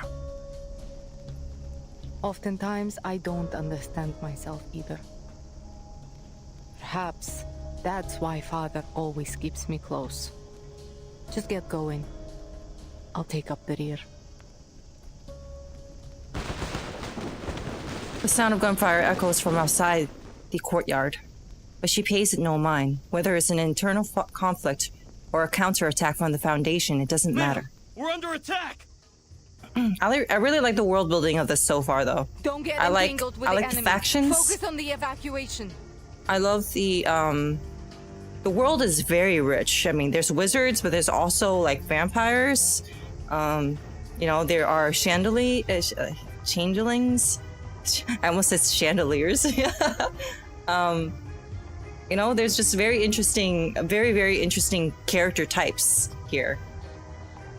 Very interesting lore. I like the Foundation. I like the Manus Vindictae. I like the little eras that the Manus Vindictae kind of pop up in.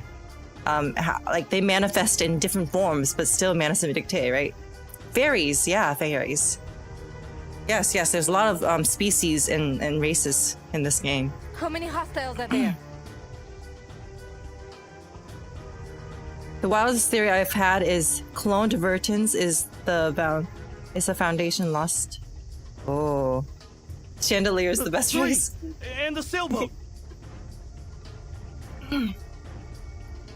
A sailboat? What is this? The age of exploration or something?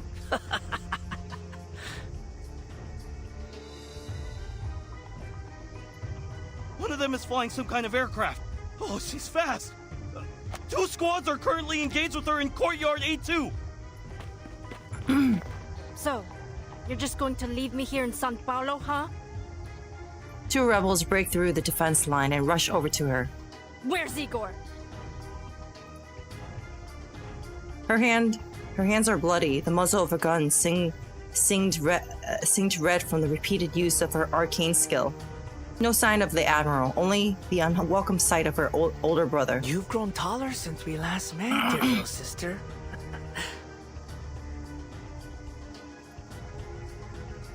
Here's a hint of malice in his voice.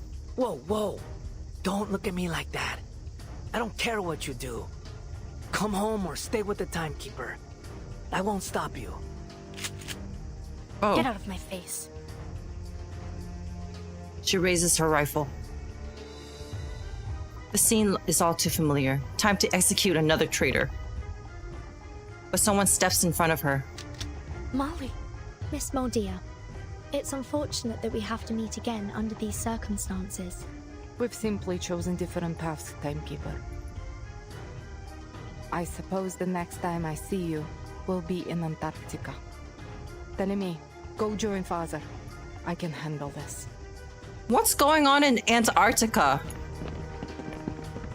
Why do I keep hearing about Antarctica? What am I missing? What am I forgetting? Can somebody remind me? Molly. Why? The remaining soldiers gather around the lieutenant, their weapons raised. Forgive me. I can't let you pass. Not the alarm again. Warder issues a command to her remaining soldiers. Soldiers, take aim. Fighting time.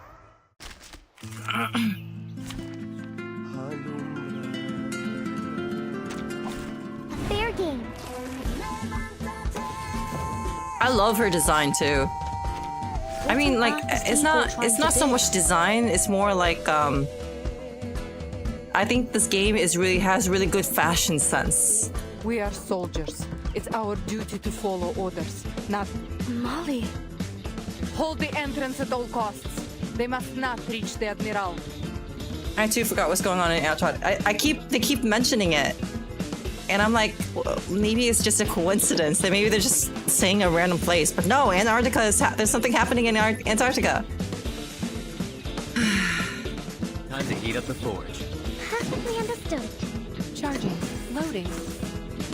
My forge, my rules. Do have a little faith in me, Master. Aim and shoot. Stay back, I say. Faraday's miracle. Feel my dark embrace.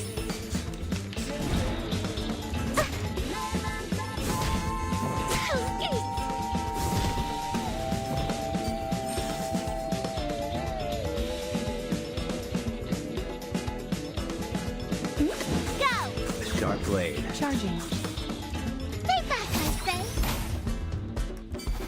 Yeah. 8th Street style.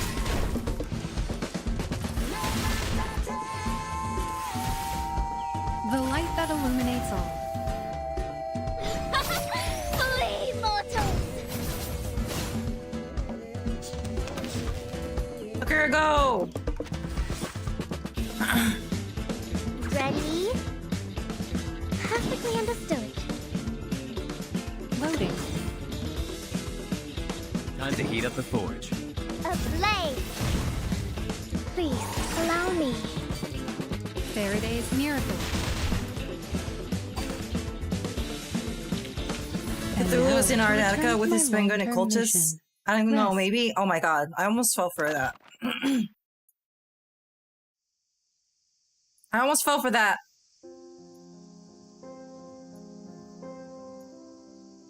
The battle ends. Not one of Mulder's soldiers has survived. She falls against the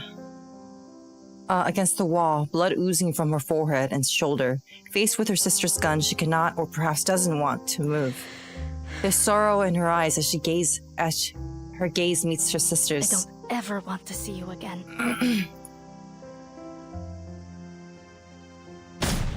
As a bullet casing falls to the ground, so does a tear. We couldn't halt Igor's escape. More rebels came at us following the gunfire, and we were forced to flee the base. We failed. Fission failed? Fission mailed?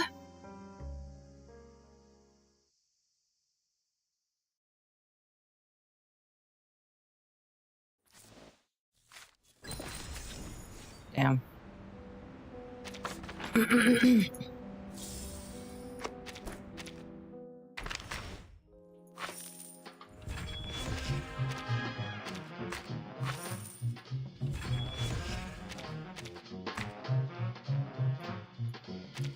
Wow.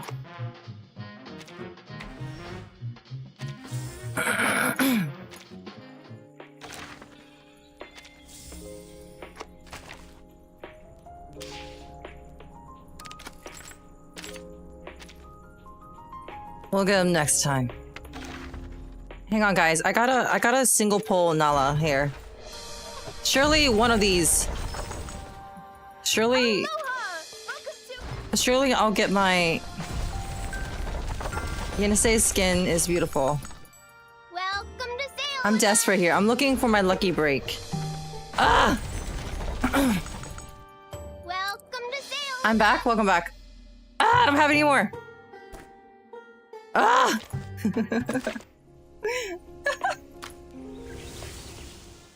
I'm trying to lucky pull. I'm trying to single lucky pull. I just need one more portrayal. I just need one lucky break.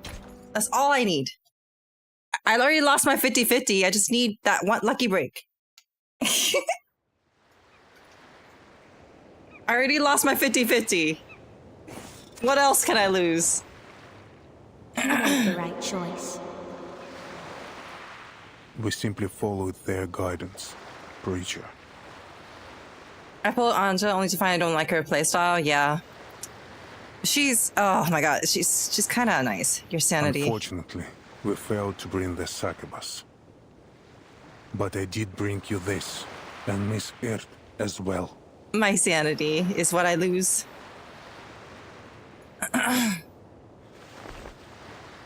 What's this? Sophia! No, Admiral.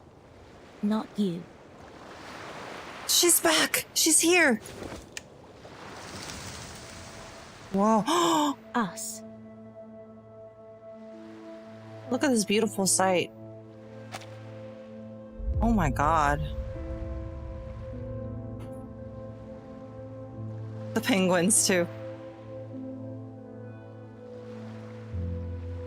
Look at this, guys.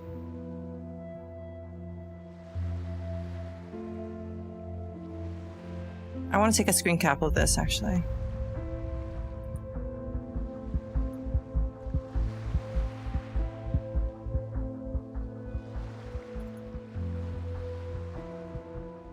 So beautiful. Where's my screen caps?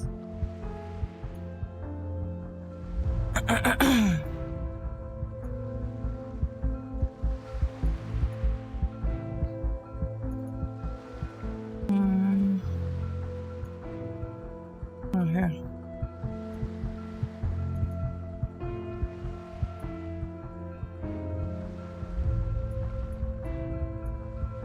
I want to take a screen cap.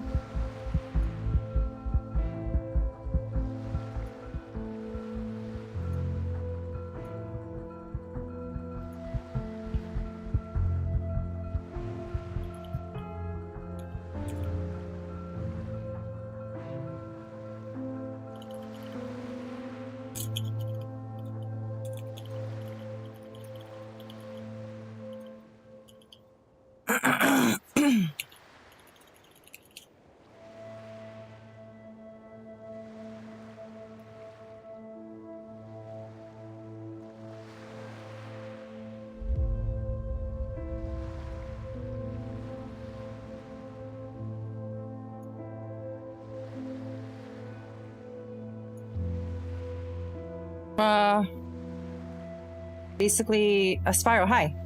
Welcome. The southernmost point of Argentina, I see. It's so beautiful. I'm like in awe. It's giving me chills. Just like the sight of them in the wind.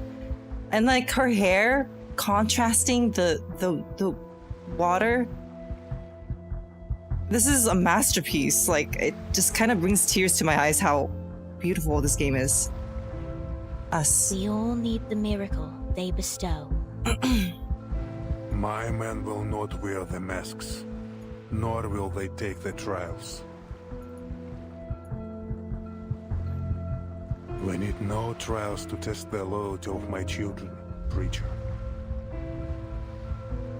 And for now, Miss Earth will stay under my protection. As you wish. The preacher agrees to all of the Admiral's requests. It doesn't matter. None of it matters. She looks southward across the sea. Until next time, Admiral. Is it because they're dying? The preacher takes the relic left by the Mother of the Resurrection and bids farewell to the Admiral.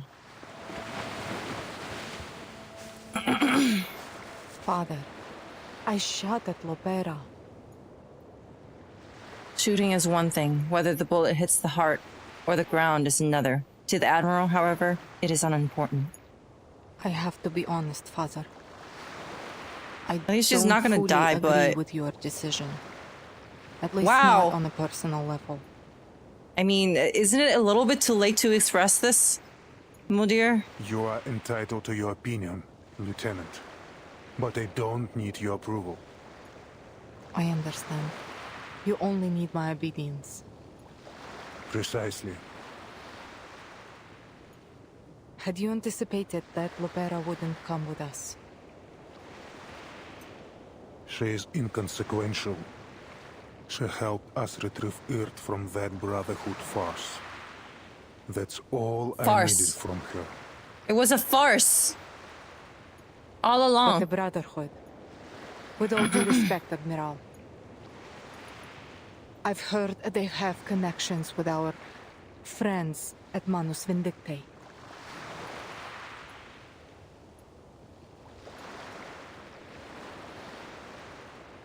She finds it hard to call those once fought against. Call those they once fought against friends. Treason is not a stain. Treason is a stain not easily washed clean. I thought you'd make the same choice she did. No, I will always follow you, Father.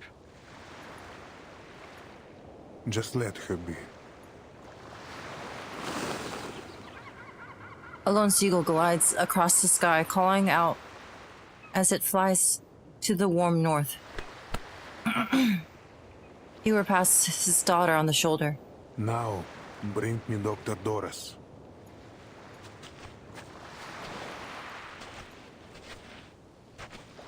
Father.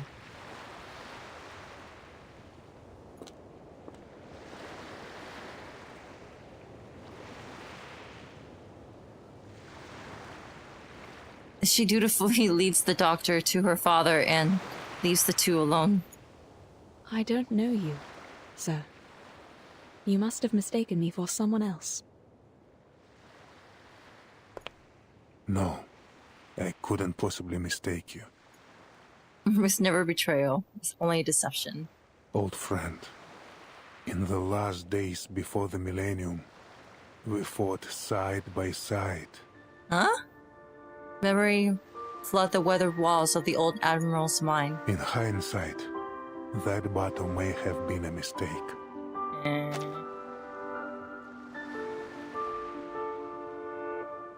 Huh? Huh? The storm swept across the world, leaving behind an era of chaos. Who is Marta? And we lost our future. The Admiral has never been so fearful of sacrifice, especially when it has served a grander goal. But now, another path lies before us. One that we once fought desperately against. Yeah, pretty much. A path paved by Arcana. A path leading to a world free of conflict, my old friend. Sadly, she could not comprehend even a fragment of these words. Wait, is she... What? She's simply Dr. Doris, nothing more. What? That marble chair the Foundation gave you. What's the secret behind it? I bet. Yeah, that's what I'm thinking too. They have the same hair, What happened and they can survive. to you after you pressed that button? Nothing. Do you remember what happened after you walked into that white house? I'm sorry. I don't know anything about that. She's stubborn but answers honestly. What is going on? The old admiral sighs and pulls a stack of Utu magazines from his coat. They were enough for his own reading. My dear Miss Earth, your name continues to show up between the occurrences of the storm. I don't know what you've encountered, what you've experienced in all this time. What are we finding out? But your very existence is about to change the fate of us all. What is going on? Is she the storm? To be continued?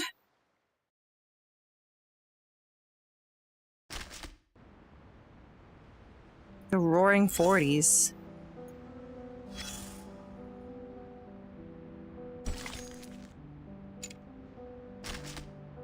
Minutes to spare. Wait, is the storm actually coming?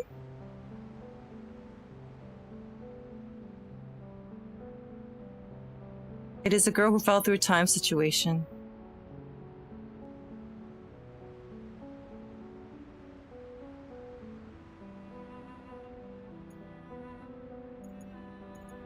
What if it is Verton?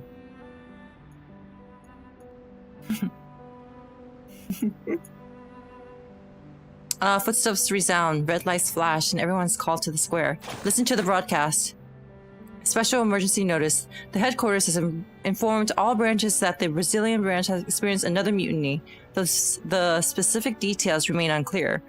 All branches are ordered, effective immediately, to recall all units and temporarily detain any personnel who have served in Brazil or were under the command of any officers from the Brazilian branch. These individuals are to remain in custody until a special agent from the headquarters arrives for inspection. Non-compliance will be treated as support for the traitors. The mastermind behind these mutiny remains unidentified, and discussion of the matter is strictly prohibited.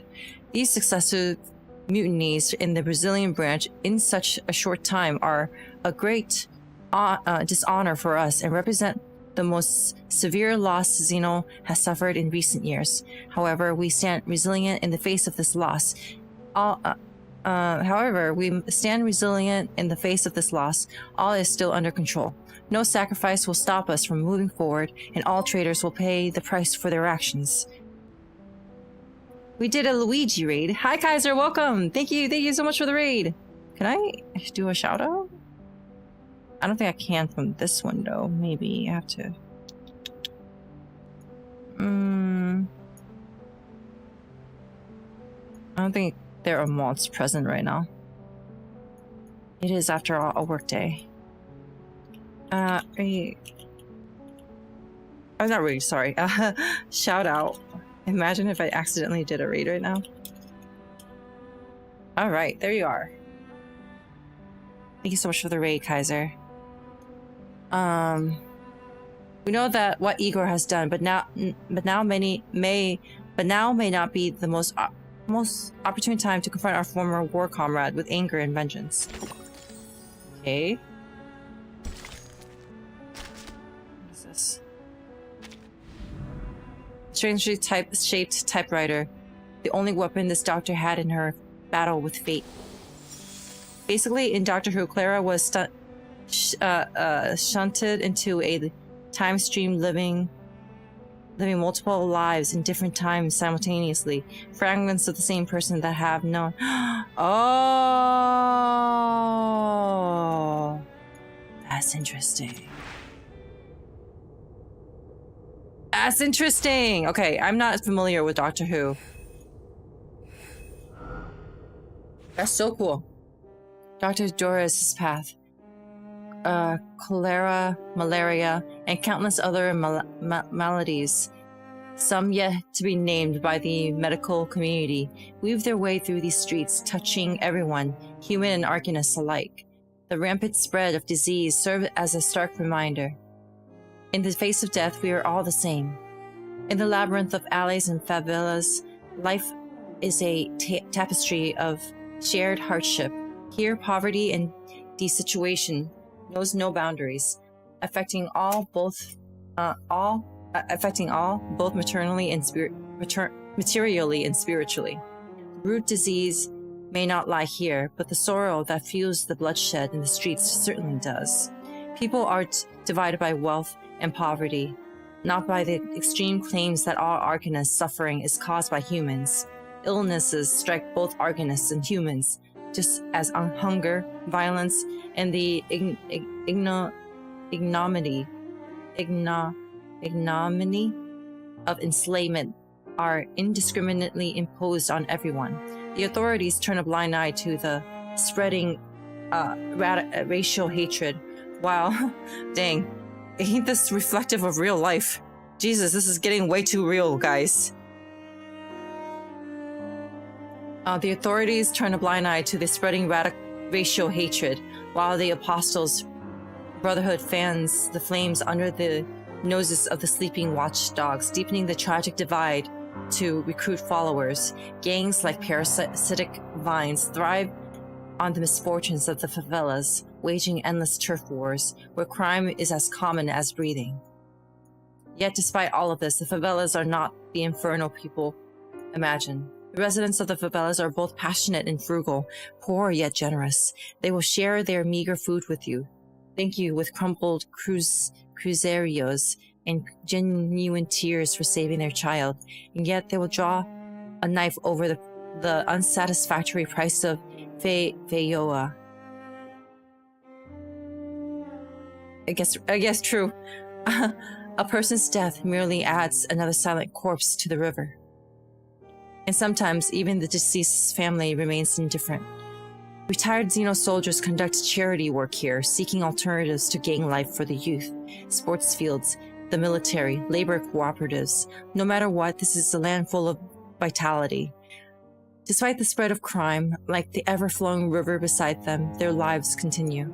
This hellborn ship still sails through the troubled waters of Sao Paulo's fate, as it did before I arrived here, and perhaps will continue to do so long after I live. All of Latin America suffers because of its imbalanced wealth and is torn apart by the insatiable greed. One person's poverty is another's feast. Suffering nourishes happiness, like the two banks of river, clearly divided. Dear reader, this is the land I currently inhabit. A friend from afar. Hello, Juppy. Hey, welcome. Hope your day's been well. It's been good. Just trying to finish. We're approaching the end here of this. Just one more for her.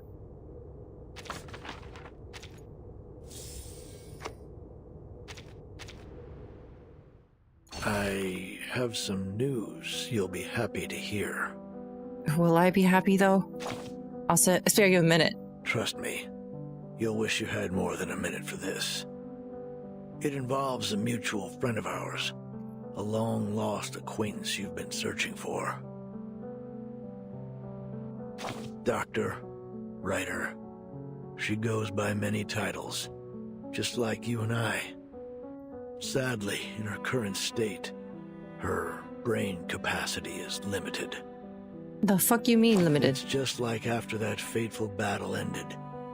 Few survived to remember her awe-inspiring feats. Now, this kind-hearted doctor has become a crucial part of another wicked scheme, of which our dear Admiral is well aware. What scheme? I don't know yet. There's no mention of it in the reports. I do have some speculations, however. Those troublemakers have been focused on nothing but cultivating chaos and fanning the flames of conflict, paying little attention to the scale and extent of their intended retribution. Those trouble, Now it seems they've realized the uncertainty of this approach. Drastic, volatile retribution won't get them anywhere. To reach their destination, they must forge a new path, even if it's more arduous and perilous than the last. Go on. Your minute's up. Time certainly does fly, doesn't it? I'll be back when there's a new development. Stay alive if you can. I'd like to keep reading reports for you.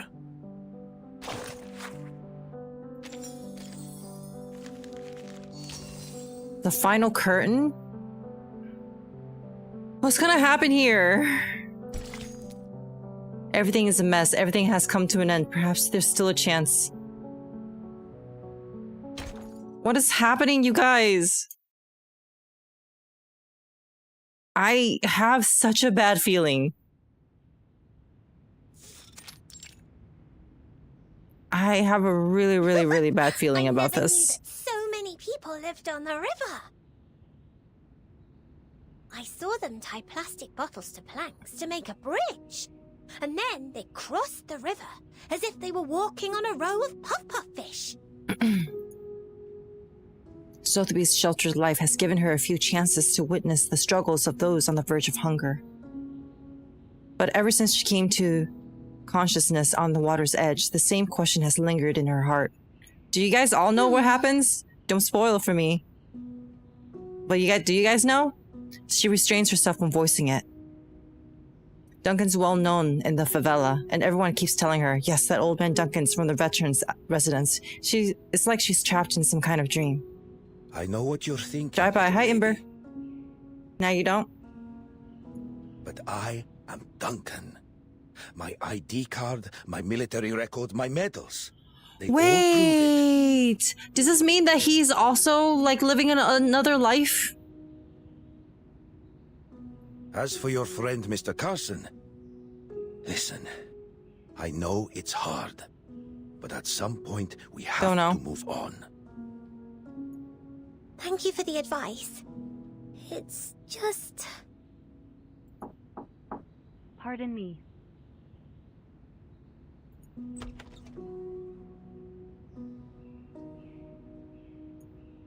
Huh?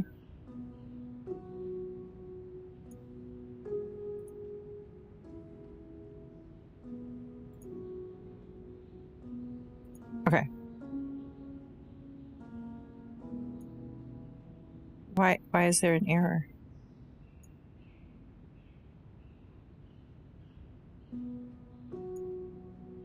Oh. Sorry, my connection is being shaky right now for some reason. I think it's good now.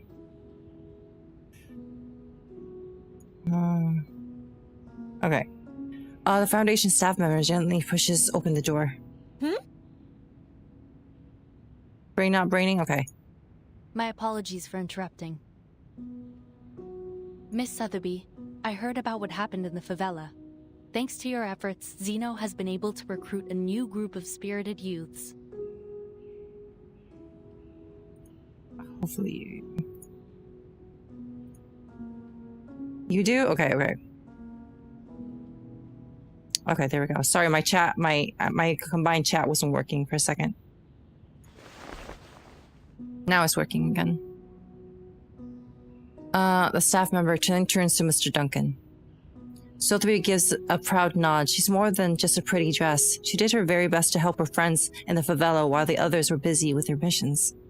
Mr. Duncan, we need to record your information and cross-reference it with that of Mr. Carson, who was lost during the storm of 1929.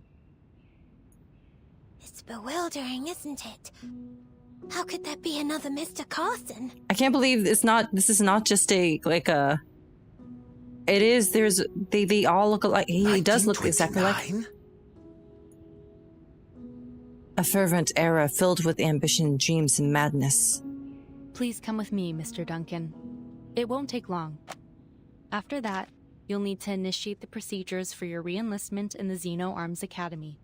While the said procedures are underway, the rehab center will take care of the injuries you sustained in Sao Paulo. Welcome back to our cause.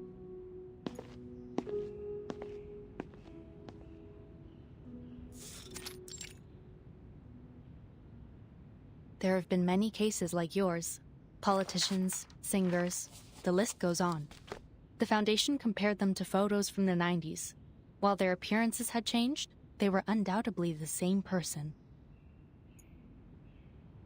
These words leave Duncan feeling puzzled. These words leave Duncan feeling puzzled. Me too! The place is strange, and their language is even stranger. Hey, isn't that Lieutenant Lilia? Brain empty. Lilia is sauntering down the hallway, swigging on her flask. This is an alcohol-free zone, Lieutenant Lilia. Please try to follow the regulations. She's like still underage too, I'm pretty sure. Did I just wander into another dry zone? Great. So many rules and regulations. Oh, how boring. Not really a spoiler, so you can find this out looking at Duncan's profile, but he's 61. He was born in 1929, the same time Carson was stormed. That's weird. Has Lopera arrived? She's in her room right now. Wurtzen managed to secure her some rest time before her interrogation. Poor girl. That's so interesting. I love it. Honestly, I love it. No one deserves to go through what she has. It's funny they give the alcohol to the pilot, Even right? worse than being cooped up and buried in paperwork. Don't drink and drive, or don't drink and pilot. It's like literally the number one thing you don't do. I guess the thing she pilots is only one passenger, so I don't know if that makes it any better though.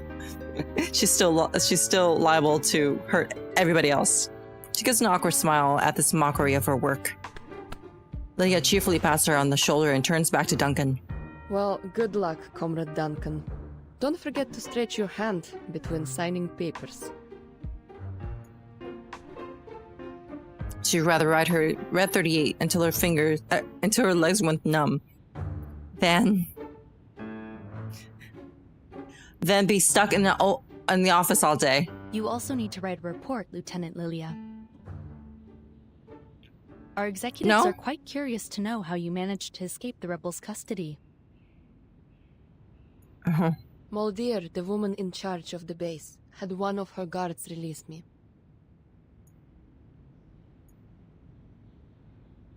Muller's orders saved Lilia's life.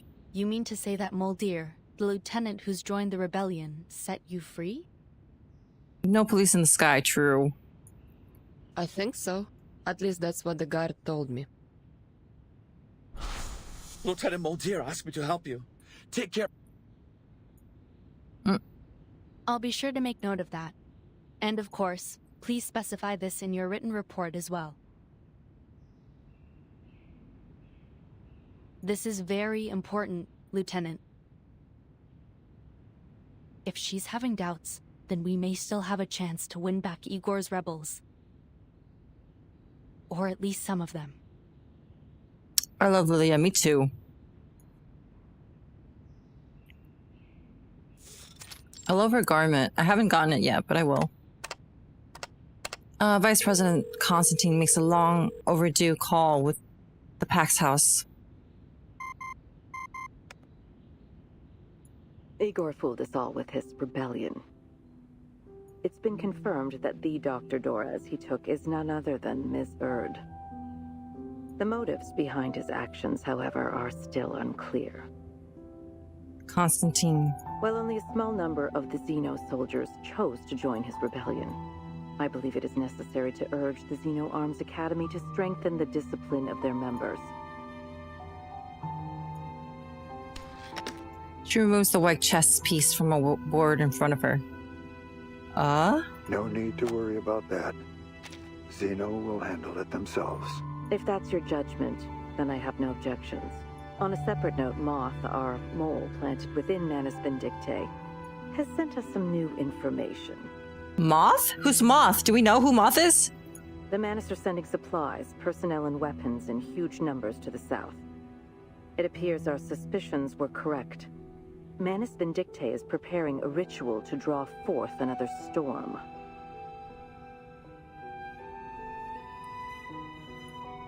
The location of Jerry Wilson provided by Miss Lucy confirms. Yes, but see, I'm spoilers. Okay, no spoilers. Thank you. Thank you for letting me know. Additionally, it's now clear that some of the arcanist organizations, including the Apostles' Brotherhood, It's a CN spoiler. through criminal activities such as smuggling and human trafficking.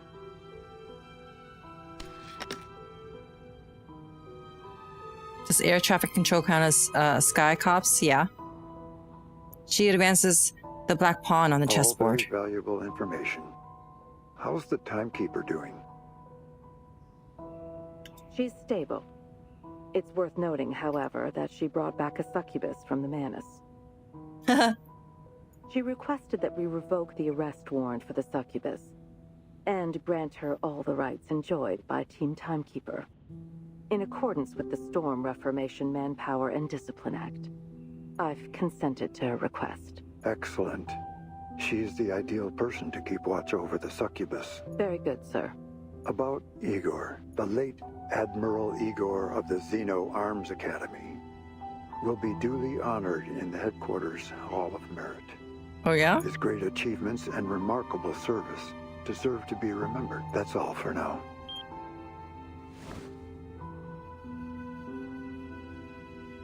The Admiral's betrayal has already cast a long shadow over the optimistic 90s. But the news that even after losing their leader, the Manus are gathering once again is even more worrying. Vertin.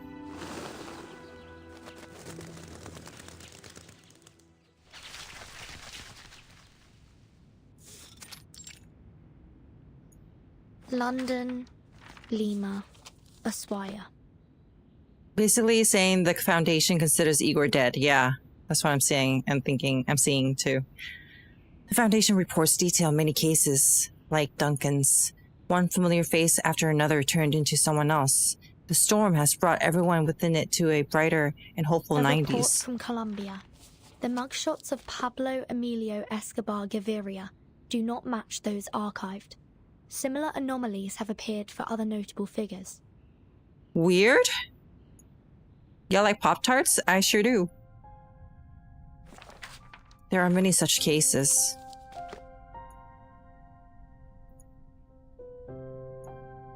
But now the most pressing issue now is Igor's actions. Why did Igor abduct Miss Heard? I'm glad I exist because of Pop-Tarts? Wow. And why does he want Kimberly?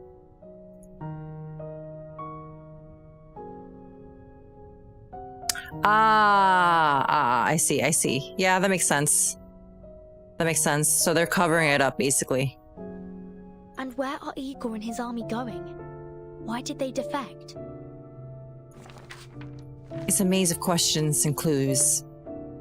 There are no waxwing to peer over its walls and no thread to guide all the way out. Mr. Carson, who was reversed by the storm of 1929, has somehow reappeared in 1990.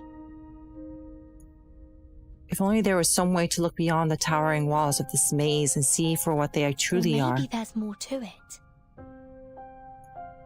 A person pulled under by the river isn't always swallowed. They often wash up like a wormhole, like a time wormhole. Possibilities, more possibilities. Crows gather and drive away in doves. And by the dry, decaying fountain, they peck at the rainwater. Could it be that?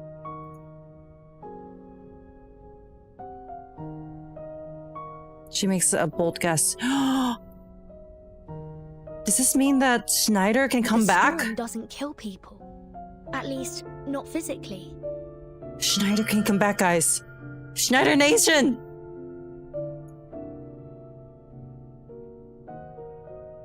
She can come back. She can come back! The storm doesn't kill people, guys. This is good news for Schneider Nation. Monologues. A person is a total sum of their past.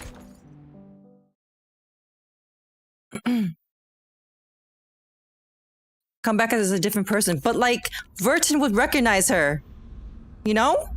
Vertin would see her face and like get triggered.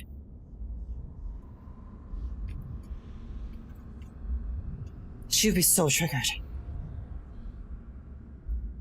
Oh my god, that's my favorite kind of shit though. Reincarnation?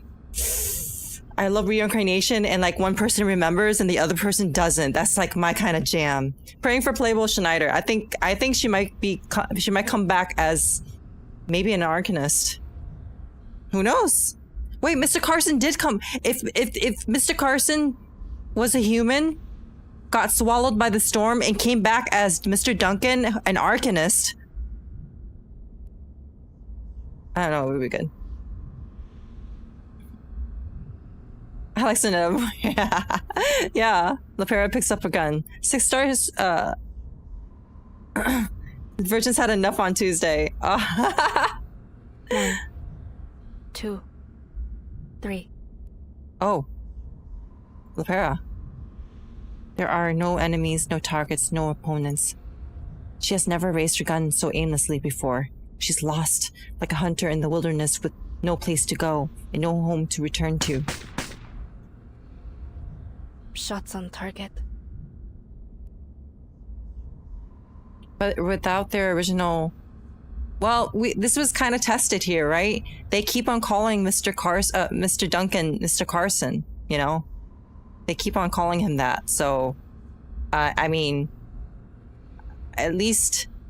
You see how Sotheby, how desperately Sotheby wants Mr. Duncan to be Mr. Carson, but he's not. And, you know. Dead eyes. 3 bullets a shot, but they leave only 1 hole.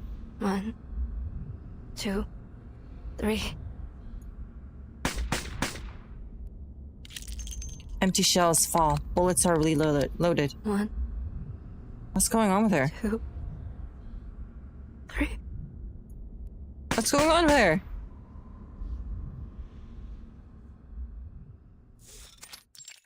A nightmare? Ugh.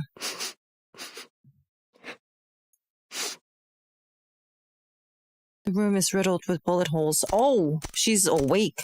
Lepera is numb. She mechanically pulls the trigger. The gun doesn't respond. Lies. Deception. It's because Igor, she lost her dad and Igor. She lost her dad twice, basically. You planned to kick me out right from the very beginning, didn't you? A plan that never included her. Or did you never even trust me in the first place? Was this all some kind of game to you? Molly?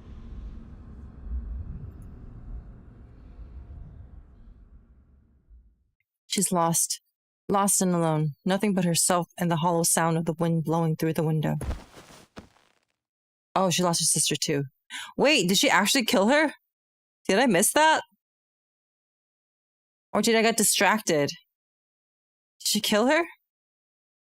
She drops to the floor and curls against the wall. Why?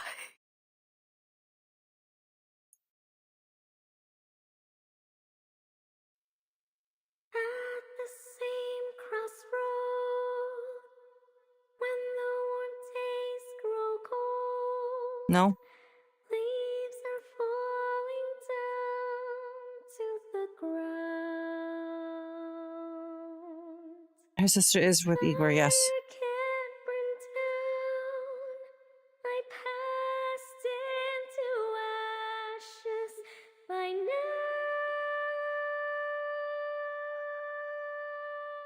In the melancholy tropic, we say goodbye. I see whispers in your eyes. In the melancholy tropic, we kiss goodbye. You will find someone in your life. You will find the love of This is beautiful. That's so beautiful. What? She has such a beautiful voice. Ah! I'm so sad. I'm sad for everybody. Ugh. So 2.5 next. Hate to say it. No, I don't. Yeah. The thing is, Sonetto and Verton are doomed to Uris. They're doomed. Doomed implies that it can't happen. Verton, so naturally, Soneto is the... She's the best choice. She's the good end. Depression. Oh, I'm so sad. I'm so sad. Why would they do that? After, like, reading the Anjo Nala story? It's so sad. And you end it on a freaking song. Oh. Nala makes me sad. Ah. Lepera's Path. The old geezers at the veterans' residence always talk about scars, medals, and sleepless nights. Now that my battles are over, those nights have finally caught up with me. First it was my biological father, then Pa, and today it's Sis. Every night there's a ghost that won't leave me be. No, she's no longer Sis. What should I even call her? Igor's lackey? Or the rebel's watchdog? Forget it, it doesn't matter. Let's just call her by her name, Muldir. Uttering those familiar yet strange syllables one at a time, a question pops into my mind, making me shiver. Next time we meet, will you pull the trigger? Mierda, don't ask me that. When did I become so weak and useless? When did I start depending on people? When did I start calling a stranger sis? I don't know. Did you play Anjo's story? Not yet. Is it even sadder? We'll do it next time. This black and white checkered room always reminds me of chess. Every time I lost to Molly, Ptolemy would laugh at me for lacking a tactical mind. The funny thing is, I never thought of them as my brother and sister back then. Then came field training. My competitive streak got me a nasty cut. Molly shoved the scared soldiers aside and cradled my head in her lap. It was the hottest day of the year in Sao Paulo, and the ground and air were scorching and warm. And warm, moist drops hit my cheeks. Between the shouts for a medic, I caught the hint of panic in her voice. After that, I saw Molly differently. Turns out, the tough, reliable adjutant had a soft side too. Wait, was that sweat dripping on my cheeks back then too? This is definitely a setup. It's set up beautifully.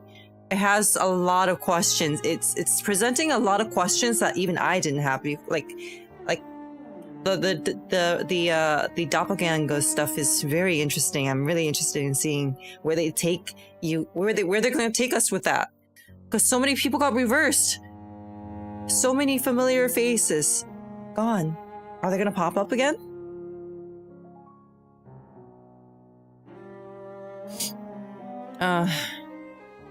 Molly says she was afraid of the cold, so on those rare cold nights in Sao Paulo, there was always someone else in my bed. She likes to call me an unquenchable crucible, and I joke that tossing her long hair into the fire makes to make a piñata. Back then, we were like real sisters. I nearly believed we were a normal family. I know I sleep like a pig. In the middle of the night, I find her curled up in the corner while I hogged all the blankets. I know she didn't hate the cold as much as she claimed. She just... In the end, we were never normal sisters. We could never enjoy a normal life. Now I lost my identity and my siblings. I'm just Lepera. Who is Lepera anyway? I hope 210 comes back. Not a lot of people are a fan of this arc. I feel like people should be more patient with stories and let things play out. Like, it's been non-stop so far, you know? Are we in the same timeline, or just every story move us to a new one every time? That's interesting. This arc was fine. It's a perfect setup to me. I liked it. It gave the Marta thing was very. I like. If nothing else, the whole Marta thing is incredible to me. I love it. I love how that was revealed. The unfamiliar sound of birds outside of my window. The window means I finally experienced my first sleepless night. Go ahead, chirp away. I envy you simple creatures. At least you have a nest to return to after catching your worms.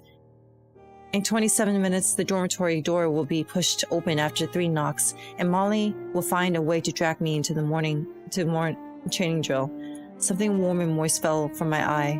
It was something I rarely got to experience, at least as far as I can remember. No, it was just something brought about by sleeplessness and yawning. Sister, next time we meet, maybe I will pull the trigger.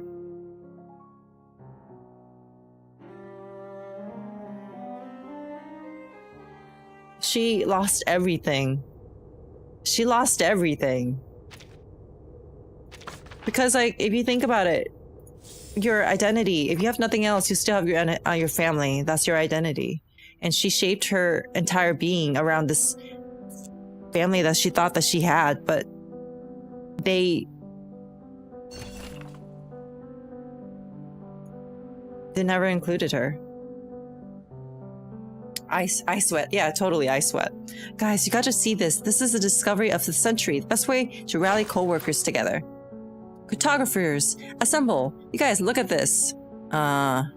Researchers excited. Waves a scrap of paper like it's a treasure map to a new continent.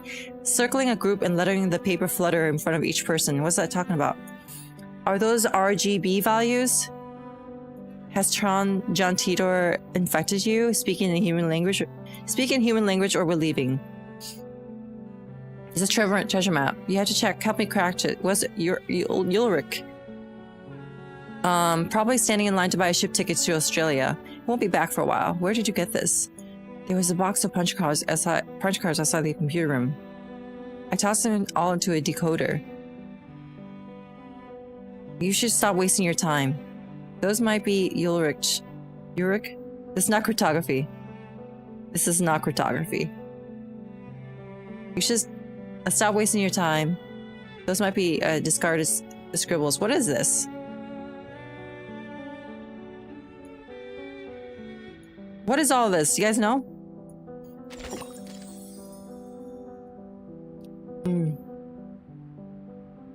Oh, how are we feeling, fellas? Are we feeling dead inside? I certainly am.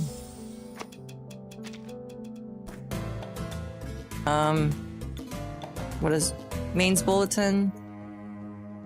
I already did that. What?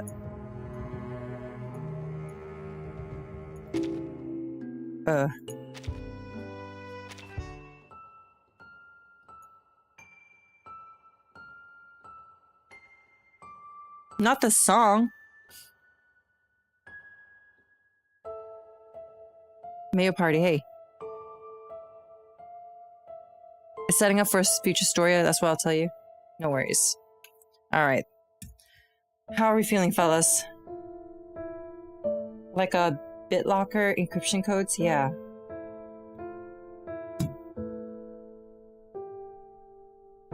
This is gonna make me cry. Alright, we're gonna play this. Wait, how many? Okay, good. There's 26 days left.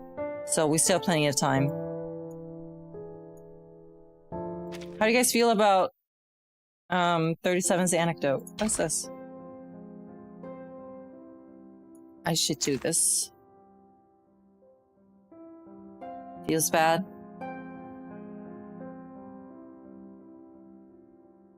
This is a good anecdote. Maybe we'll do it all next time. We'll do both her anecdote and her story. It's good? Alright. We'll do it next time. Feeling a bit uncomfy by the story to be... Which one? Anecdote? These nuts? Wow. Which story is this uncomfortable?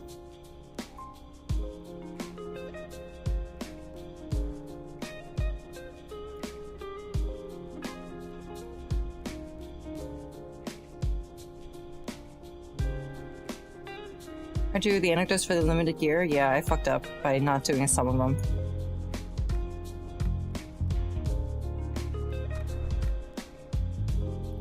Okay. Thank you guys for hanging out with me. It was super fun. It's super fun. How many miles must I go till I see you again? 103, 5. Arrived when you were ending? Yeah. No matter the distance. Next time though, for sure.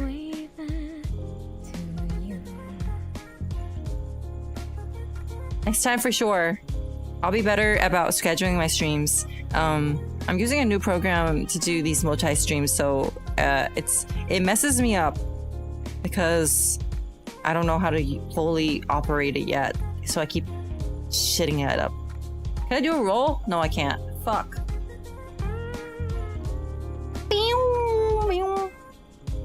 Alright guys, I'm gonna end the YouTube side. Thank you so much YouTube for hanging out with me today. It was so much fun. Thank you.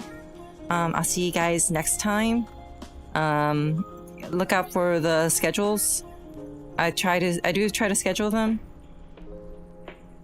I was just very last minute today. Thanks for the stream. Thank you. Bye-bye, YouTube. See you next time. I will definitely have, we'll be streaming more. Because now we can multi-stream again. I'm not sure if you caught it last stream, but like, I had to troubleshoot forever. And I finally sat down and did it. So, see you. Bye-bye. Okay, YouTube has ended. Now, Twitch, it's just you and me now, Twitch.